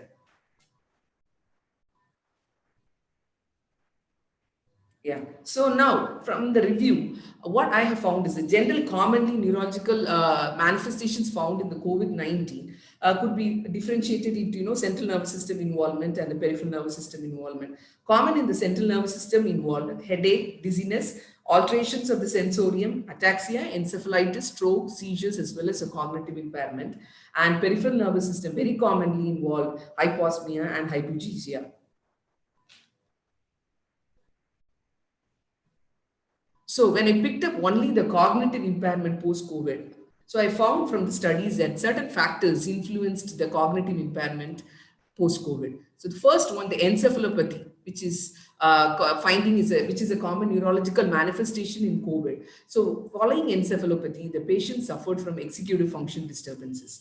And along with that, they also had dysexecutive syndrome, which include inattention, disorientation, poorly organized movements, confusion, and agitation. And these people also had, most of them had a decrease in nitric oxide concentration, who had an involvement of the cognition. The fourth one could be the effect of hypoxemia. So because of this acute respiratory failure treated with invasive mechanical ventilation, okay. So, and the arterial oxygen saturation falling below 90%. In these conditions, whenever the patients had acute respiratory failure and they were treated with a mechanical ventilation and they had oxygen saturation below 90%, a few of them reported with involvement of cognition. Now, I classified them based on the different age groups. So young adults, I found that almost in the studies, they have come to a conclusion that around 19.9% of young adults had impaired concentration and attention, and around 18.9% they had impaired memory. And most of the young adults at the time of discharge, they had mild cognitive impairment and subclinical cognitive impairments as well. In the older adults, I classified them into elderly with no pre-existing cognitive illness and elderly with pre-existing cognitive illness.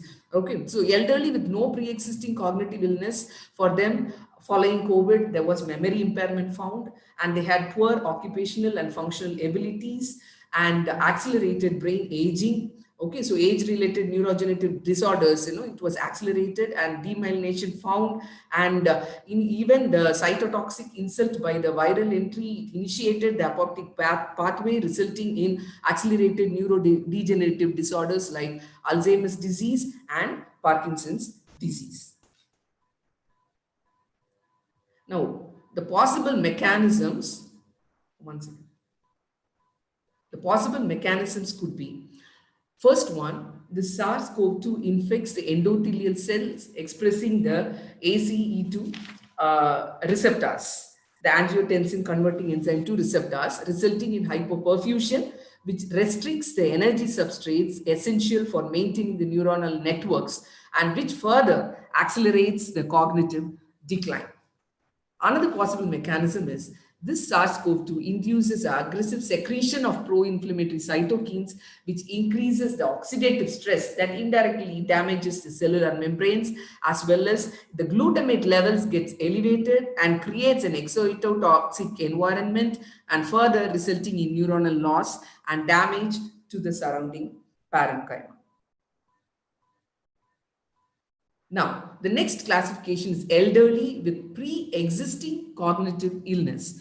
So, for example, when I saw from the review studies, I found that patients with dementia, especially, they have to have a frequent face-to-face appointments with the clinics in the long-term care, but they were denied of these appointments because of that cognitive impairment worsened. And along with that, apathy, anxiety, agitation, and depression worsened, and a decrease in well-being, sleeping problems developed, and loss of memory, and worsening in behavior and language function. So all these were found in patients with dementia who were denied of free care, because long-term care, because of this COVID, during this COVID season. Apart from even the patients with dementia and even patients with Alzheimer's, the same thing, even they experienced certain things because of the lack of care. Next, cognitive impairment in children. In children, actually, there is something called as the adverse childhood experiences. So the fear of contagious disease and illness and isolated family life and school closures and lack of support networks and loss of loved ones and domestic violence and drug use and mental illness in family, and all these are the adverse childhood experiences the child can face. And because of all this, the children result in toxic stress. There is toxic stress among children, which leads to cognitive impairment among children. Apart from that, they also have disturbance in sleep routines, decrease in physical and outdoor activities, and increased use of electronic devices, sedentary lifestyle, and increase in consumption of canned food and industrialized food containing less nutrients for the developing brain. So this creates a negative impact on the growth of the children and preventing child development from reaching its full potential. So apart from the pregnant women, maternal anxiety and depression during this COVID season, okay, during pregnancy, among pregnant women, it also leads to children's neurodevelopment and impairment there, as well as it could predispose to behavioral disorders after the child is born. So now, coming to the conclusion, so what is found is, so most of us, we are very aware about the other sequelae following COVID-19. So I would like to bring to the notice that even cognition, though there are several neurological complications, neurological manifestations following COVID, even cognition is a part of it. We have to, cognitive rehabilitation has to be brought under the regular routine care, and to optimize the medical care following COVID, we need to really consider the cognition also in it. So little is currently known about the longer term effects on the brain of the coronavirus infection and its consequences in terms of cognitive functioning. Yet a number of observations from systematic literature suggest that this is of clinical importance, as well as it is very important in post-infection patient management. Since sequelae of COVID-19 remain unexplored, monitoring recovered patients over time needs, okay, and to prepare ourselves and to optimize the medical care. And it will also be very necessary to offer neuropsychological and cognitive rehabilitation to those who need it. So if this has been identified, and if you are all aware of this, even a cognitive rehabilitation can also be put into the regular management. So these are all the references. And with this, I would like to thank you, and I would like to finish my presentation. So saying that life isn't about waiting for the storm to pass, it's about learning how to dance in the rain. Okay, so thank you one and all, and thank you so much. Thank you so much. Question from our chair. Very nice presentation, and predicting about the consequences of what will happen after post-COVID. But see, COVID when came, the first people thought that this is the only problem is affecting to this older age people and they died. But this is then attributed that this is a problem of this comorbidity and old age people are not able to tolerate. But in the second phase, actually, if you'll see, rather the people died in the mostly young adults and those the productive life of this actually people, they died. Actually, that is the most important thing. And presently, they are expecting that these children will be affected. This type of last 1.5 years, we are in the house and we are not going out. And that disease atrophy will be definitely there. So definitely, you have rightly pointed that we have to go for cognitive retraining and other things, because we are now forgetting many things. Also, sometimes there was a cartoon in this WhatsApp that अगले जन्म का ये आ रहा है school, तो पिताजी ने उसको मारा, देखो ये तुम्हारा 1 साल का बैक स्कूल है, तुम कैसे बोल रहे हो अगले जन्म का? This will be like this cognitive impairment will be there. Thank you for this nice presentation. Yeah, thank you so much, sir. Thank you. All right, good job. Thank you so much. Thank All right, you. everyone. I would like to remind everyone to just stay in the room, please, and stay muted. And also, who is my second presenter? Moment. Yeah. For Jogo Health. Yeah, I will be calling you after lunch. All right. So everyone, we will be going on lunch break. So please stay in the room and come back at exactly 1 hour. So this is around 1:25. So by 2:30 we'll start. Okay, 2:30 we'll start. Everyone, just stay in the room. See you later. Okay, thank you.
And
Everyone, we'll be resuming our session in 10 minutes.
Hello.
I'm requesting everyone to please come back to the session and please encourage your colleagues to come back to the meeting and we will resume.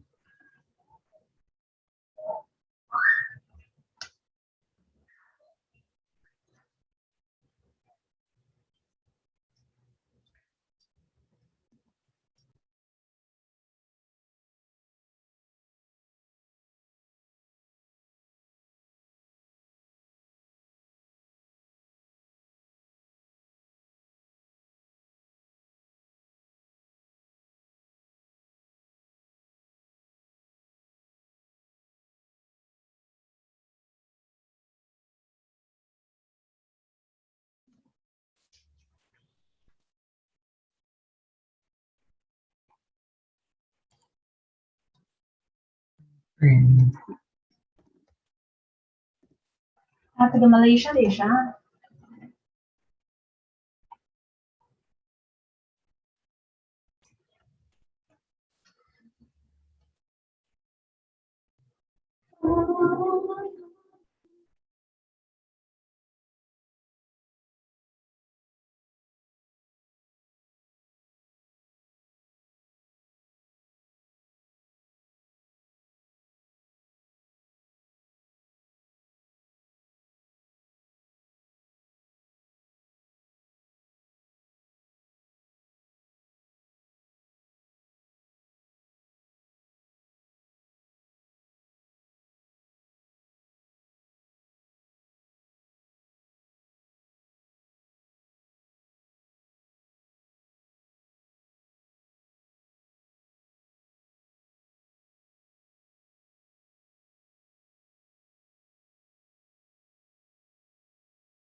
Anjana, you told me na that Bangalore issue. Yes. That is what I'm telling. Okay. That is good only. That's good. என்னமா Yeah, சொல்றேன்? like then roughly எப்போ அந்த clinic எல்லாம் start ஆகும் மாதிரி இருக்கு. It will take time. It will take time. It will take time. So அதுக்குள்ள even I am trying to research. Yes. So, but it is a viable option. Definitely. Definitely. That is what even I'm thinking. That is what even I'm thinking. நல்ல ஒரு chance உங்களுக்கு. But என்ன பெங்களூர்ல வந்து இது இருக்கு, traffic issues ஆக and traffic is really crazy.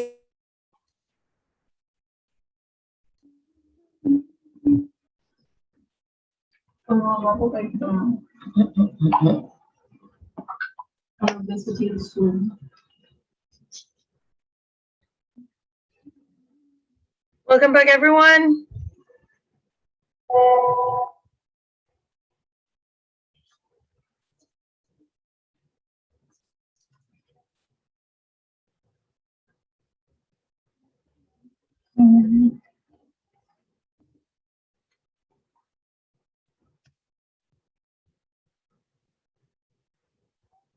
Welcome back, everyone. And I would like to again welcome back our session chair, professor and head of Department of Psychiatry, IMS Som Hospital, India, Dr. Surjit Sahu. Hello, sir. Thank you. Welcome back. Good afternoon. Right. Thank you. All right, then we'll start with the next presentation. Oral presentation by Karthikeyan Manoharan, Jogo Health, India.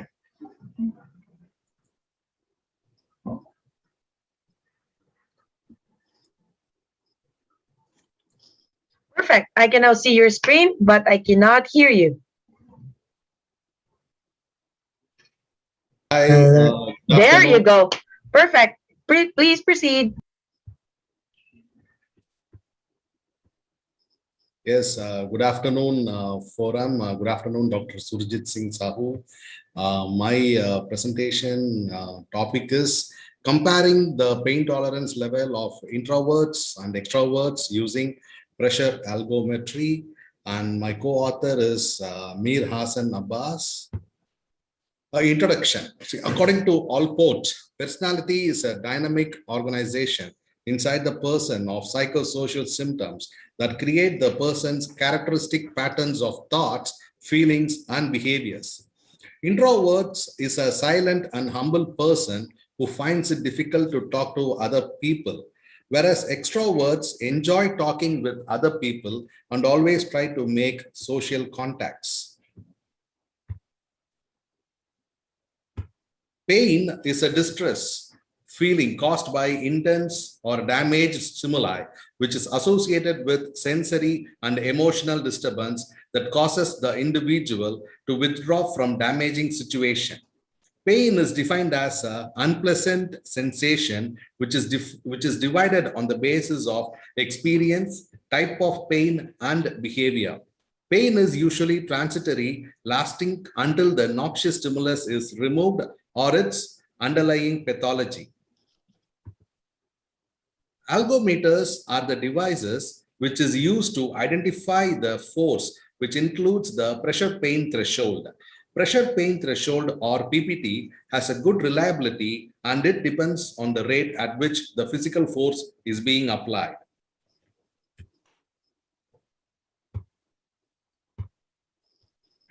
PPTs give a specified power and analyzing of one's tenderness, and hence it is useful in a multiple clinical cases. The purpose of a PPT test, the initial point at which a pressure feeling is sensed as pain. It has been declared that painful regions have a decreased pressure pain threshold. Therefore, by using an algometer may be a helpful method to measure pains and perhaps track the recovery. So, aim of the study. So my aim of the study is to compare the pain tolerance level of introverts and extroverts using pressure algometry. Need for the study. It is also imperative to understand the personality of the patient, which will facilitate the customization of the treatment protocol in order to target the patient's compliance and patient satisfaction. Hence, need for the study is to find the pain tolerance level of introverts and extroverts using pressure algometry. Inclusion criteria. Inclusion criteria was a gender, both males and females were included, aged between 17 to 22. Scoring of low, high from Neo 5-factor inventory scale. Who are the subjects? Exclusion criteria: who are under pain medications, who have recent injuries, and who are not willing to participate in the study. Outcome measure: Neo 5-factor inventory questionnaire, pain pressure threshold algometer, and NPRS, which is your numeric pain rating scale. Methodology. Study design is non-experimental. It is a comparative study with convenient sampling. Sampling size is 156 subjects. Study setting is SRM Institute of Science and Technology, College of Physiotherapy, Katangvattu. Procedure. Both the groups were given 1 kg dumbbells in each hand, and the subjects were asked to do toe standing, and a trial was given to avoid tricky movements. After the completion of the trial, the subjects were asked to repeat the calf raise with dumbbells on both the hands for the maximum repetitions up to their level of capacity for the duration of 1 minute, and then the pain pressure threshold algometry and NPRS scale readings were noted down on the same day as taken as immediate post-test reading. After 48 hours of this exercise, pain pressure threshold algometry and NPRS for calf muscles for both the subjects in Group A and Group B were noted as post-test reading. So this is the figure for the patients or the models. So the first figure shows the calf raise with 1 kg dumbbells.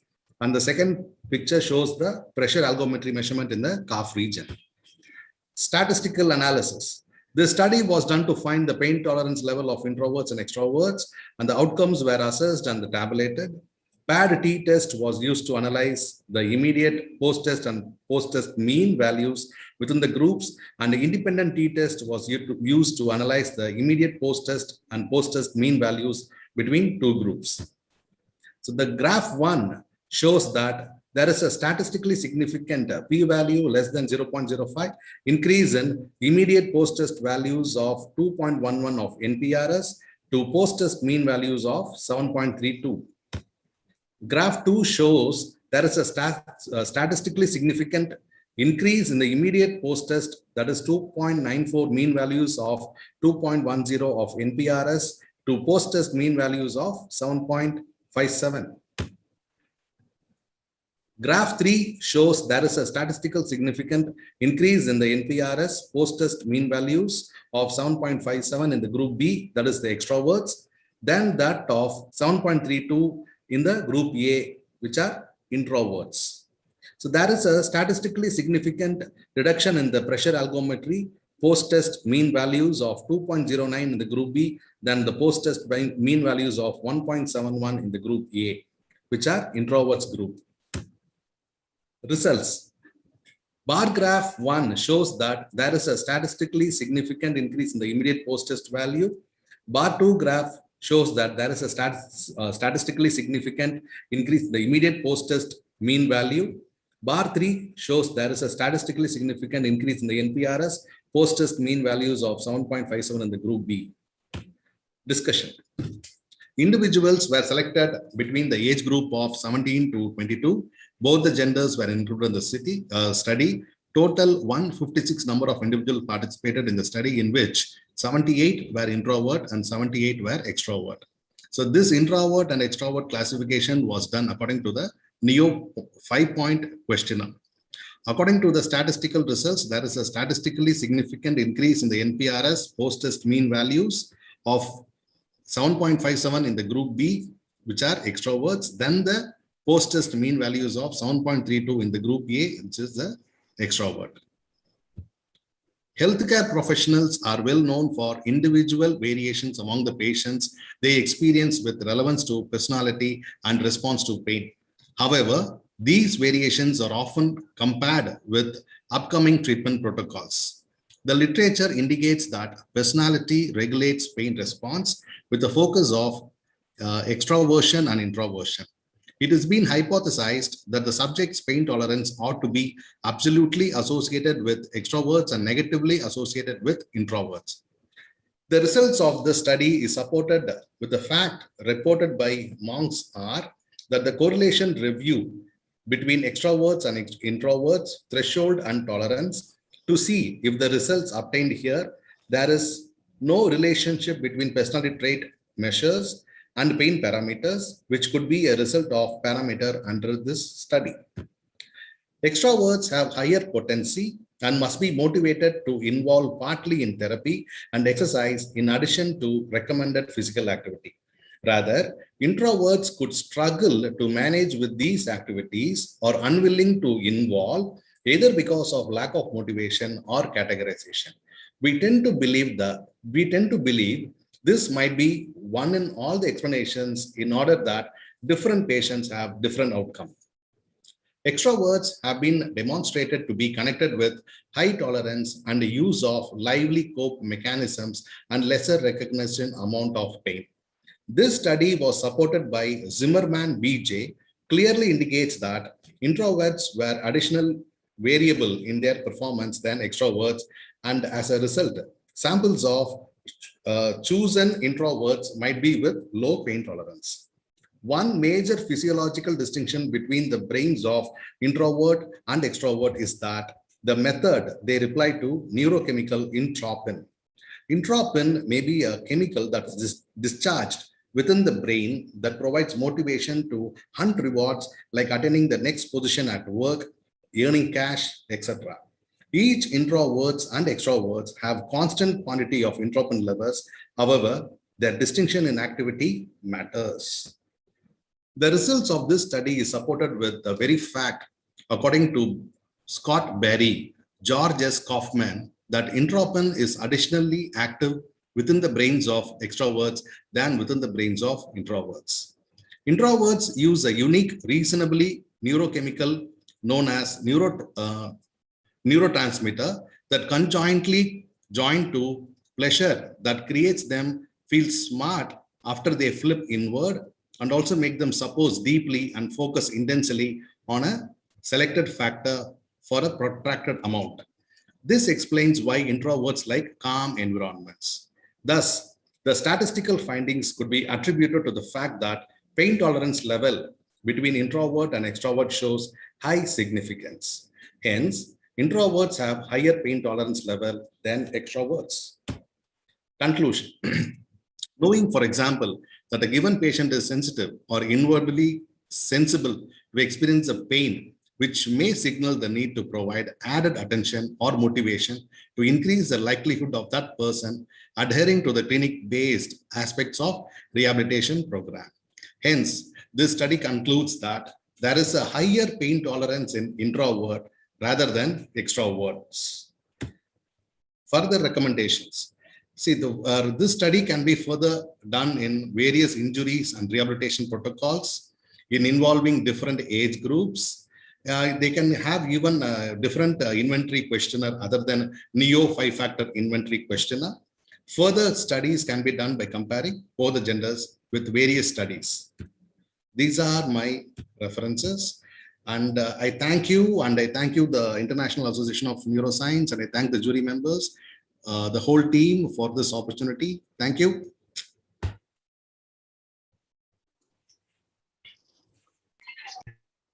Thank you so much. Any question from our chair? It's a very nice presentation that you can choose the patient who will be motivated for this patient to be motivated to for any of this exercise protocol, or they will be more motivated. But one thing is that why did you take the sample size from 17 to 22? The sample size is 156, sir. The age group is 17 to 22. Yeah, 17 to 22 because in the college atmosphere, gradually from first year to the postgraduate level, we have taken the samples, sir. Okay. So availability of the samples, we needed a large number of samples to validate the study. Hence, the age group was 17 to 22, and we have taken 156 samples based on the inclusion and exclusion criteria. Okay. All right, thank you so much. Good job with that. And let me go ahead and proceed to the next presenter. Let us welcome an oral presentation by Parth Doshi. It's from Kahir Institute of Physiotherapy, India, a topic about correlation of internet addiction with cognition, attention, and quality of sleep among students.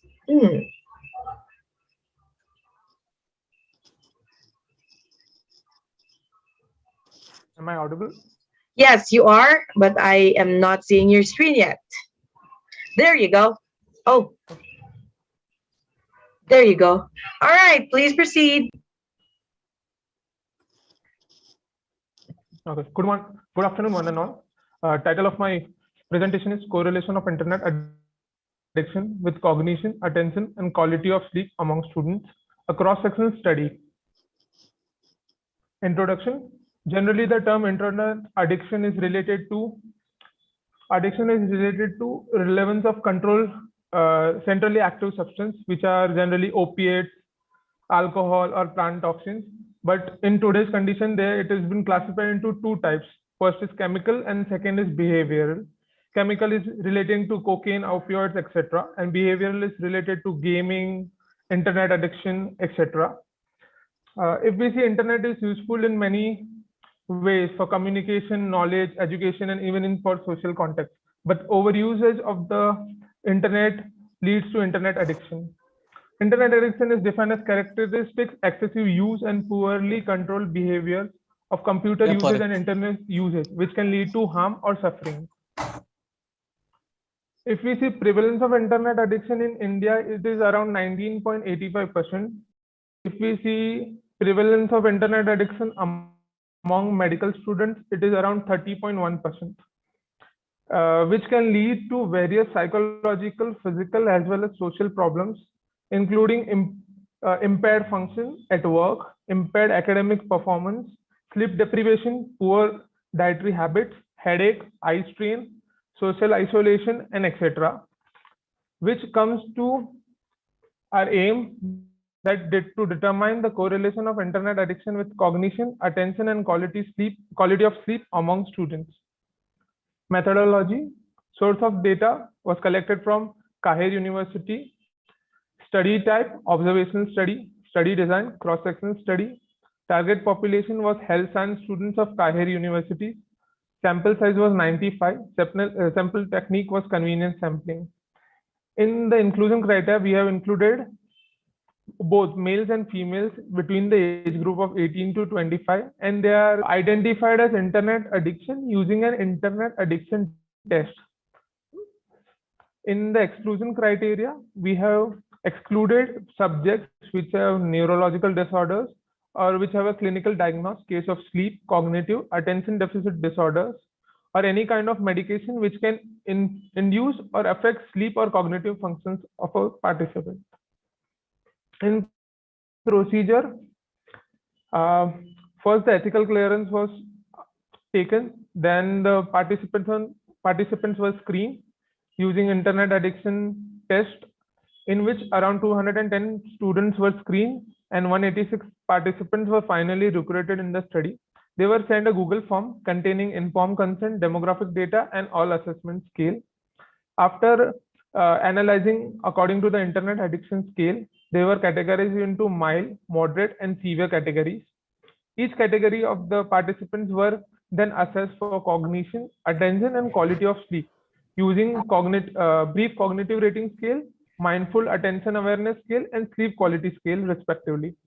After the collection of data, analyzed using a statistical software, which have used a statistical formula using Spearman rank correlation coefficient. Result: here we see females were more participants than male participants. Only 21.5% people were mildly addicted and 8.06% were moderately addicted.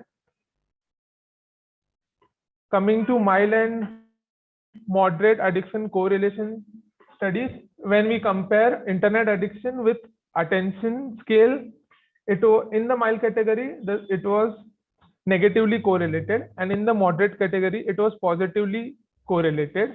Coming to again mild category, if we see cognition and internet addiction, it correlated in the mild category, but it is negatively correlated in the moderate addiction.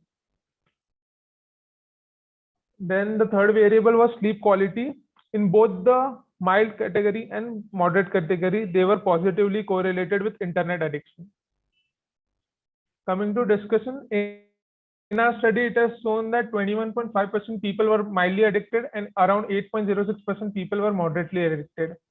According to the previous study done by Raghav et al., it was shown that around 18% students are addicted, and a similar study was done in Iranian students, which showed that around 9.7% students were internet addicted.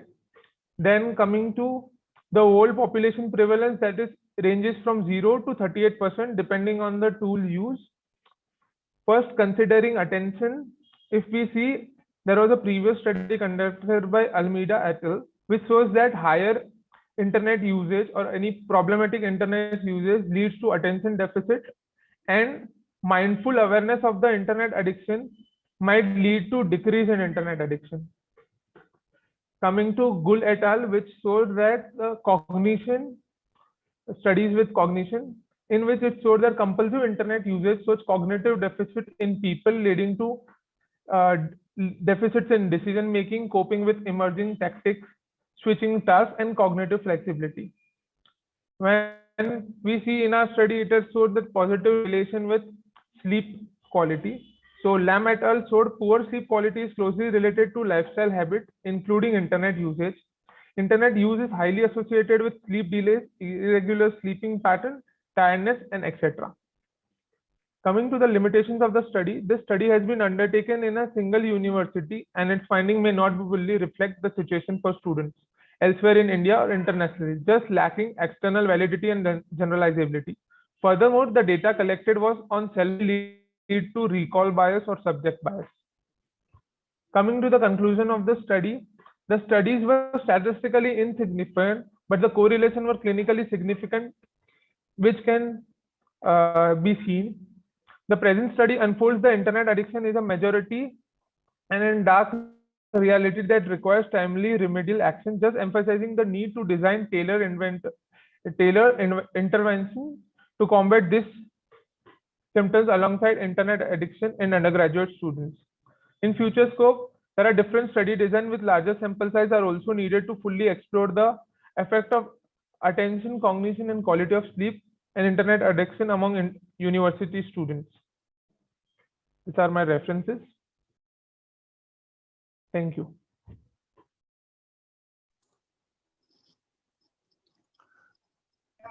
Thank you so much. And do we have any question from our chair? Okay. Presently, the COVID is going on. Due to the COVID, everybody is using the internet comparatively much more. And after Jio has raised, and it has changed this internet system use with 4G introduction. Do you think that this will be a very much bad effect in the next in our future students?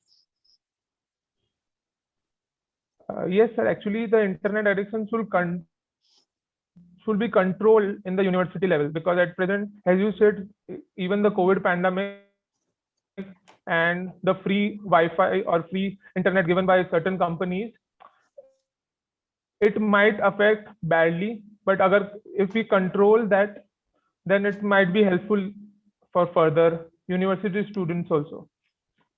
Okay, thank you. Thank you. Thank you so much. All right, let's proceed with the next presenter. Let me call on the oral presentation of K. Shanaprava Mohakut, Swami Vivekananda National Institute of Rehabilitation, Training and Research, India. Topic is about effects of metacognitive strategy training on recovery of independence of post-stroke survivor.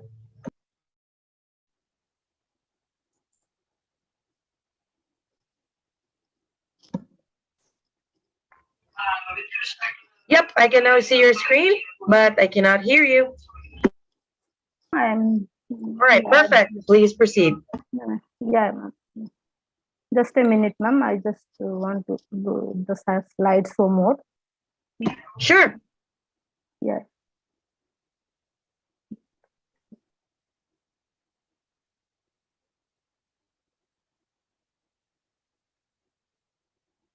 Is it okay, ma'am? Hello? Yes, it is. Please proceed. Yeah. Good afternoon to everybody. I'm really very much thankful to the team for giving me the opportunity to present the paper. The title of my topic is Effects of Metacognitive Strategic Training on Recovery of Independence of Post-Stroke Survivor. Coming to introduction. Stroke leads to sensorimotor, cognitive, and speech deficit that varies depending on the severity. Post-stroke individual experiences significant challenges with their functional health despite advances in neurorehabilitation. It has been found that 39% of post-stroke survivors depends upon others in their basic activities of daily living, whereas more than 50% of post-stroke survivors depends on instrumental activities of daily living. Also, stroke survivors are unable to participate in meaningful daily life activities, leading to disability, which is contrary to the concept of ICF model. For improvement of functional performance of post-stroke survivor, many interventional approaches are adopted. But according to Tishel R.W. et al. 2008 and Vivek J.M. et al. 2014, the conventional stroke rehabilitation approach, which is used for the therapeutic purpose, is only confined to the improvement of the particular task trained to the individual with practice.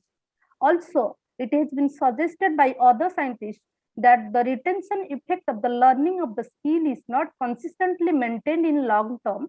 Other than that, there is lack of generalization and transfer of learned skill to other tasks or contexts in their day-to-day activities. Hence, mounting of evidences suggests that the novel metacognitive strategy training or MCST is applied in the field of stroke rehabilitation for greater independence and reducing disability. The hypothesis of my study is MCST does have effect on recovery of independence and reducing disability in post-stroke survivors. The objective of my study is to evaluate the efficacy of metacognitive strategy training on recovery of independence and reducing disability in post-stroke survivors. The study was conducted in Neurology Department of SAM Hospital, Bhubaneswar, and Department of Occupational Therapy, SD Nirtar, Cuttack, Odisha. Definition of population, post-stroke survivor, sample size was 30. Study was an exploratory control trial with pre, post, and follow-up study, and sampling method was double-blind randomized. Inclusion criteria: the first onset subacute and chronic stroke. The patient should have sufficient language skill to understand and respond to basic interview and questionnaire, and of age group 18 to 60 years. Exclusion criteria: acute post-stroke, which is less than 15 days, and patients comorbid with neurological diagnosis like multiple sclerosis, Parkinson's disease, motor neuron disease. Also, the psychiatric diseases like dementia, current bipolar mood disorder, major depressive disorder, or psychotic disorder. Also, patient having severe cognitive impairment, aphasia, and severe vision impairment, alcohol or substance abuse, or patients of recurrent strokes are excluded from my study. The study procedure: after the selection of post-stroke patients, patients are divided, randomized into two groups. The first one is control group, which was provided with conventional occupational therapy only, and the other one is experimental group, which was provided with conventional occupational therapy along with metacognitive strategy training. And after the randomization, the baseline or time one assessment was done, and after the post-intervention, the first follow-up was done, which is after 8 weeks from the baseline, and the second follow-up was done after 20 weeks or 6 months from the baseline.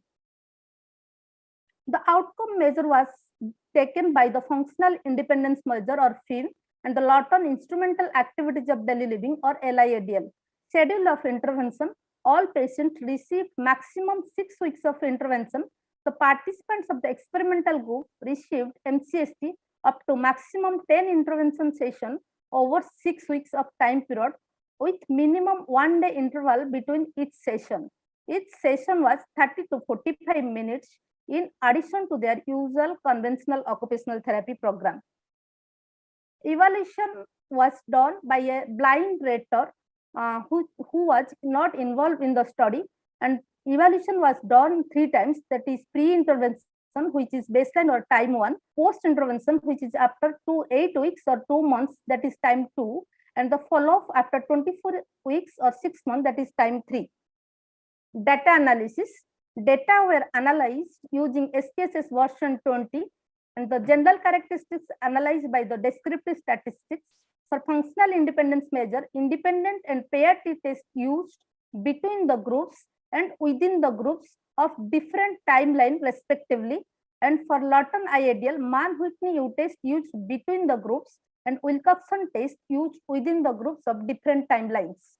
This is the demographic characteristics table of the samples, and the mean age for the experimental group is 46.42 with standard deviation 9.88, and for the control group it is 44.81 with standard deviation 11.25. And for the experimental group, male is 73% and the female is 27%, and for the control group it is 67% and female is 33%. The mean year of education of the patients are for the experimental group, it is 13.46 with standard deviation 3.99.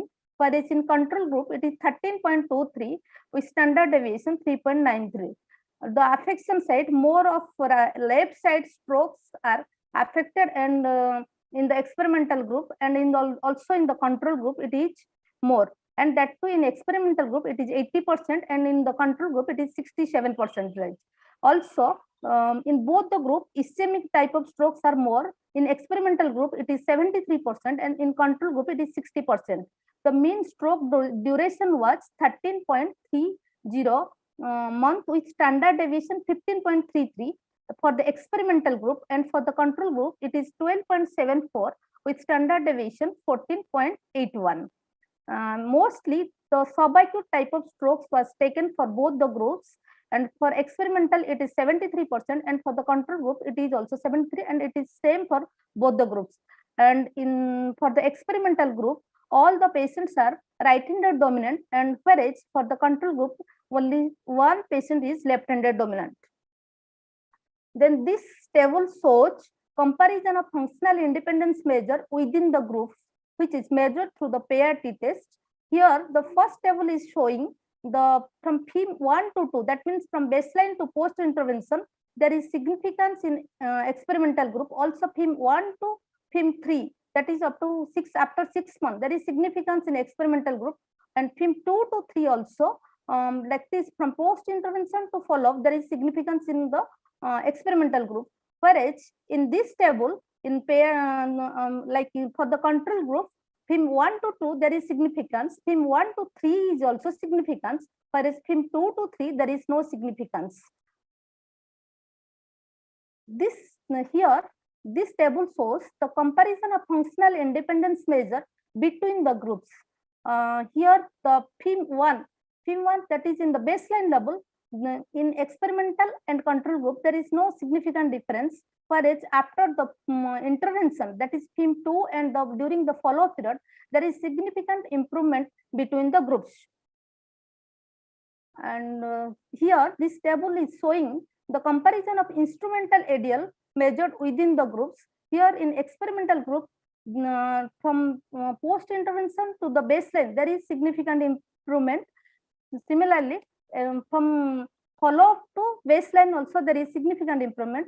Also from follow-up to post intervention there is significant improvement in experimental group, and also in control group there is significant improvement in post intervention to the baseline and follow-up to the baseline, whereas from the post intervention to the follow-up there is no significant improvement in control group.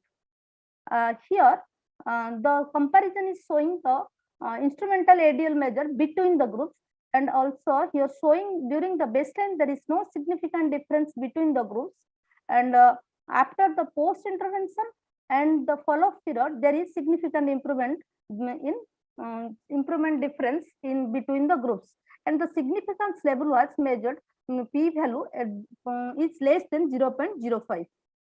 Coming to the discussion, the experimental group or the group provided with MCST has better improvement in functional independence measure and instrumental activities of daily living than the control or the group provided with conventional therapy after the intervention.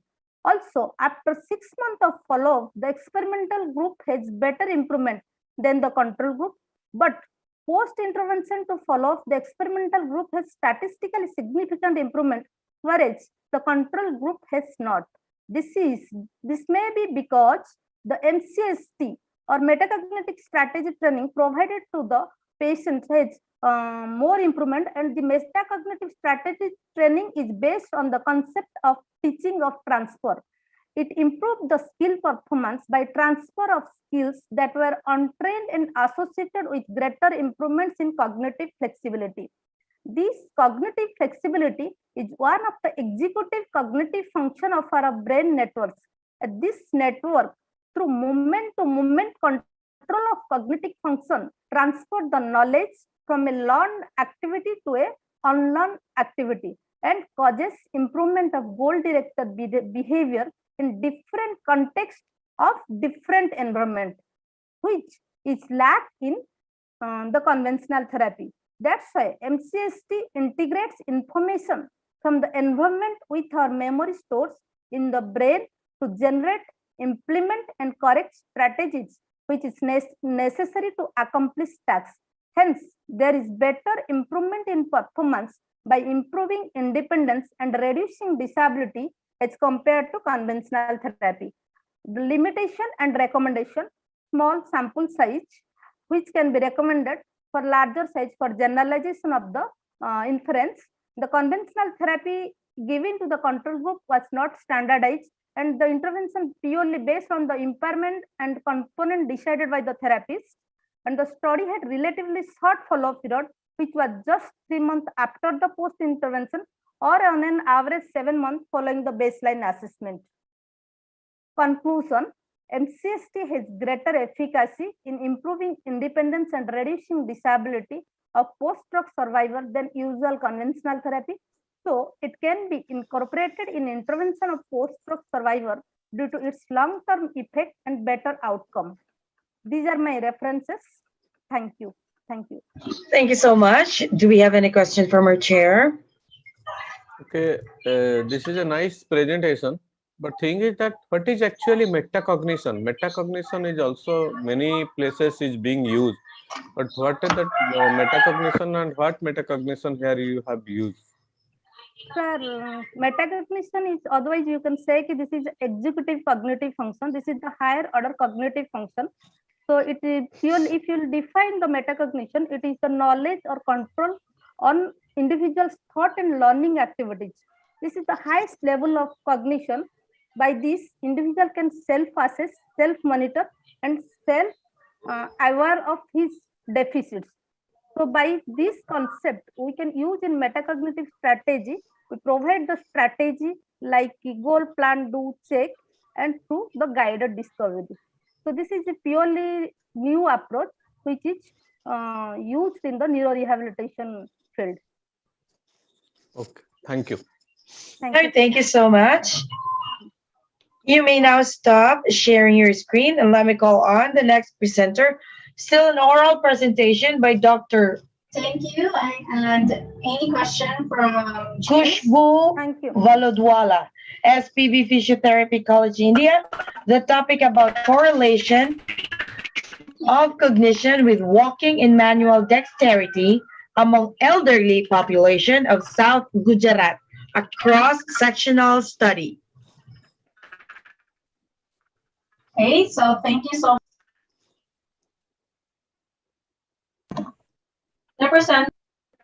I can't hear you. Dr. D.Y. Patel, Vijayapeth, India. Topic all about a comparative study of muscle energy systems blend on correction. Is it just me or does anyone hear her? I can't hear her.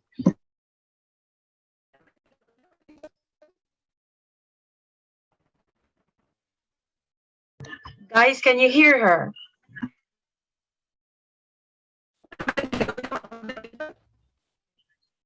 Oh yeah, I can hear you now, but there's a static.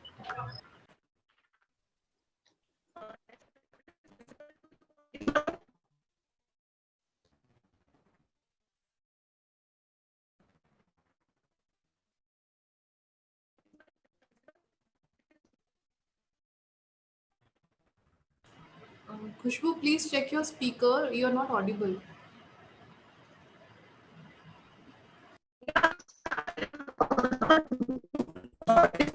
Khushbu, one thing you can do, you can off your video, but you can share your presentation and you can have your audio. You can, because your bandwidth may be low. Probably, yeah. You can go ahead and turn off your video so that the bandwidth will go to your mic. Just proceed with the presentation.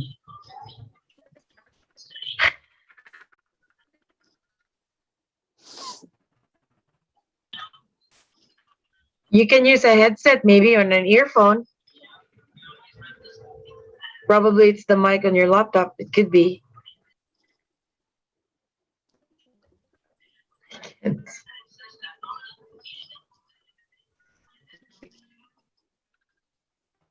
We can allow in the next, no problem. So she should be ready with this audio. That will be better. Next Right. presentation. We can allow. Yes, Sir Chair. All right. Miss, can you please fix your audio? I'll just call you back later, okay? We'll go on to the next presenter. I'll call you back. All right. Next presentation, oral presentation by Dr. Swapna Amod Patangkar by Bharati Vidyapith, deemed to be university, India. My apologies. Bharati Vidyapith, deemed to be University, India. The topic is about salivary biomarkers for Alzheimer's disease.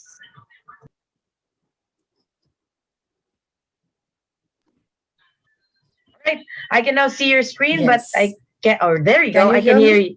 Yes, I can hear you. Please proceed. Okay, yes. A very good afternoon, everyone. I'm Dr. Swapna Amod Patankar, faculty in the Department of Oral and Maxillofacial Pathology and Oral Microbiology at Bharati Vidyapith, deemed to be University, Dental College, Hospital, Pune, Maharashtra, India. Today, I'll be presenting a paper on salivary biomarkers for Alzheimer's disease. Alzheimer's disease is a neurodegenerative disease and the leading cause of progressive dementia.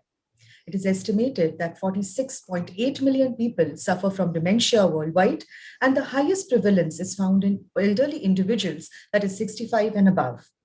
By 2030, it is estimated that the prevalence will increase to approximately 74.7 million people, partly due to increasing numbers of elderly people in the world. Alzheimer's disease causes the brain to shrink, that is atrophy, and the brain cells, that is the neurons, to die. Alzheimer's disease is the most common cause of dementia.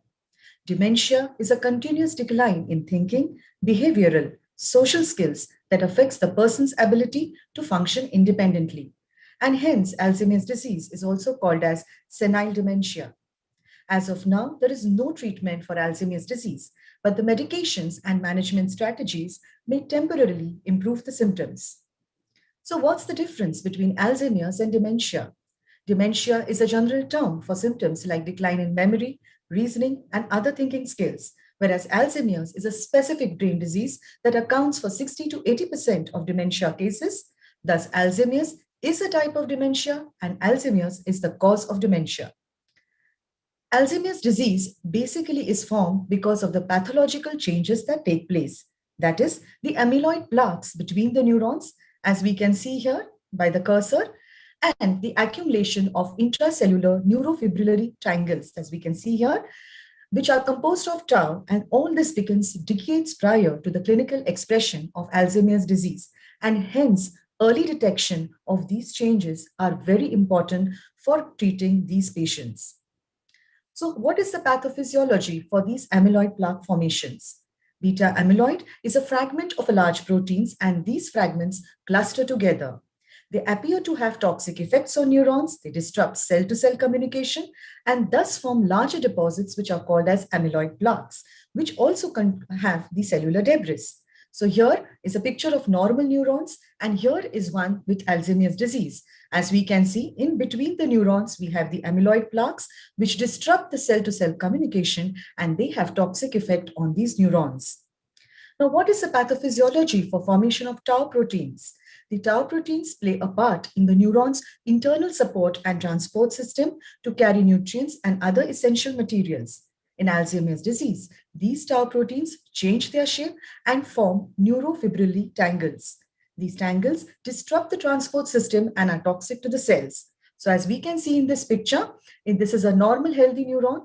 The tau proteins are maintaining the integrity of this neuron and help in carry out the various functions. But in an Alzheimer's disease, these tau proteins get arranged as neurofibrillary tangles, as we can see here, and they cause disruption of the transport system and ultimately have toxic effect on the neurons.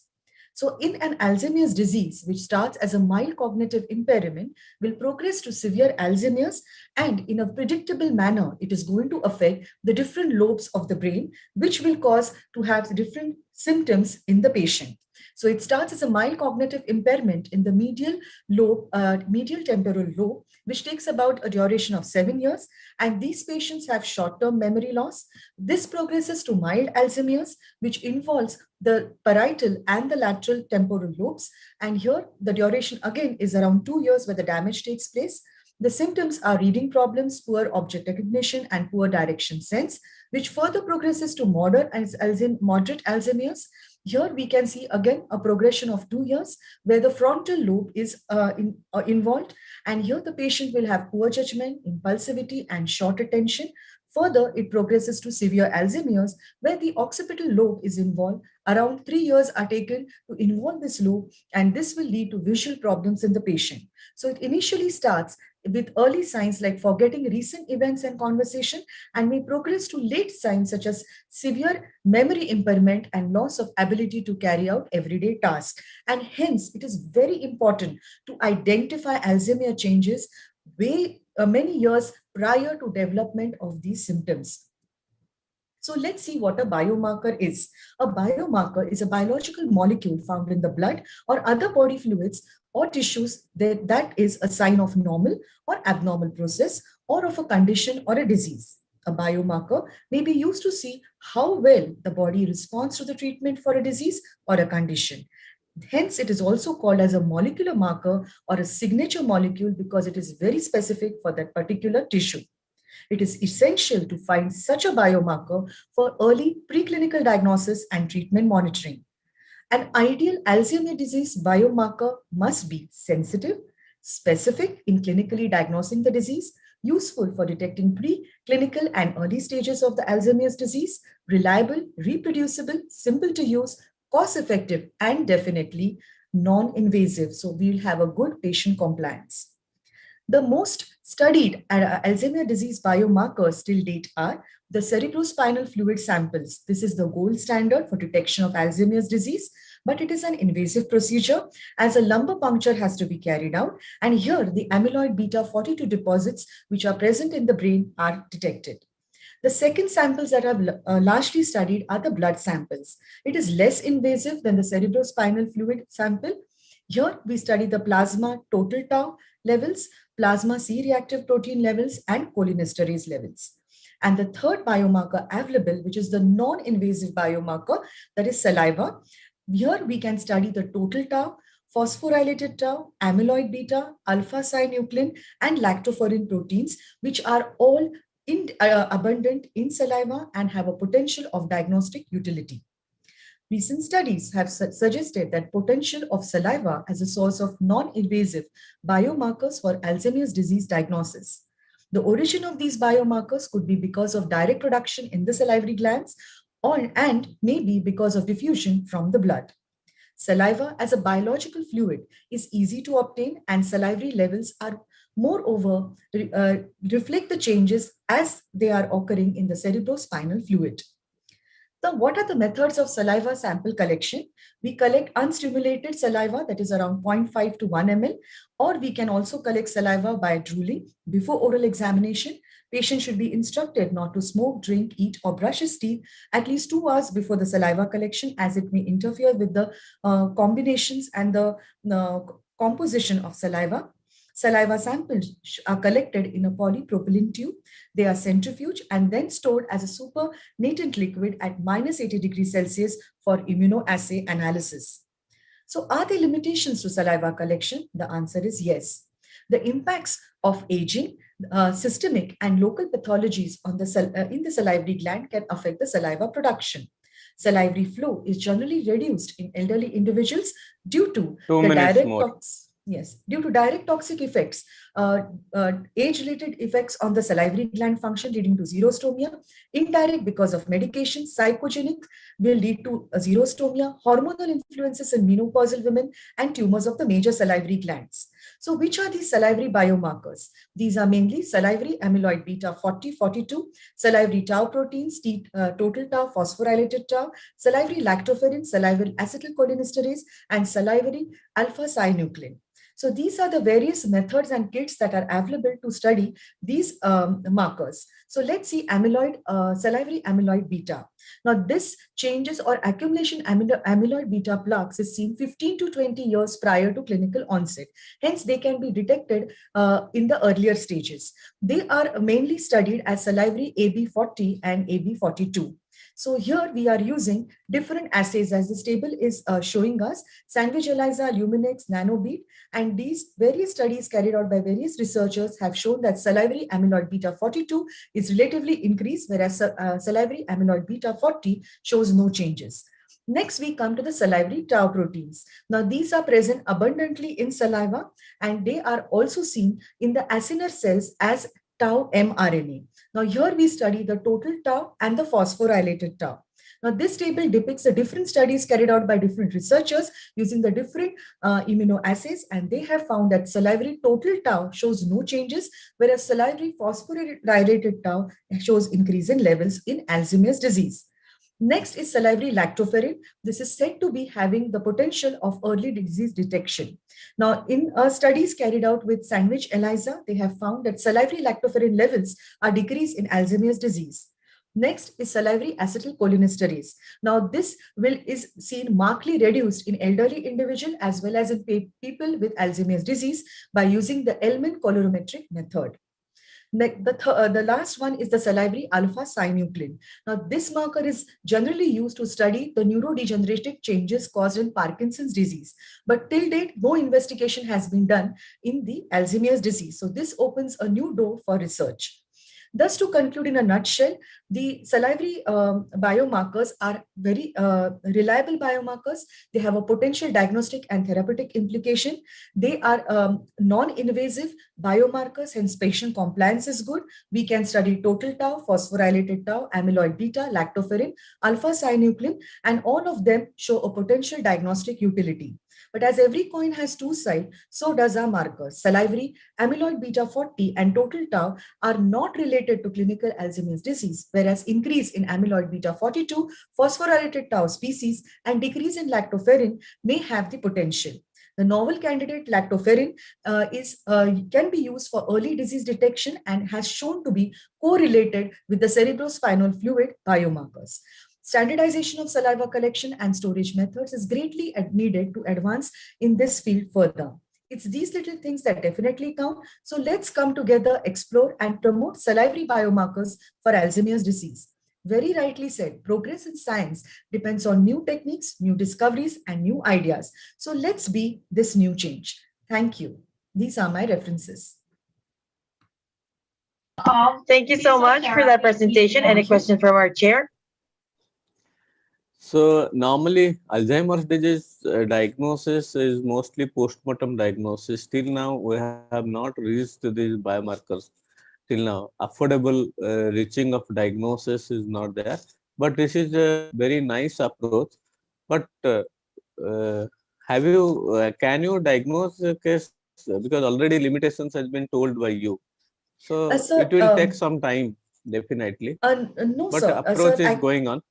So no, sir, I am myself going to carry out a study. It is in the research progress right now, where we are going to study the individuals from the age of 55 to 65 and above.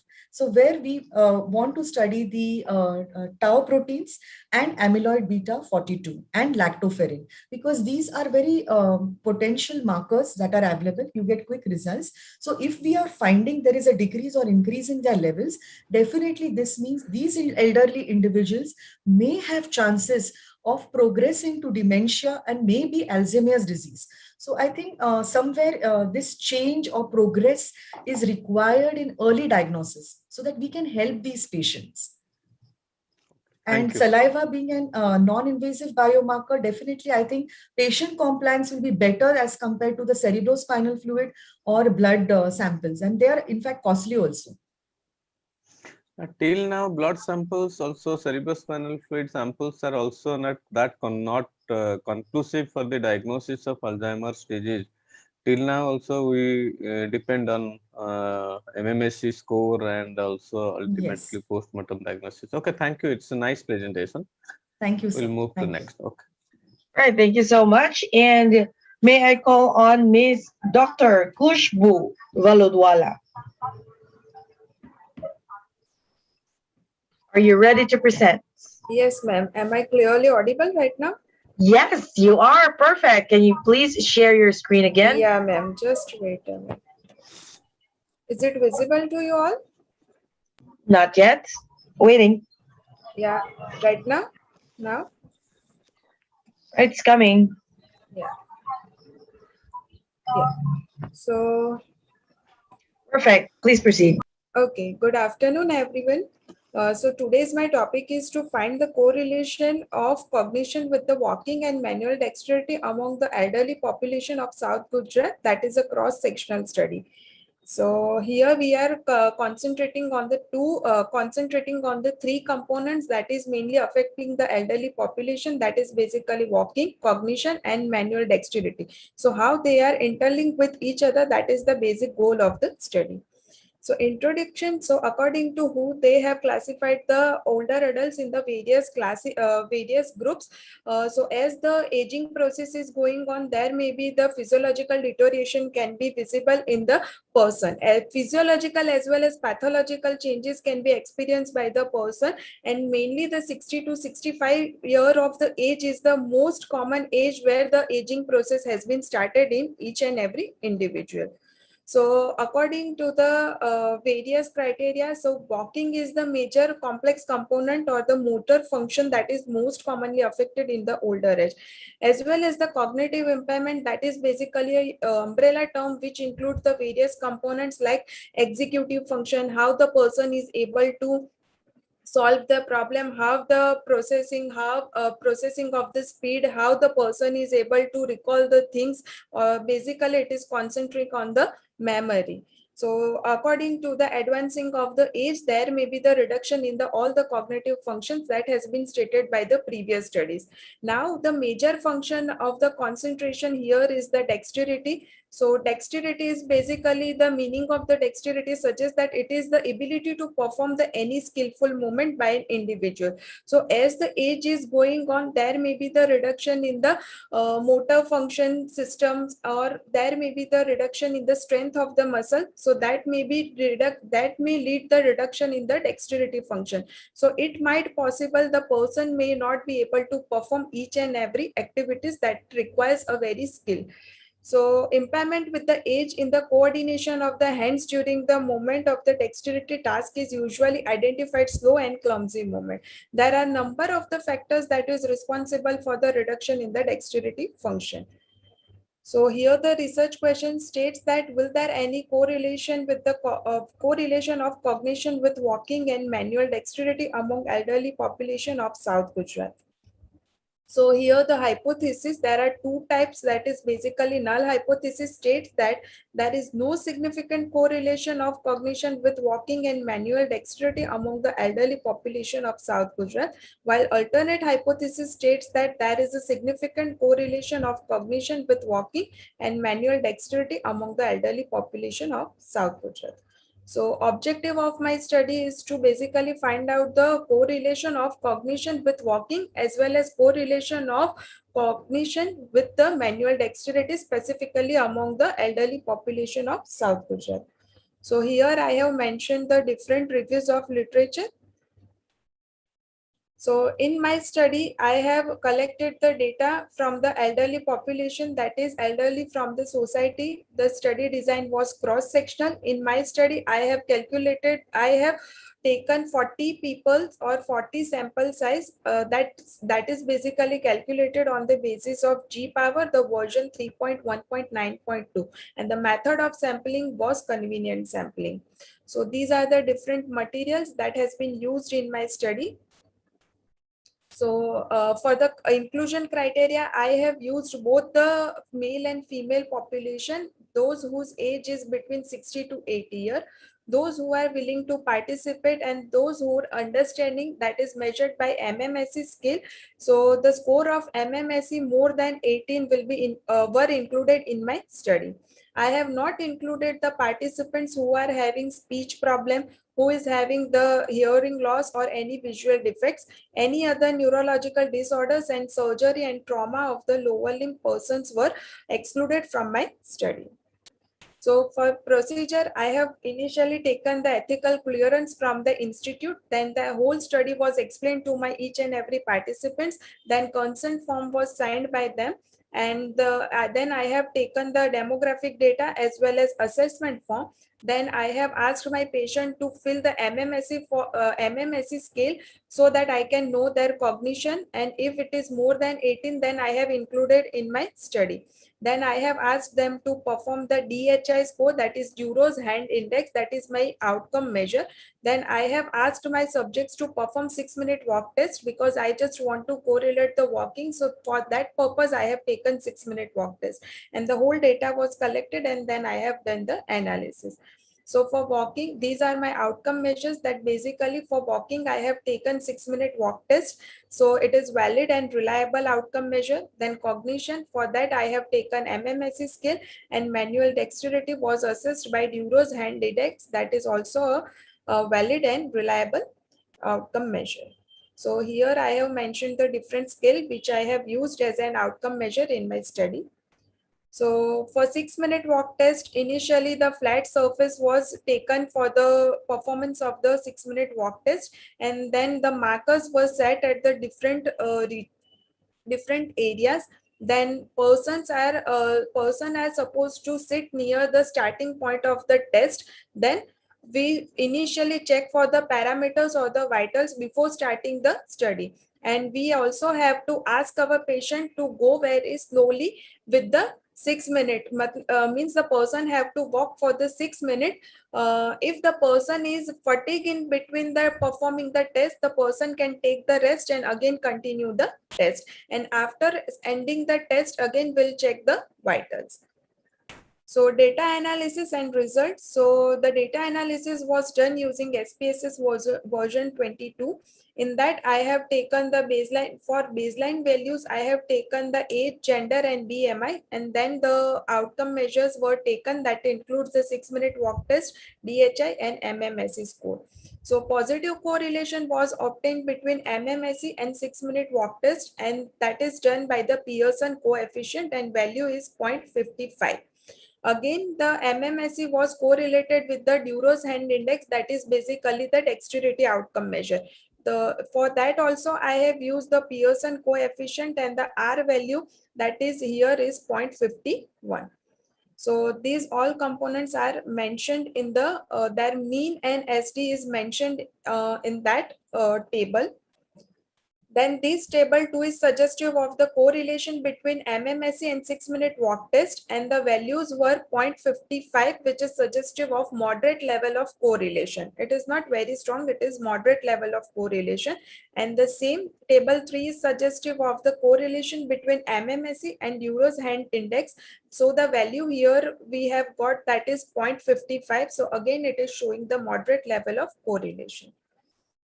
So result of my study suggests that according to the statistical analysis, the alternate hypothesis was proven in my study, which is suggestive that the correlation was found between cognition and walking, as well as cognition with the dexterity.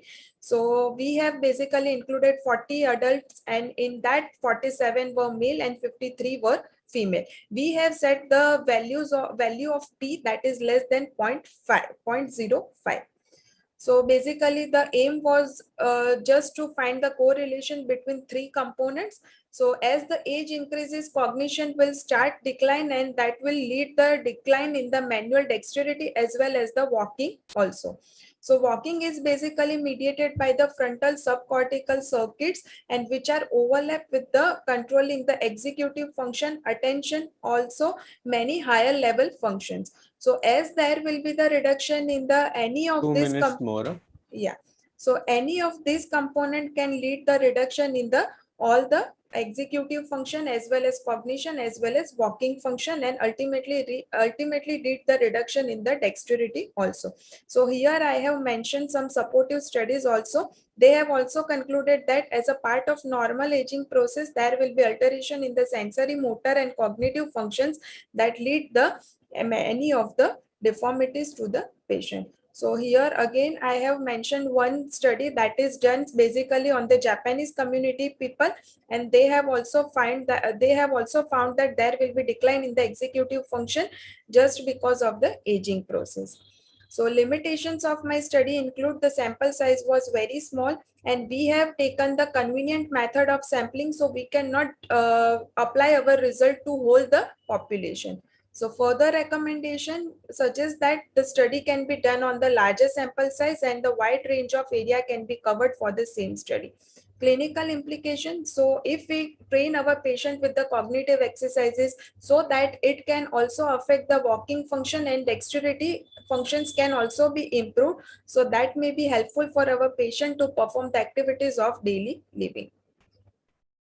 So conclusion suggests that by improving the cognitive activities in the older people, we can also improve the manual dexterity, and that will also help for the person to increase the independent level. So these are the list of my references. Thank you so much. Thank you so much. Are there any questions from our chair? Why the MMSC cutoff score is being taken from 18?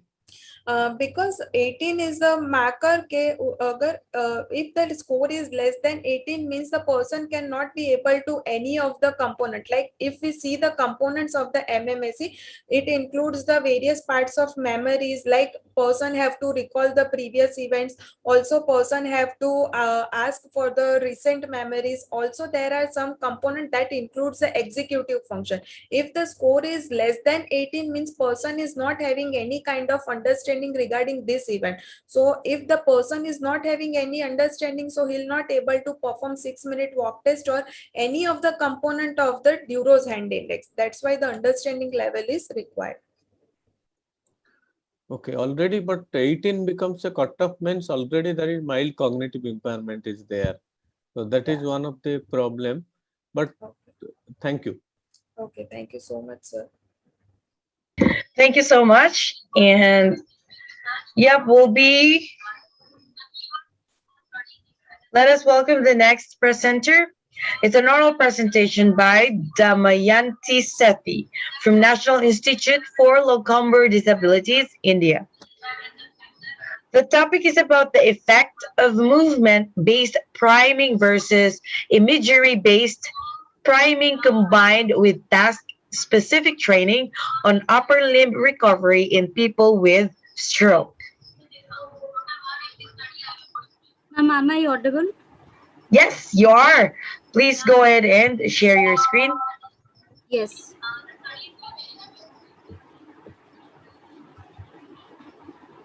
Is my slide visible, ma'am? Yes, it is. Please proceed. Okay, thank you so much. A very good afternoon to everyone, respected chairperson and delegates. The title of my presentation today is Effect of Movement-Based Priming combined with task-specific training on upper limb recovery in people with stroke.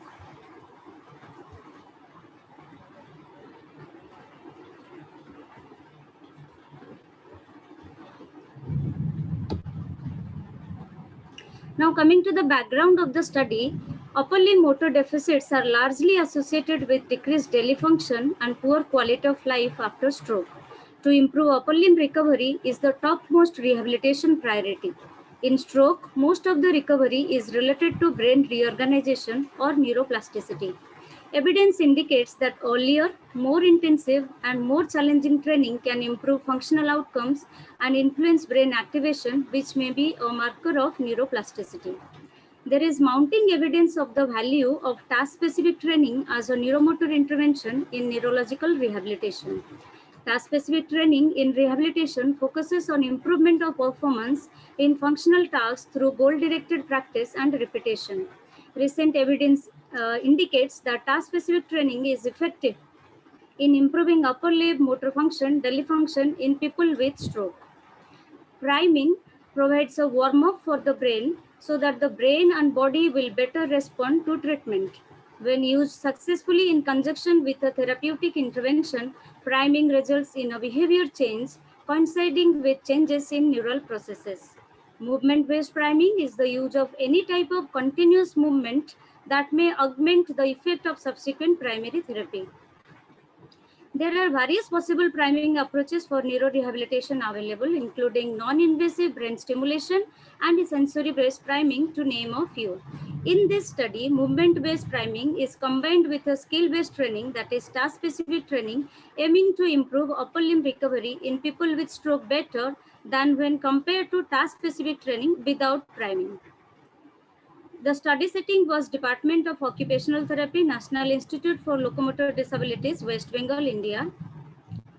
There were 24 people with stroke hemiparesis recruited for the study.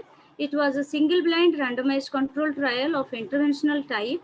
Mini-mental status examination, modified Ossett scale, Fugl-Mayer assessment were used as a screening tool for inclusion to the study. Patients recruited to the study were randomly assigned to movement-based priming plus task-specific training, that is the experimental group, and task-specific training only, that is the control group. This is the flow of the trial profile.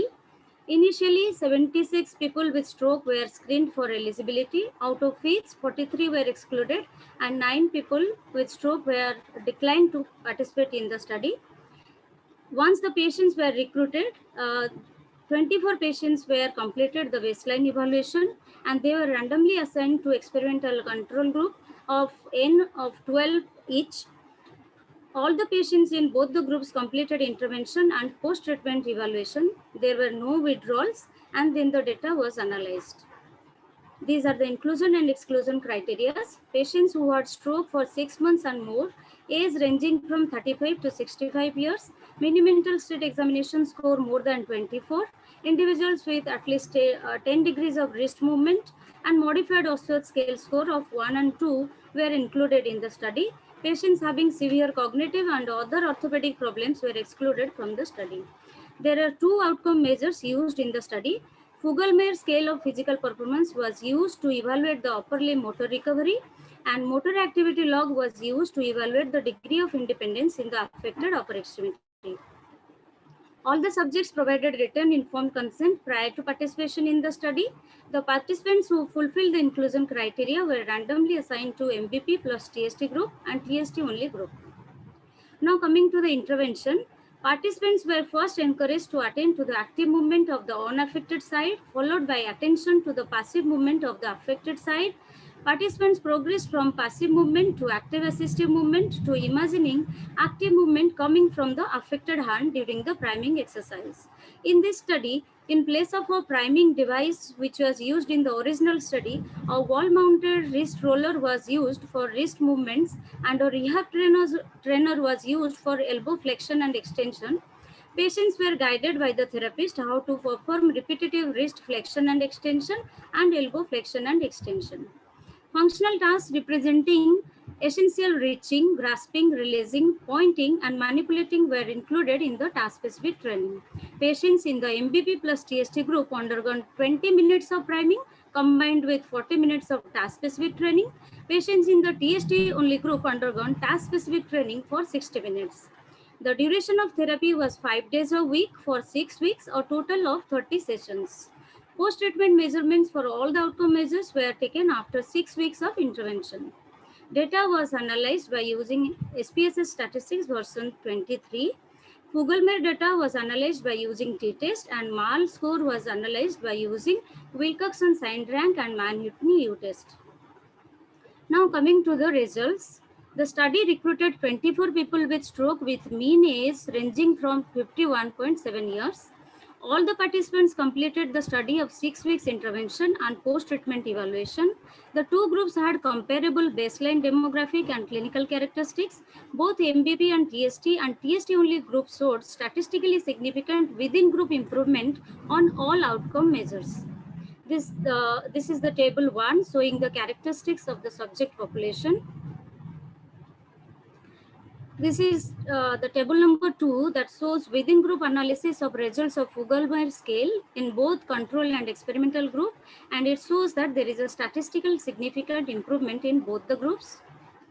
Table number 3 shows within group analysis of results of motor activity log, and it also shows a statistically significant improvement in the amount of use and quality of movement scale of motor activity log in both the groups.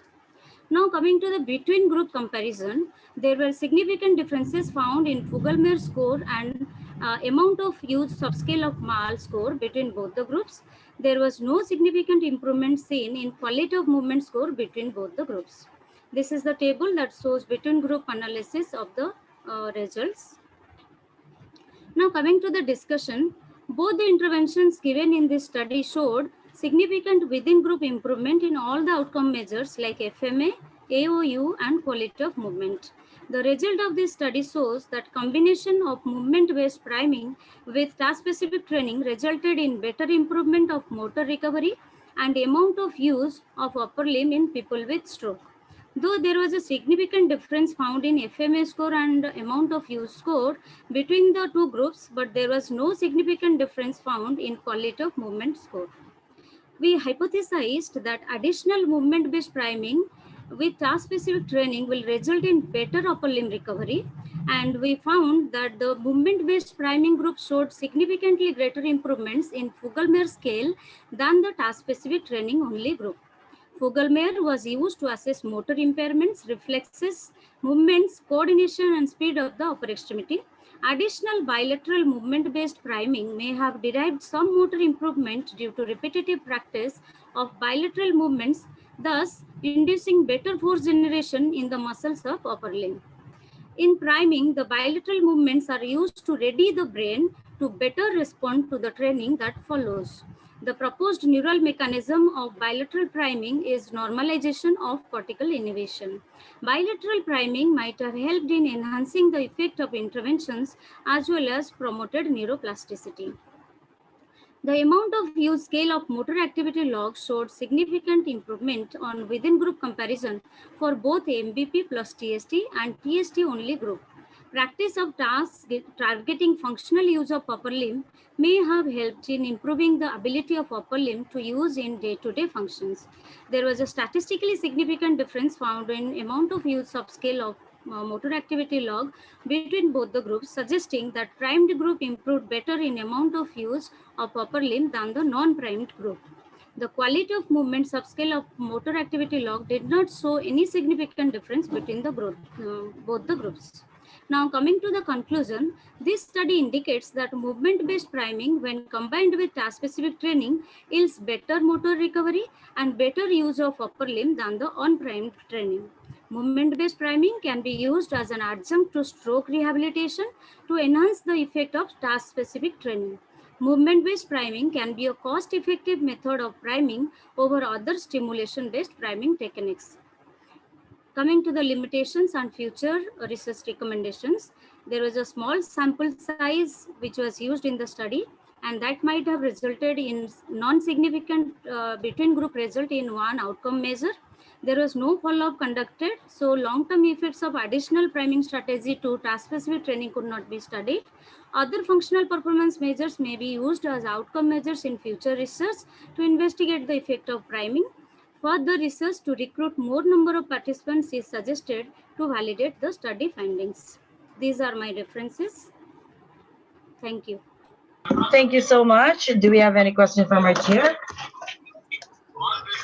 So one question is that at least for those people who are having stroke, mostly they are being hospitalized fast to the hospital, and there most of the time you might have been seen neurologists have advised so much of cognitive enhancers and other things are there. In your study, have you ever seen that, or did you see any cognitive enhancer were used and that was having any biasing your study? Like this has happened or not?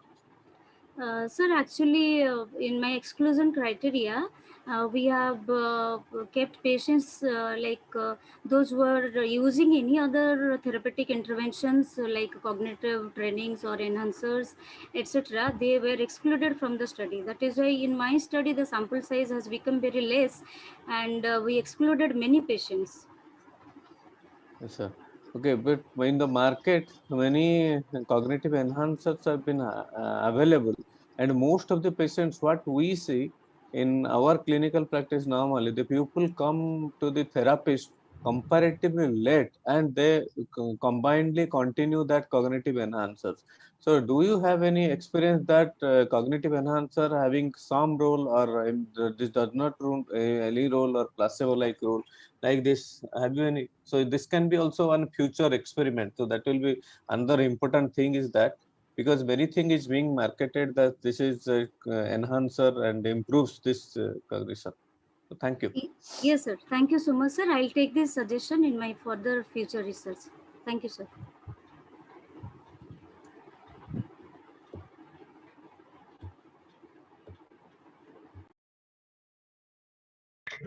Thanks so much.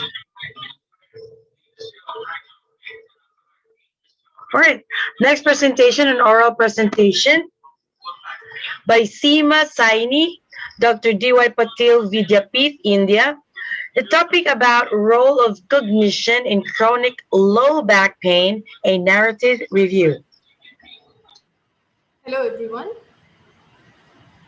Yeah.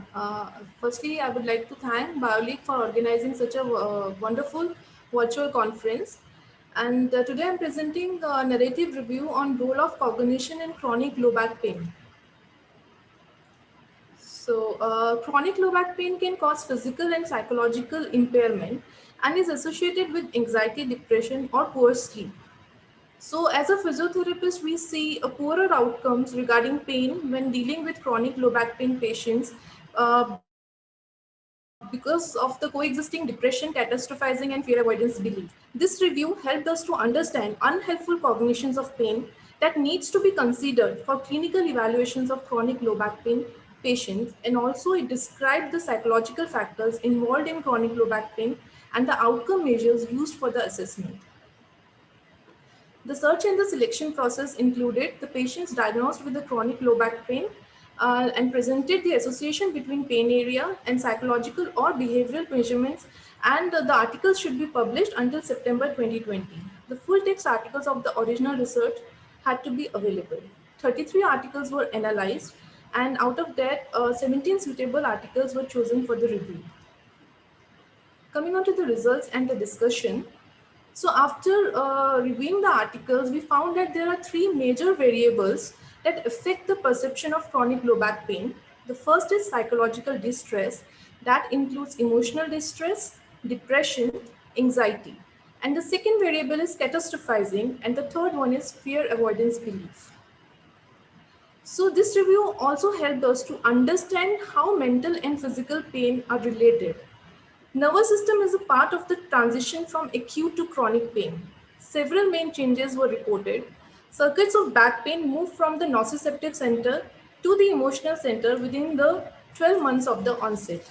And due to the sustained pain, patient feels trapped and angry. In addition to magnifying the pain, the resulting chemical hypersensitivity and inflammatory reaction produce a multitude of physical symptoms. So mental and physical pain receptors are structurally embedded. So the first variable, that is psychological distress. So the findings from the several studies have shown the association of chronic low back pain and psychological distress. So these symptoms are recurrent and coexist with the rising somatic symptoms. Emotional distress is only one of the many chronic low back pain components.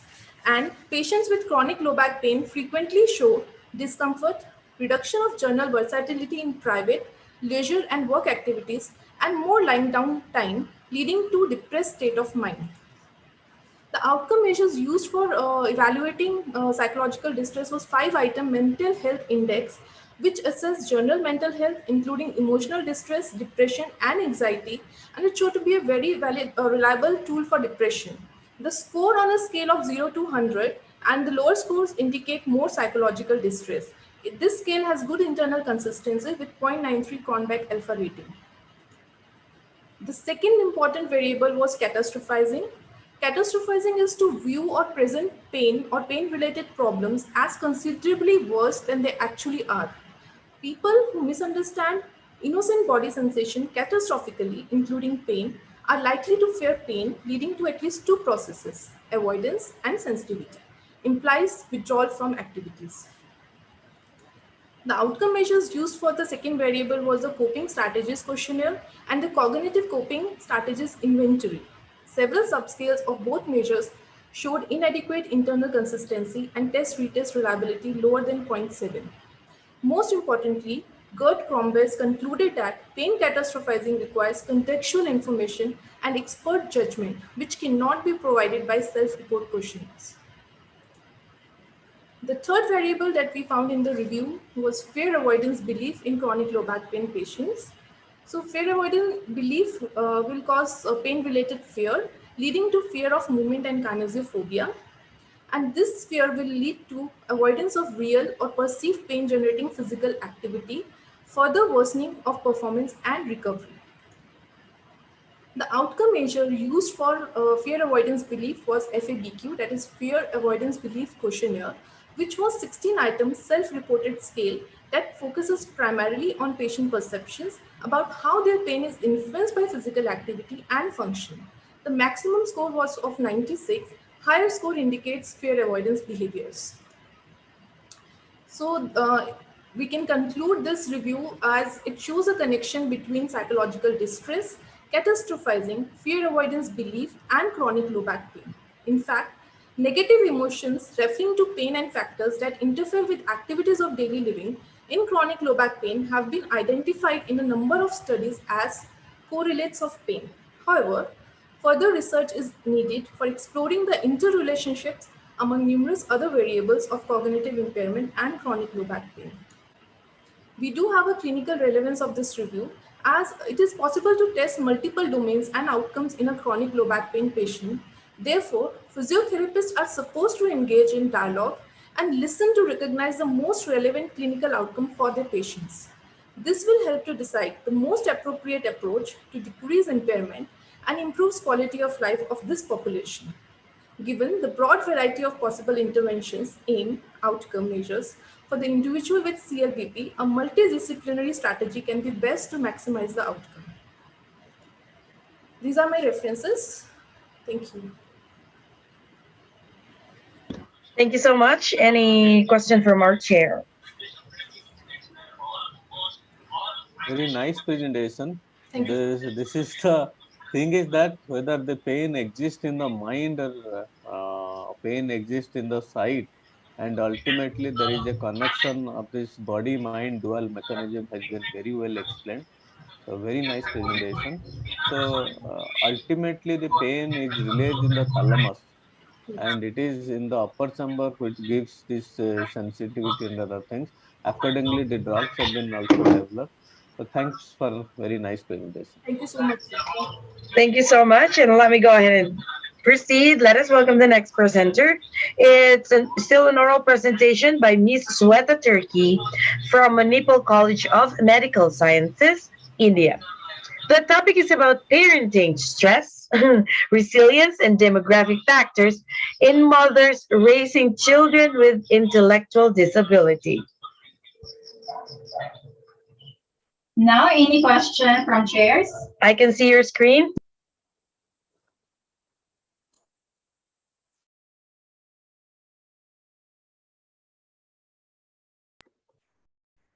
I cannot hear you.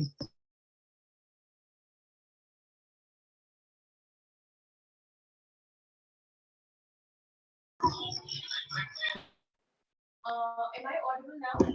Yes, you are. Please proceed. Okay. Ma'am, I'll just give me a second. I'll switch on to the Bluetooth device. All right, go ahead.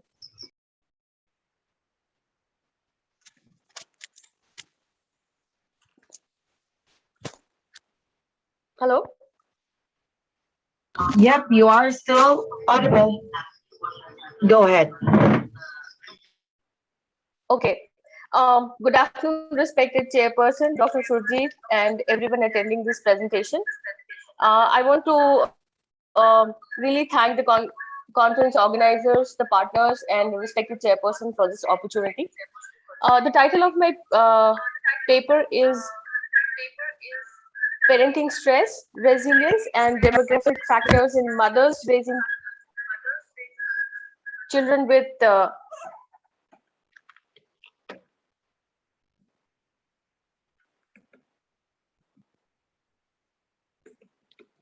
Thank you so much. Now Sita, I lost your screen. Just a second, ma'am.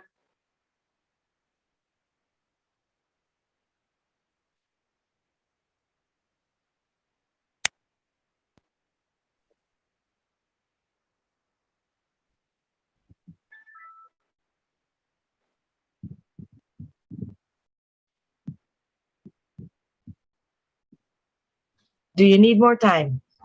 Ma'am, just a minute. I'm just already on it. Okay, So. clear.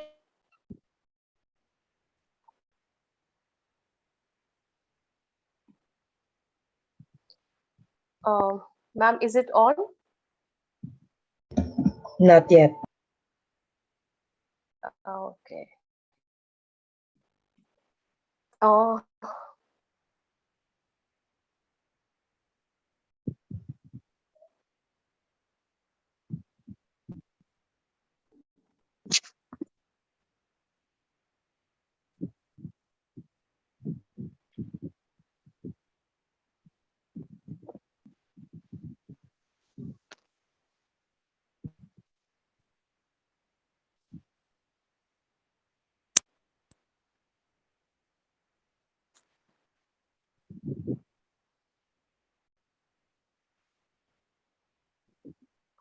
Ma'am, I think I might take some time.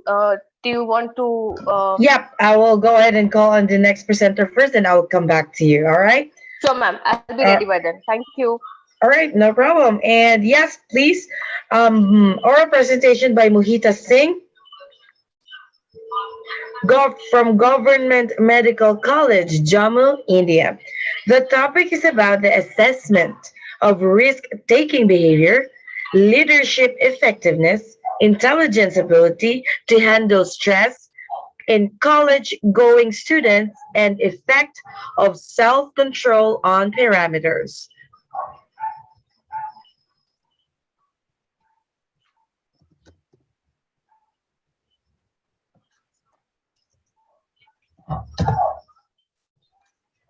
Right, second call to the oral presentation of Mohita Singh from Government Medical College, Jammu, India. The topic is about the assessment of risk-taking behavior, leadership effectiveness, intelligence ability to handle stress in college-going students, and effect of self-control on parameters.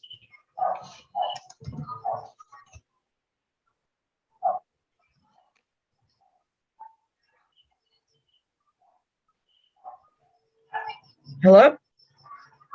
All right. Next, let's call on an oral presentation by Mrs. Niranjana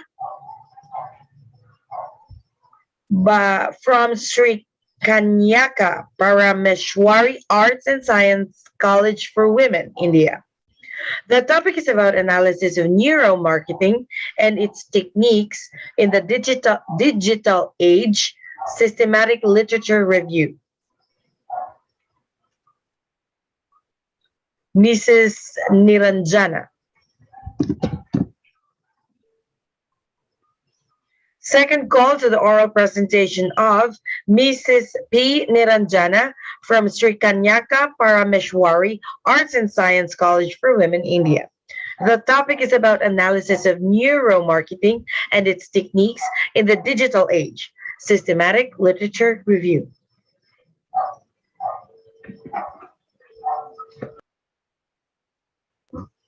All right, next, let's call on the next presenter for oral presentation by Nimesha Chiroku, the Regional Manager, US.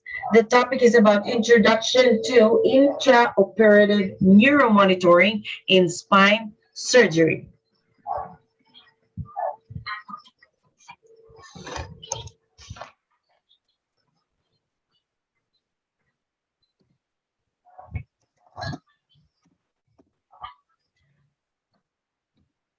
I audible?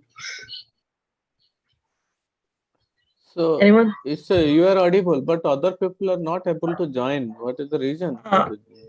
I'm not really sure. I have not get that, but I have some of the presenters are having, especially in India, because of the weather condition, they are having problems with their network connection. Well, let me go ahead and proceed with a poster presentation by Dr. Swapna Amod Patankar.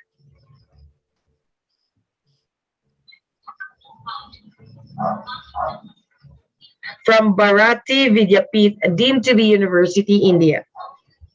The topic is about the prion disease and oral cavity, the unknown facts.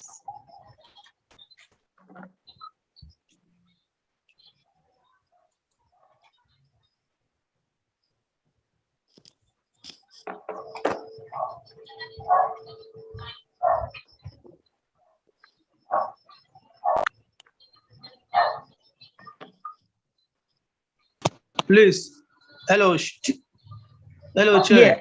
Yeah. Yes. Hello. Clip, not power session. Disconnected. My network was off, so I wanted to join the breakout room. Oh, yes. Hello. Okay. Okay.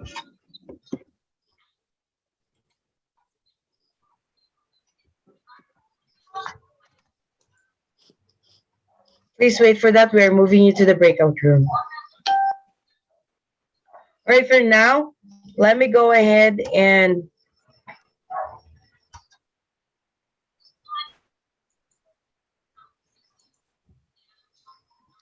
share my screen here for a presentation.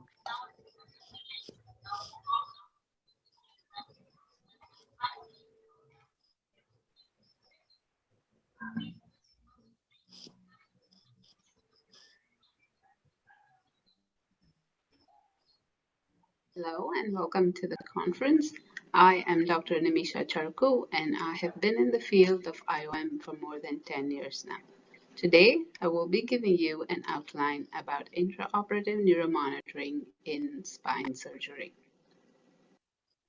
Today, we'll talk about what is intraoperative neuromonitoring or IOM, the types of surgeries it's usually used in, the different types of modalities within IOM, which ones are mostly utilized in spine surgery, who the key players are, and then we'll discuss a case report where IOM was part of the protocol, and then conclusion. So what is intraoperative neuromonitoring? It's also called evoked potentials or neuromonitoring or IOM.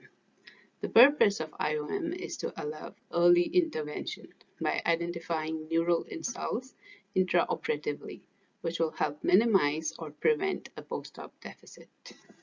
The ASNM, which is the American Society of Neurophysiological Monitoring, defines it as any measure employed to assess ongoing functional integrity of the central or peripheral nervous system in the operating theater.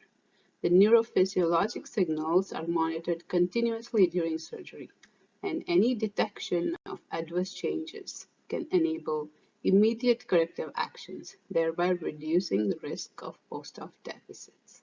So its mission is protection of the patient's nervous system. So the most common type of surgeries IOM is used in are spine, brain and brainstem, vascular, ENT, peripheral nerves, and more. And here is a list of the most common spine surgeries, which are usually include scoliosis, cervical fusions, lumbar fusions, and so on. So there are two different types of modalities. One is spontaneous or live, which is continuous monitoring of live activity. This includes EEG, which is electroencephalography, which measures brain waves or brain activity. ECOG, electrocorticography, which uses electrodes placed directly on the exposed surface of the brain to record electrical activity from the cerebral cortex. EMG, which is electromyography, which measures muscle response or electrical activity from the muscle in response to a nerve's stimulation. The second one is stimulus evoked, which is response recorded from cortex, spinal cord, or muscle after introduction of a stimulus or current. This includes triggered electromyography or triggered EMG, which is where a controlled stimulus is delivered to a nerve and the response is recorded from its innervated muscle. There's somatosensory evoked potentials, which monitor the somatosensory pathway, the transcranial motor evoked potentials, which monitor the motor pathway, the brainstem auditory potentials, also known as EBRs, which monitor the auditory pathway, visual evoked potentials for the visual pathway, the cortical mapping, which is to find the central sulcus or to map the visual areas, etc., and direct cortical stimulation. This is for specific cortical areas with direct cortical stimulation, like to identify the language areas and so on. There's direct spinal cord recordings or stimulation, where you can record D waves or dorsal column mapping, and this is done directly from the spinal cord. And for all modalities, the patient is his own control, and changes are measured against the patient's baseline, which is set prior to incision. So the modalities mostly used in spine surgery are somatosensory evoked potentials, the motor evoked potentials, spontaneous or live EMG, triggered EMG, trainer 4. Trainer 4 is used to monitor the degree of neuromuscular blocking. In this, the number of twitches are measured from a distal muscle of the hand, like the APB, or from the foot, the abductor hallucis, with stimulation from a peripheral nerve. Usually the ulnar nerve is stimulated or the posterior tibial nerve is stimulated. So if we have 1 of 4 twitches, then it's a 90% blockade. If it's 2 of 4, 80%, 3 of 4, 75%, and 4 of 4 twitches is 0 to 75% blocking. And the ideal is 4 of 4 twitches, which is less than 75% blockade of the muscle fibers. And this is necessary for optimal MEP or motors and EMG monitoring. We also do EEGs. This is as an adjunct to anesthesia to measure the depth of anesthesia. We can let them know if the patient is too deep or too light, and they can adjust the regime accordingly. So somatosensory evoked potentials. These monitor the dorsal column medial lemniscus pathway primarily. Now, the dorsal column medial lemniscus pathway carries information for touch, vibration, and proprioception. The information travels through the dorsal column in the spinal cord and through the medial lemniscus in the brainstem up to the cortex. So the stimulus is given at peripheral nerve, either in the median or the ulnar in the hand, or the posterior tibial nerve in the foot. Now, you can also use the peroneal or femoral as needed. So the signal travels through the pathway, crosses at the medulla, and reaches the sensory cortex. The recording electrodes are placed along the path of travel and on the cortex, and they record the electrical potentials generated, which are translated as waveforms. So you have a peripheral response, which you can measure at the fossa for the lowers and at the Erb's point for the uppers, a spinal cord response, which you measure directly from the spinal cord, a subcortical response at the brainstem, and then you have the cortical responses. The alarm criteria is a 50% reduction in amplitude, which is the height of the response, or a greater than 10% increase in latency, which is the time it takes for the response to reach the recording electrode. The motor evoked potentials monitor the corticospinal tract. The corticospinal tract carries movement-related information from the cerebral cortex to the spinal cord, and it forms part of the descending signal spinal tract system that originates from the cortex or the brainstem. So the stimulus is given at the motor cortex through the electrodes on the scalp. The electrical activity descends the corticospinal tract to the anterior horn of the spinal cord, crosses over, descends to the peripheral nerve, through the neuromuscular junction to produce a muscle response. So it's measured in the epidural space as a D wave or I wave directly from the spinal cord, or as a compound muscle action potential via electrodes from the muscle. An absence of neuromuscular blockade is required. The alert criteria is presence or absence, or a decrease of greater than 50% in amplitude. EMG or triggered EMG. Spontaneous or live EMG. Sensitive for nerve root dysfunction. So any type of irritation to the nerve root from decompression or retractors or any insult will be translated as a response on the live EMG in the muscle innervated by that specific nerve root. And there are different degrees of responses. Here you can see the train of activity, which is most indicative of potential post-op deficit. So this is a quiet EMG, and this is an EMG showing nerve irritation. So any kind of nerve insult will produce some kind of activity. So triggered EMG or stimulus evoked, which is a polyphasic response where you have a stimulating and recording electrode. A controlled stimulus is delivered until a response is recorded to test for proper screw placement or to identify nerves or confirm that this tissue is a conductive nerve. So a threshold is predetermined, and any response below that threshold is determined to be an alert of a possible breach or a nerve insult. So here you have a pedicle probe stimulating the screw, and this is where you record a response on the muscle. So for pedicle screws, the threshold that is set is usually 8 to 10 milliamps, and if a response is recorded below that threshold, it's recorded as an alert. So triggered EMG is useful to identify either a breach or to identify that it's a nerve or not. Okay, so there are different types of electrodes. One, we have the sticky electrodes and different types of needle electrodes. So the sticky electrodes are usually used for peripheral nerve stimulation, and they can be switched to needle electrodes depending on access. So the needle electrodes are placed on the head according to the 1020 international system, and they're also placed in the muscles that are innervated by the nerves specific to the surgical levels. And these are used for recording EMG and motor evoked responses. So these wires are connected to amplifiers, which connect to the machine and display the waveforms on the monitor. So the whole setup looks like this. So here you have all the electrodes and the wires that are connected to the amplifiers, which connect to the machine, and this is where our responses are displayed. And this is how it looks on our screen. It's somatosensory evoked potentials for the ulnars, the posterior tibial nerves, motor evoked potentials with good responses, uppers and lowers, EMGs, this is quiet, this has some sort of activity.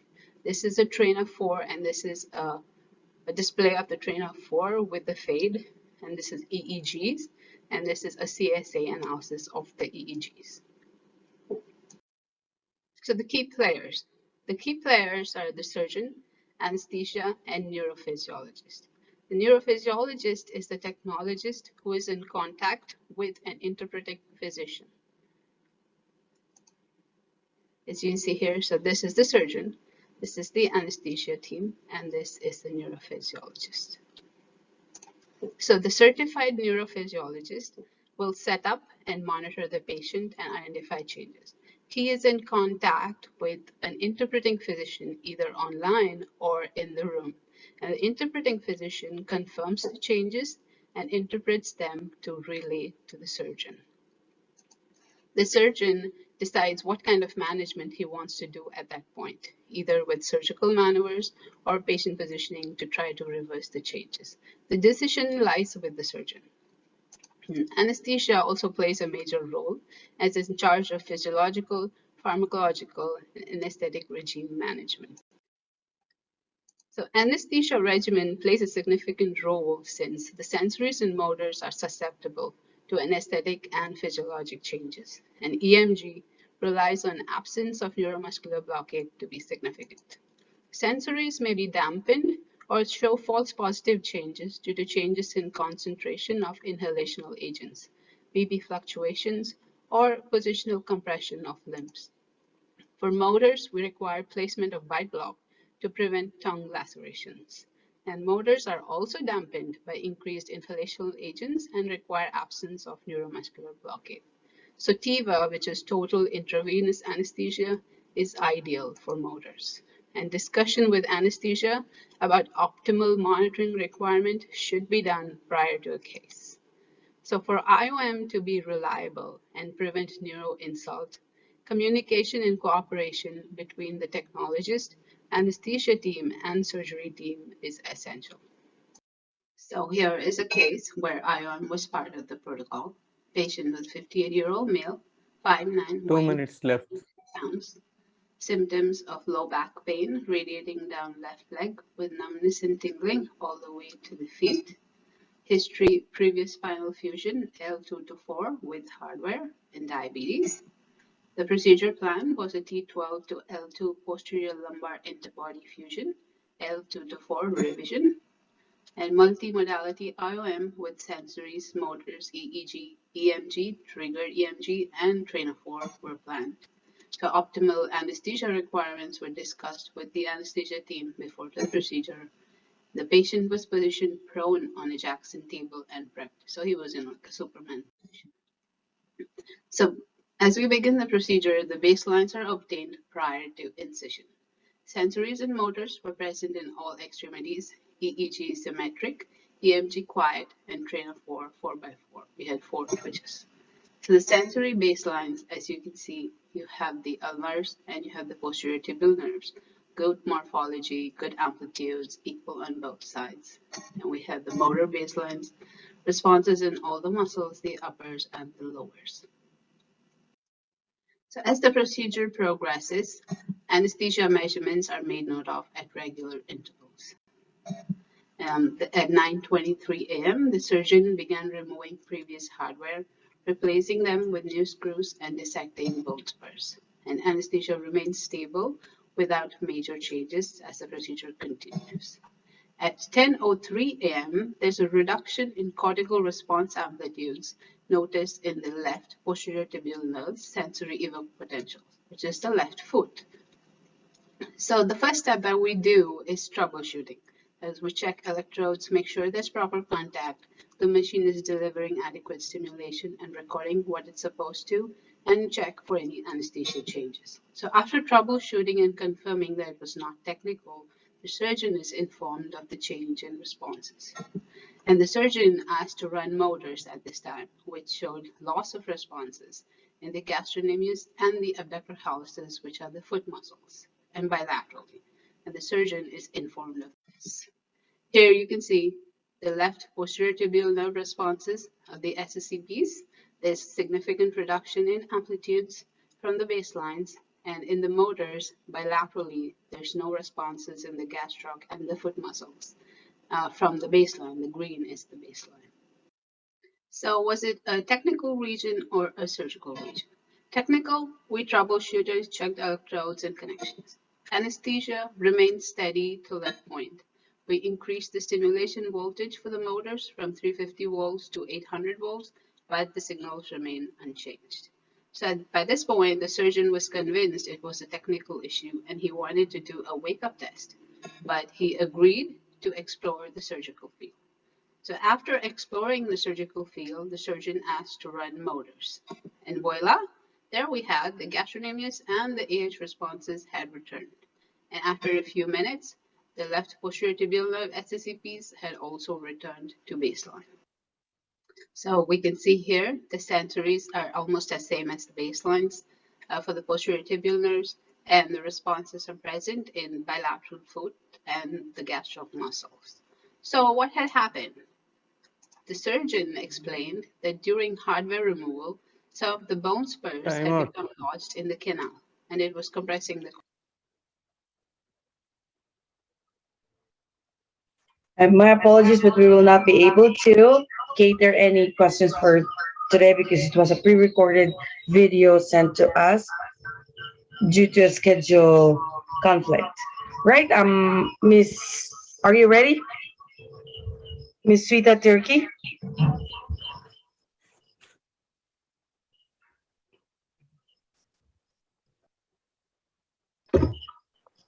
Hi, ma'am. I'm ready. Just give me a second. I'll upload my screen. All right. To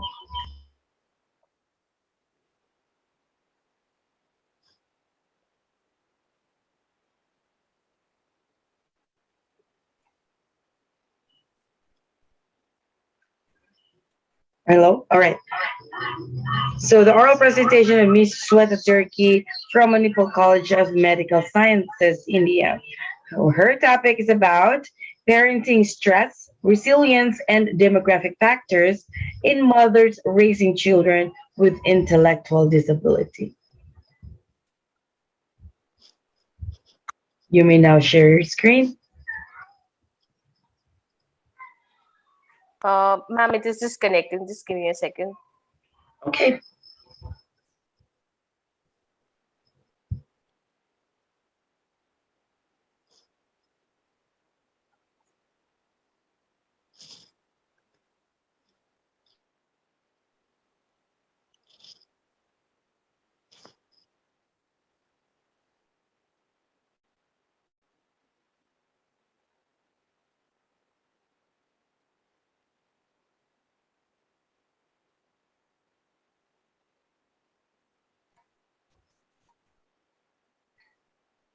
I just hope everyone there in India with the weather condition, please be safe, everyone.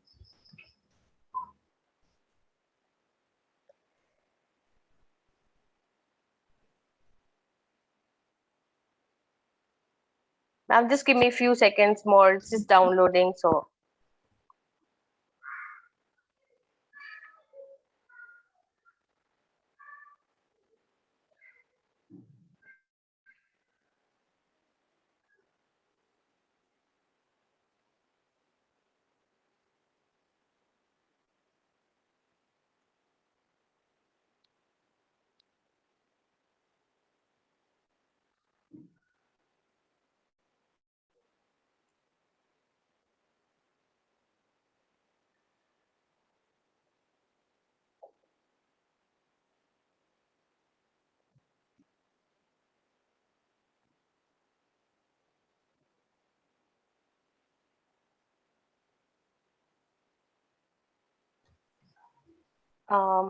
Right, is it great. on, ma'am? Yes, I can see it. Please have it in a presentation mode and proceed. Okay. Okay. Thank you so much for waiting. Good afternoon again, respected Chairperson Dr. Surjit and everyone attending this presentation. I want to quickly thank the conference organizers, partners, and Chairperson for this opportunity. The topic for my presentation is parenting stress, resilience, and demographic details of mothers.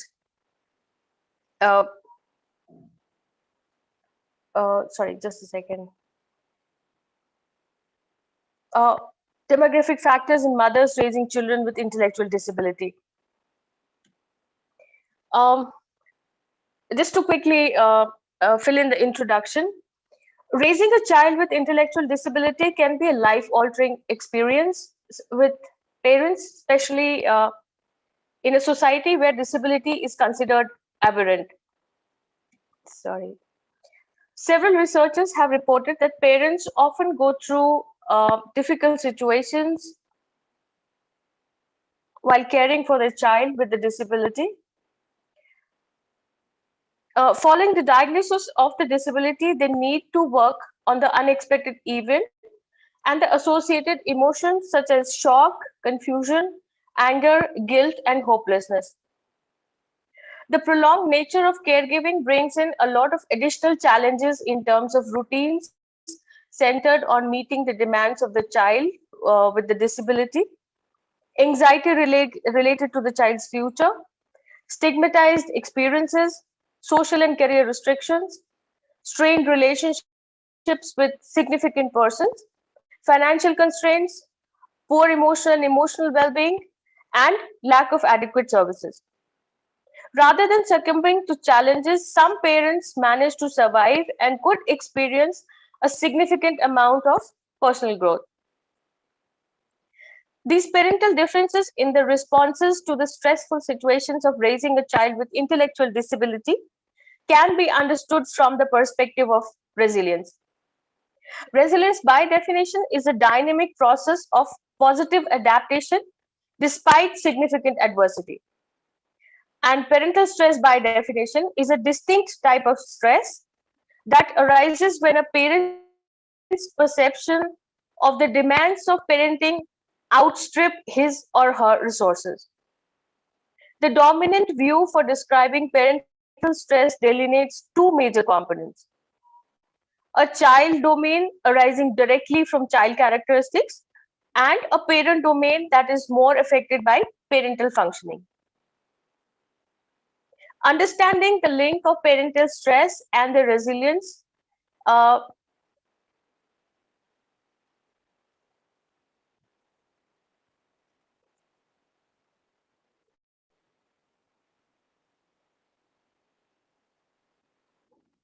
helps the mental health professionals in designing specific interventions to modify their control orientations and thus improving their resilience.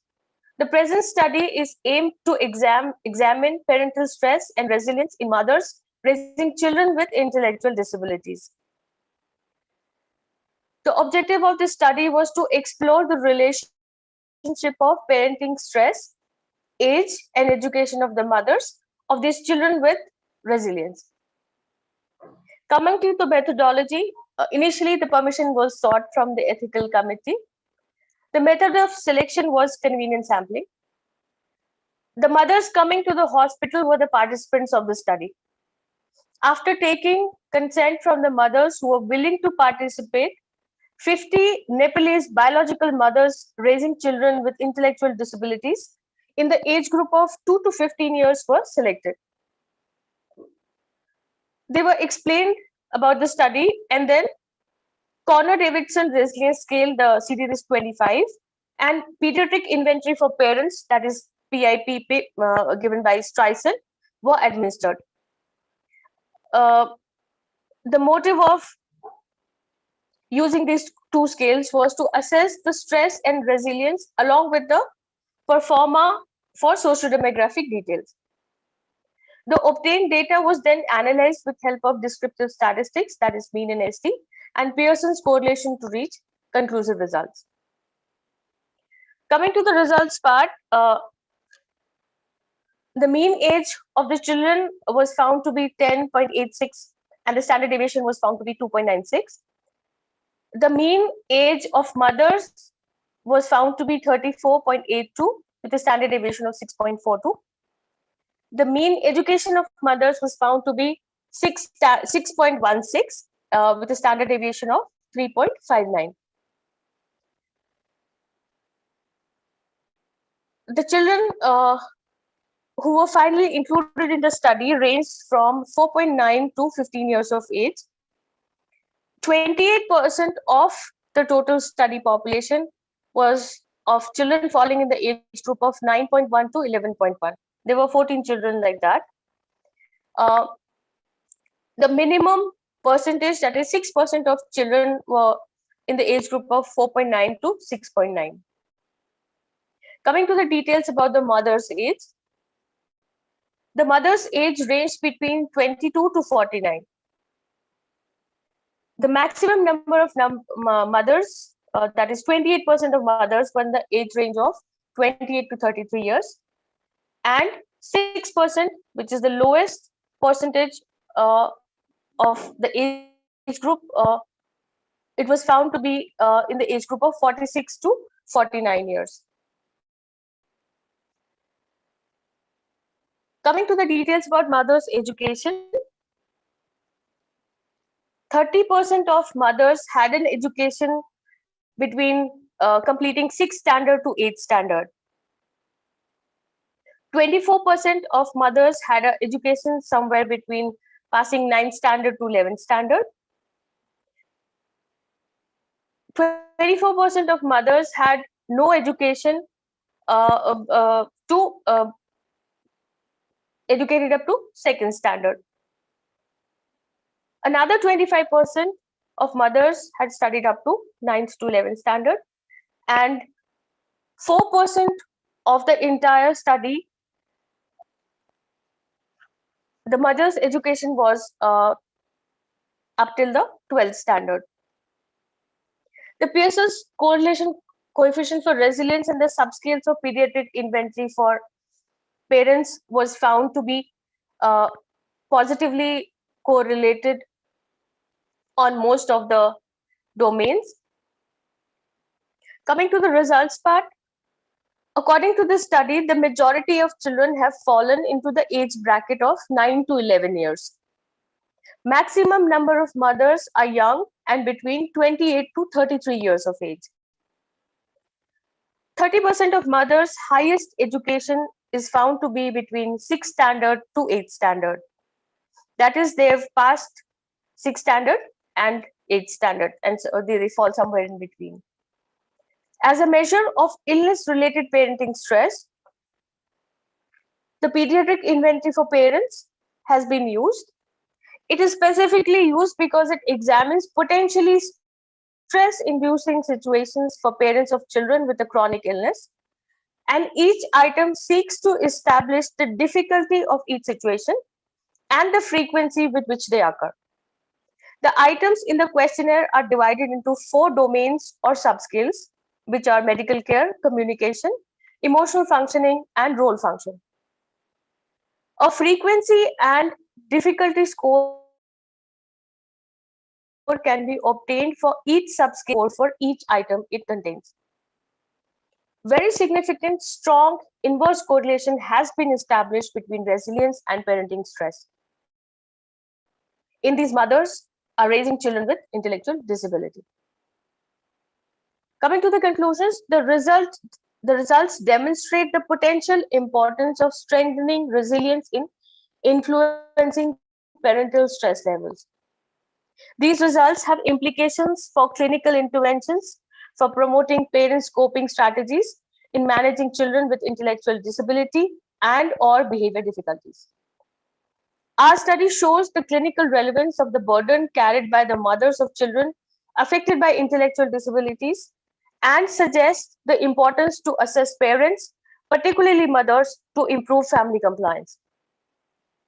This is very much in line with the research that has shown that there is a considerable and neglected burden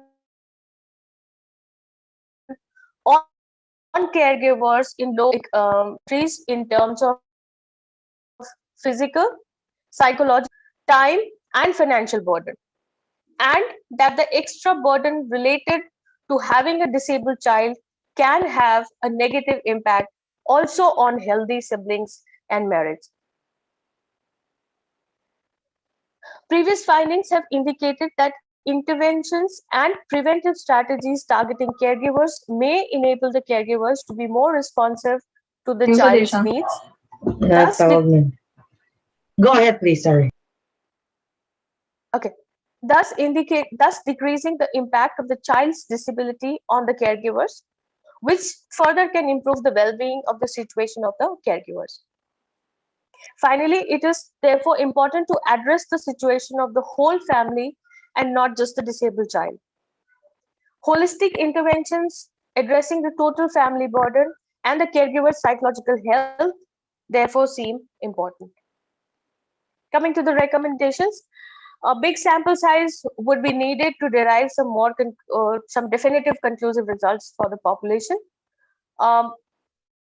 I believe some more variables need to be studied in this for the same. The specific needs of the children who have fallen in the majority bracket as well as others must be addressed if it hasn't been done yet. And interventions focused on decreasing the distress of mothers caring for intellectually disabled children, child or children can be planned. Here are my references. Thank you so much. Thank you so much. Do we have a question from our chair? So I request Professor A.V. Srinivasan to ask question. he is there.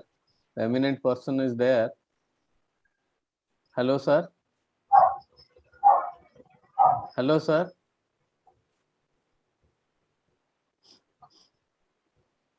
Hello, sir. Okay. Okay. Always this is a problem lies with this mother. Mother is always blamed for this type of baby, and also mother is having so much of stress. And we have a Yes. study that's a very important finding. We got it in the when there is actually both this working mother, they are having more amount of the stress, and also adding to this, the education in the mother also having a negative correlation with this stress, because those more educated this mother, they expect more from the child, which actually does not happen. Whatever may be the thing, but the counseling and other things, mother expects much more better that the child will gradually improve. But after this education of intellectual disability child of 6 to 8 standard, they do not improve, and during that Right, time the puberty comes and they are become very irritable for that. Adding to this is my comment. Okay. Thank you so much, sir. Sir, I found a lot of studies done in India, and since I did this study in Nepal, I So, was very curious to see, because one of here my studies most of the there in population. the internet. You can also stress in mothers with intellectual disability, CP children. Thank you so much, sir. I'll definitely look it up. Thank you so much. Okay. All right, thank you so much. Thank And you, sir. Thank you, Jojo ma'am. Thank you so much. good job. All right. And yeah, let me call on again the oral presentation of Mohita Singh. Good evening, ma'am. Hi, thanks. Please go ahead and share your screen.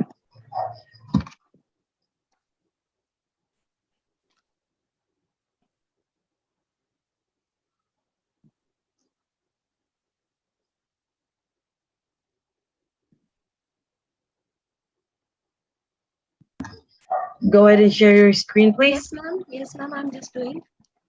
Okay.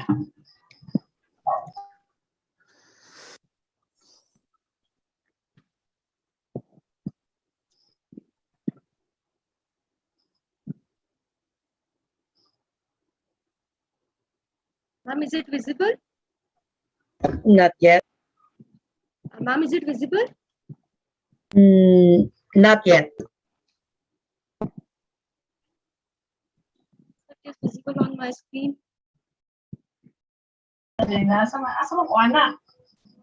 I don't see it.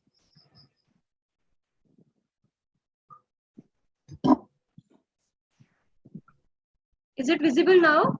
Yep, it's coming. Okay. All right, please proceed.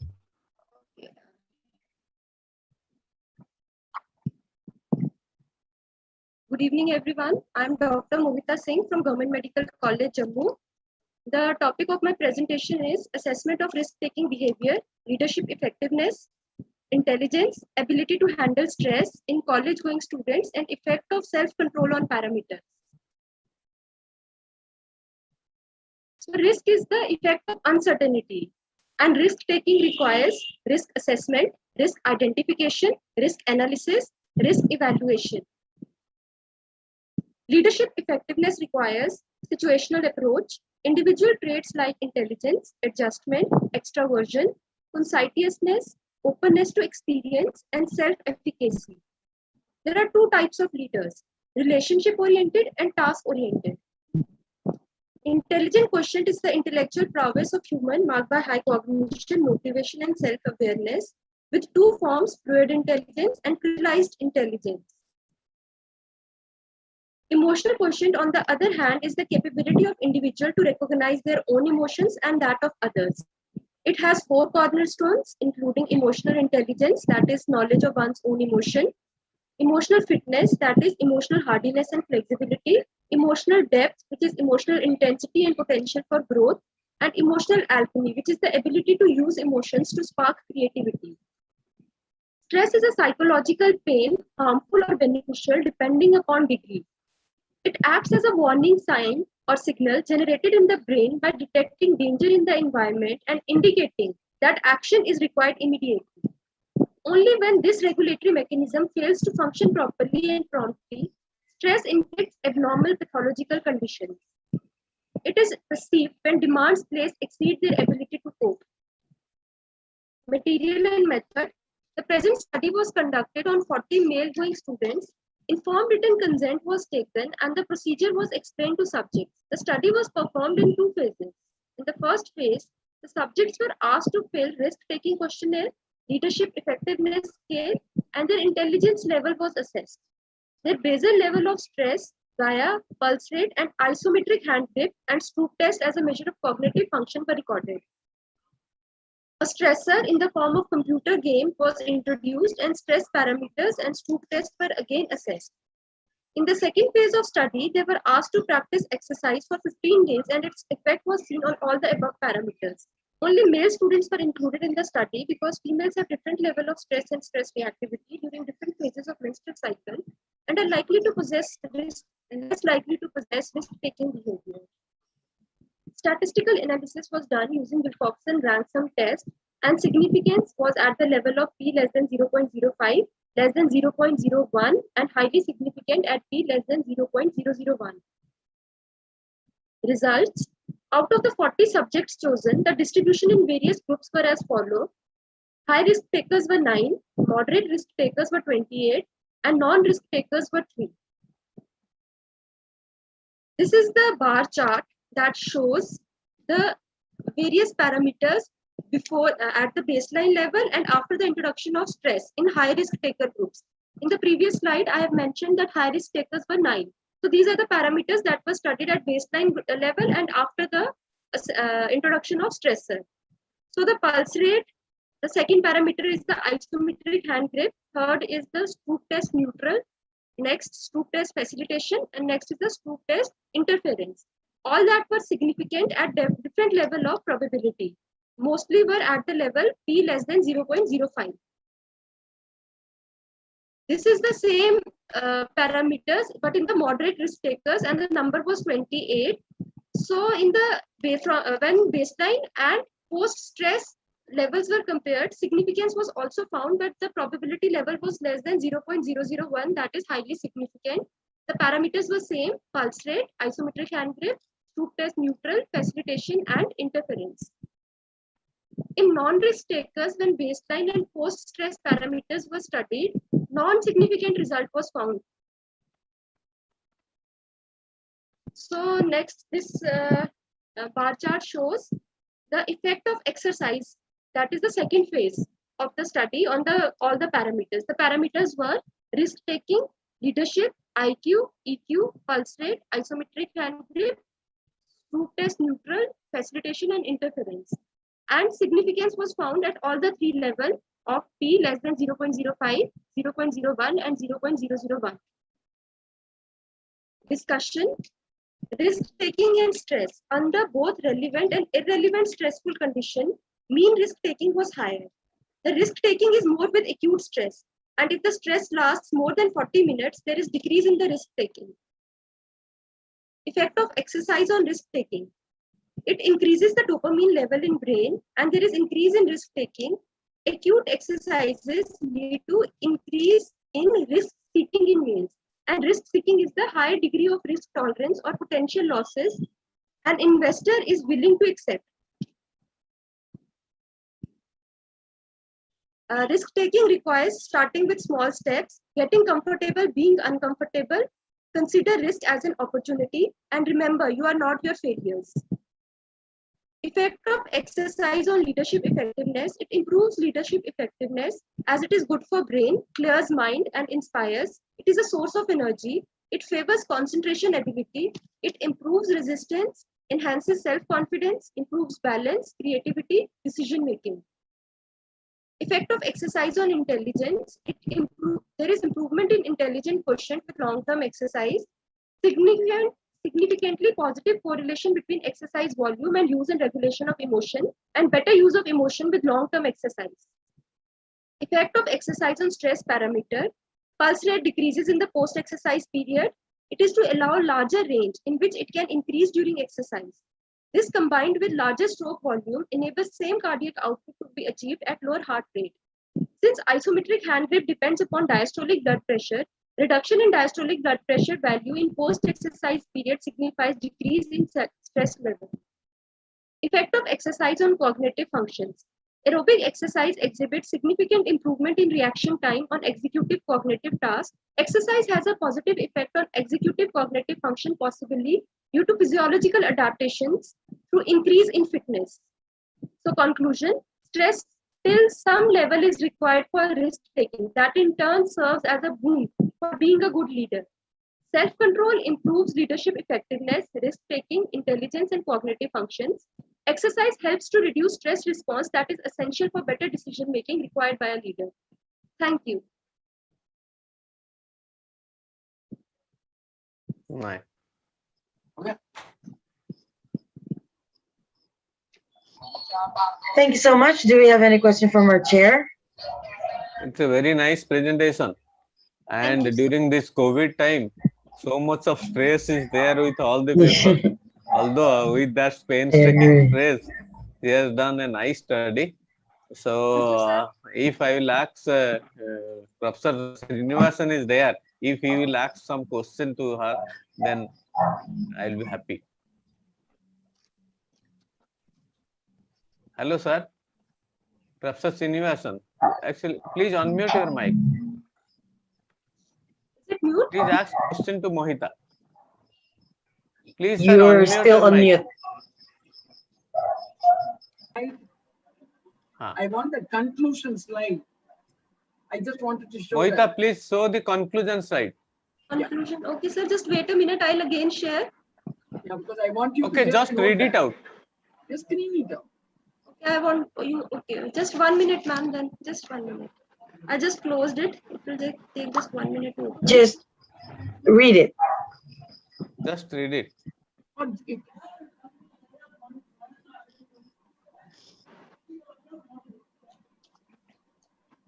Conclusion is that stress till some level is required for risk taking. That in turn serves as a boon for being a good leader.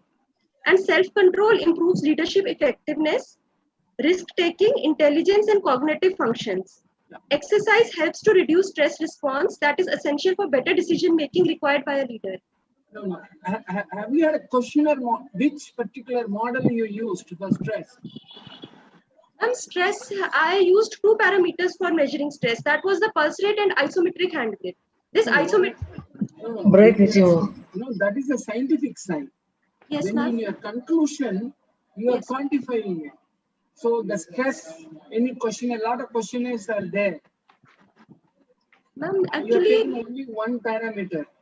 Ma'am, actually to measure stress, there are many ways you can measure stress. There is acute stress questionnaire, perceived stress questionnaire. Exactly.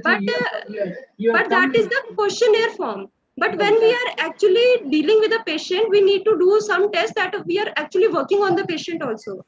So that requires like pulse rate, blood pressure measurement, isometric hand grip, and even an invasive test is there, that is serum cortisol level. And nowadays modification is there, and that is goes by salivary cortisol level. That is an excellent explanation. That's what I was coming to it. If your paper had included the cortisol level prior to this and then later, second, the normal pulse rate range is 60 to 90 per minute. Yes, ma'am. See, this is the other problem. Because you have to measure, if you say the pulse rate 60 to 90 and the stress, if you say, if your paper would have been an excellent one, you yourself nicely stated the stress level is the cortisol. It has got an additional weightage from your presentation. If only your measure is very easy to do it. That is why I was suggesting it is a risk model. Once you take it as only 2 parameters, some sort of an additional chemistry, if it is added, it is much more worth it. Otherwise, the questionnaire model will give you, especially you have to use the 2 model, that is 1 and 2, and then 80% more questionnaire is also useful because sum total of the risk will give you. Because being an excellent paper, I thought if you can just add a cortisol level, it will prove, because we now know, according to vibrations, this is the state of the art. Vibration, they are not quantifying it. In the vibration, both the dopamine and as well as the dopamine level is increased, whereas this one in cortisol level, its stress is increased. So we have to measure it. It should have been more brilliant paper. I appreciate your lovely risk. It's a risky paper. The paper itself is a risky paper when it comes for as a chairman of board of research. Yes, ma'am. Actually, this is a COVID time going on, so nobody actually agreed for any invasive test. No, it's not a blood test. Nobody will agree it as an invasive test. Yes, ma'am. Because you are including. Anyway, thank you very much. I don't want to prolong further, but please note your paper is excellent. Do the cortisol level. It will have a weightage in your paper. You can go and present in any international meeting on this particular risk-taking procedure. Thank you very much. Thank you, ma'am. Thank you. Thank you so much, sir. And lastly, let me go on the poster presentation by Dr. Swapna Patankar from Bharati Vidyapith, deemed to be University, India. It's about the topic of prion disease and oral cavity, the unknown facts. Am I audible and is my screen visible? It is. Please proceed. Yes, a very good afternoon. I'm Dr. Swapna Patankar, faculty in the Department of Oral and Maxillofacial Pathology and Oral Microbiology at Bharati Vidyapith, deemed to be University, Dental College and Hospital, Pune, India. Today, I'll be presenting an e-poster on prions diseases and the oral cavity, the unknown facts. Prions diseases are known as the transmissible spongiform encephalopathies, and these are a group of degenerative disorders of the nervous system caused by transmissible particles that cause a pathogenic isoform of prion protein, which is a normal constituent of cell membranes.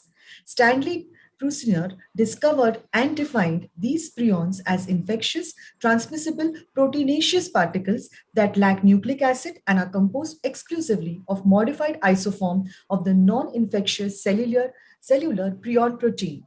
So the different types of prion proteins are the cellular prion protein, which is expressed in the neuronal cells, and the functions for cell transduction, cell adhesion, regulation, distribution of acetylcholine receptors.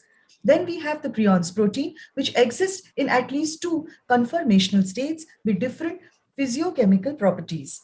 And lastly, the prions protein in scrapie is found only in infected brains as an aggregated material and is partially resistant to protease treatment and insoluble in detergents. As we can see in this picture, the first one where the cursor is pointing is depicting to the cellular prion protein, which is normal. And this is the third, that is the prions protein in scrapie, which is the abnormal isoform. The prions hypothesis given by Gibsons in 1993 suggested that the normal cellular prion protein undergoes various changes and forms the prion protein in scrapie, which is abnormal and is responsible for causing the prions disease. The classification table here depicts the chart of the human transmissible spongiform encephalopathies. They are classified as inherited, acquired, and sporadic Creutzfeldt-Jakob's diseases. Now, normally the neurophysicians tend to concentrate on the degenerative disorders elsewhere in the body. They tend to neglect the oral cavity, but it has been rightly said that oral cavity is a mirror to one's systemic health.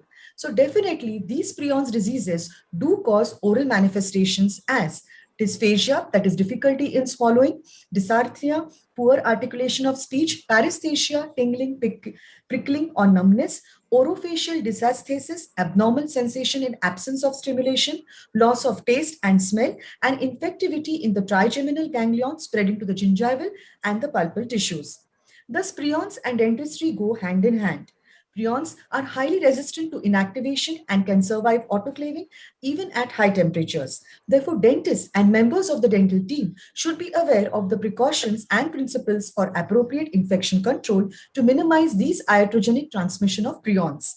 The infection control in dentistry was given by the World Health Organization, who have stated that the single-use items and equipments like disposable needles, cartridges should be discarded, which will minimize the risk of prions transmission.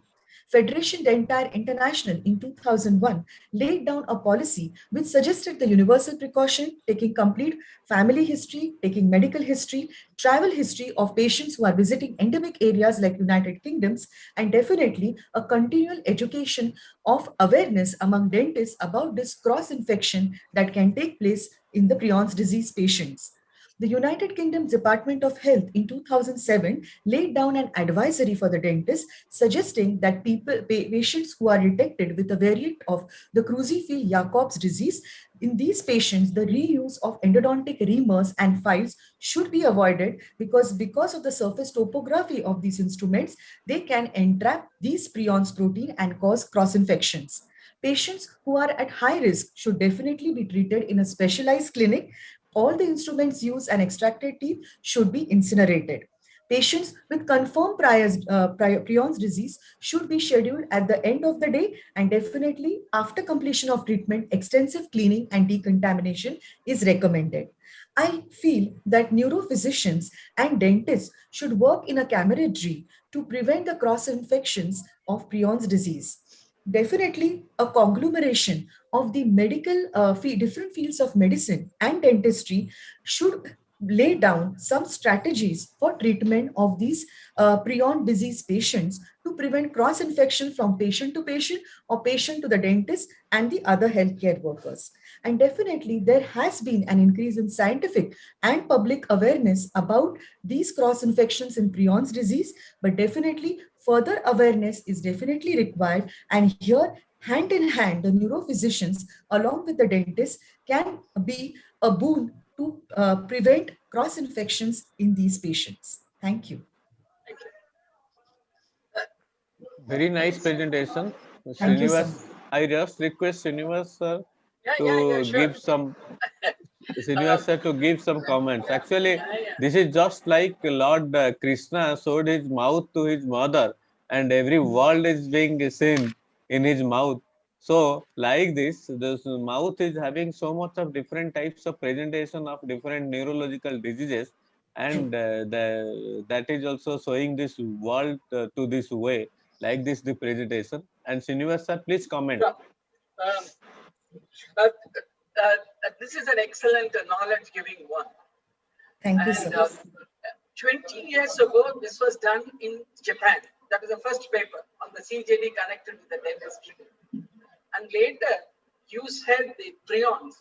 Actually, they say that the first transmission was a modified CJD. CJD was included. And they transmitted even this saliva into the animals, and then they did the experiment and the prions came into existence. But the incidence of dentistry and the prion is of a very low intensity still. It has not been. Yes, true. True, sir. Number two, we must also remember, just like the unknown fact of prion and oral cavity, now oral cavity and dental infection is a cause for the stroke. That's what one of the risk factors they have. Yes, sir. Yes, sir. So the first one came was the stroke. The second one came from Japan on 3 cases. I think you have summed up beautifully, but you have just mentioned it as prion, and hence you have not concentrated on the CJD, because the variant of CJD has the dental problem more than this. And yes, the NIH, National Institute of Health, and as well as the dental chemistry in US has joined together. In India, the dental people and we neurologists, as you rightly pointed out. There was excellence, brevity in your presentation. Your excellence is explicitly expressed in every column of your poster paper. Excellent paper. Food for thought. Thank you, sir. Good day. Thank you, sir. Right, thank you so much. And that was our last presentation for the day. And I congratulate all presenters for presenting today. And I hope that it amazed you and inspired you today. And I call on Professor Srinivasan to deliver the vote of thanks. The morning to evening, you have withstood the pressure. First is thanks to you. It's an excellent one. And I find how far we have improved. the knowledge has been beautifully given today, and it is a testimony of success. And the brevity in expression. And third, the most important thing is It was a clear cut, everybody's presentation. I liked it. Probably I would have missed about 15 to 20 presentation, 15 to 20% of presentations. But by and large, I think the first day ends up with a real good evening. Have enjoyment and be safe. Come tomorrow at 20. And I think my institution is just behind me. Kindly permit me to have my institution because I spent 50 years in that Madras Medical College.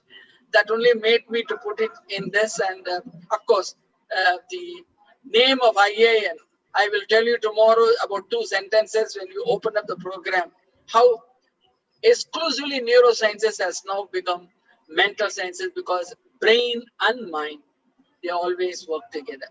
Thank you very much. Very much. Thank you so much, Sir Masan, and a round of applause to all presenters. So I just request to Jojo, 2 people have left actually. Whether they are there or not, they will not present. Actually, P. Niranjana and also another person is at work. Whether they are there or not, Dibya Rathor and Niranjana. Yeah, I have to. Please see whether actually they left or actually they will present. The number 2 and number 19. It's actually number 3. No, number 2. Number 3. Number 3, yes. It shows number 3. Jaya. In my college, we used to say, you cannot ask a person, please stand up when he is absent. Yeah. Okay. All right, last call for Jaya Sakti. I don't see him there actually. Okay. But on the 19, she's actually visible. Hold on. Niranjana.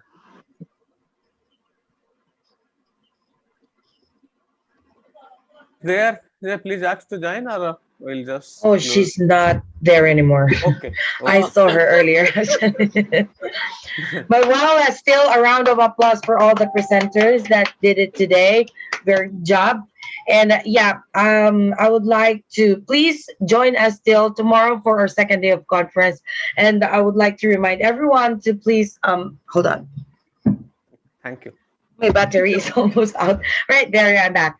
I would like to remind all the presenters to please be mindful of the time allotted for the presentation and the question and answer. Please make sure that your presentation is precise, direct to the point, and concise. All right. And also, please make sure that the presentation is already up and running and ready so that once your name is called, just click on the share screen and everything is ready. All right. And yes, I would like to take this opportunity also to give my deepest thanks to our chairs that stayed all throughout until this evening. Thank you so much.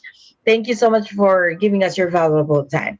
All right. And I think we can conclude our conference for today and see you guys tomorrow. All right. I want to see those big smiles tomorrow for my remembrance. All right. See you guys tomorrow. You have a great day. Bye, Steiner. Bye. Bye.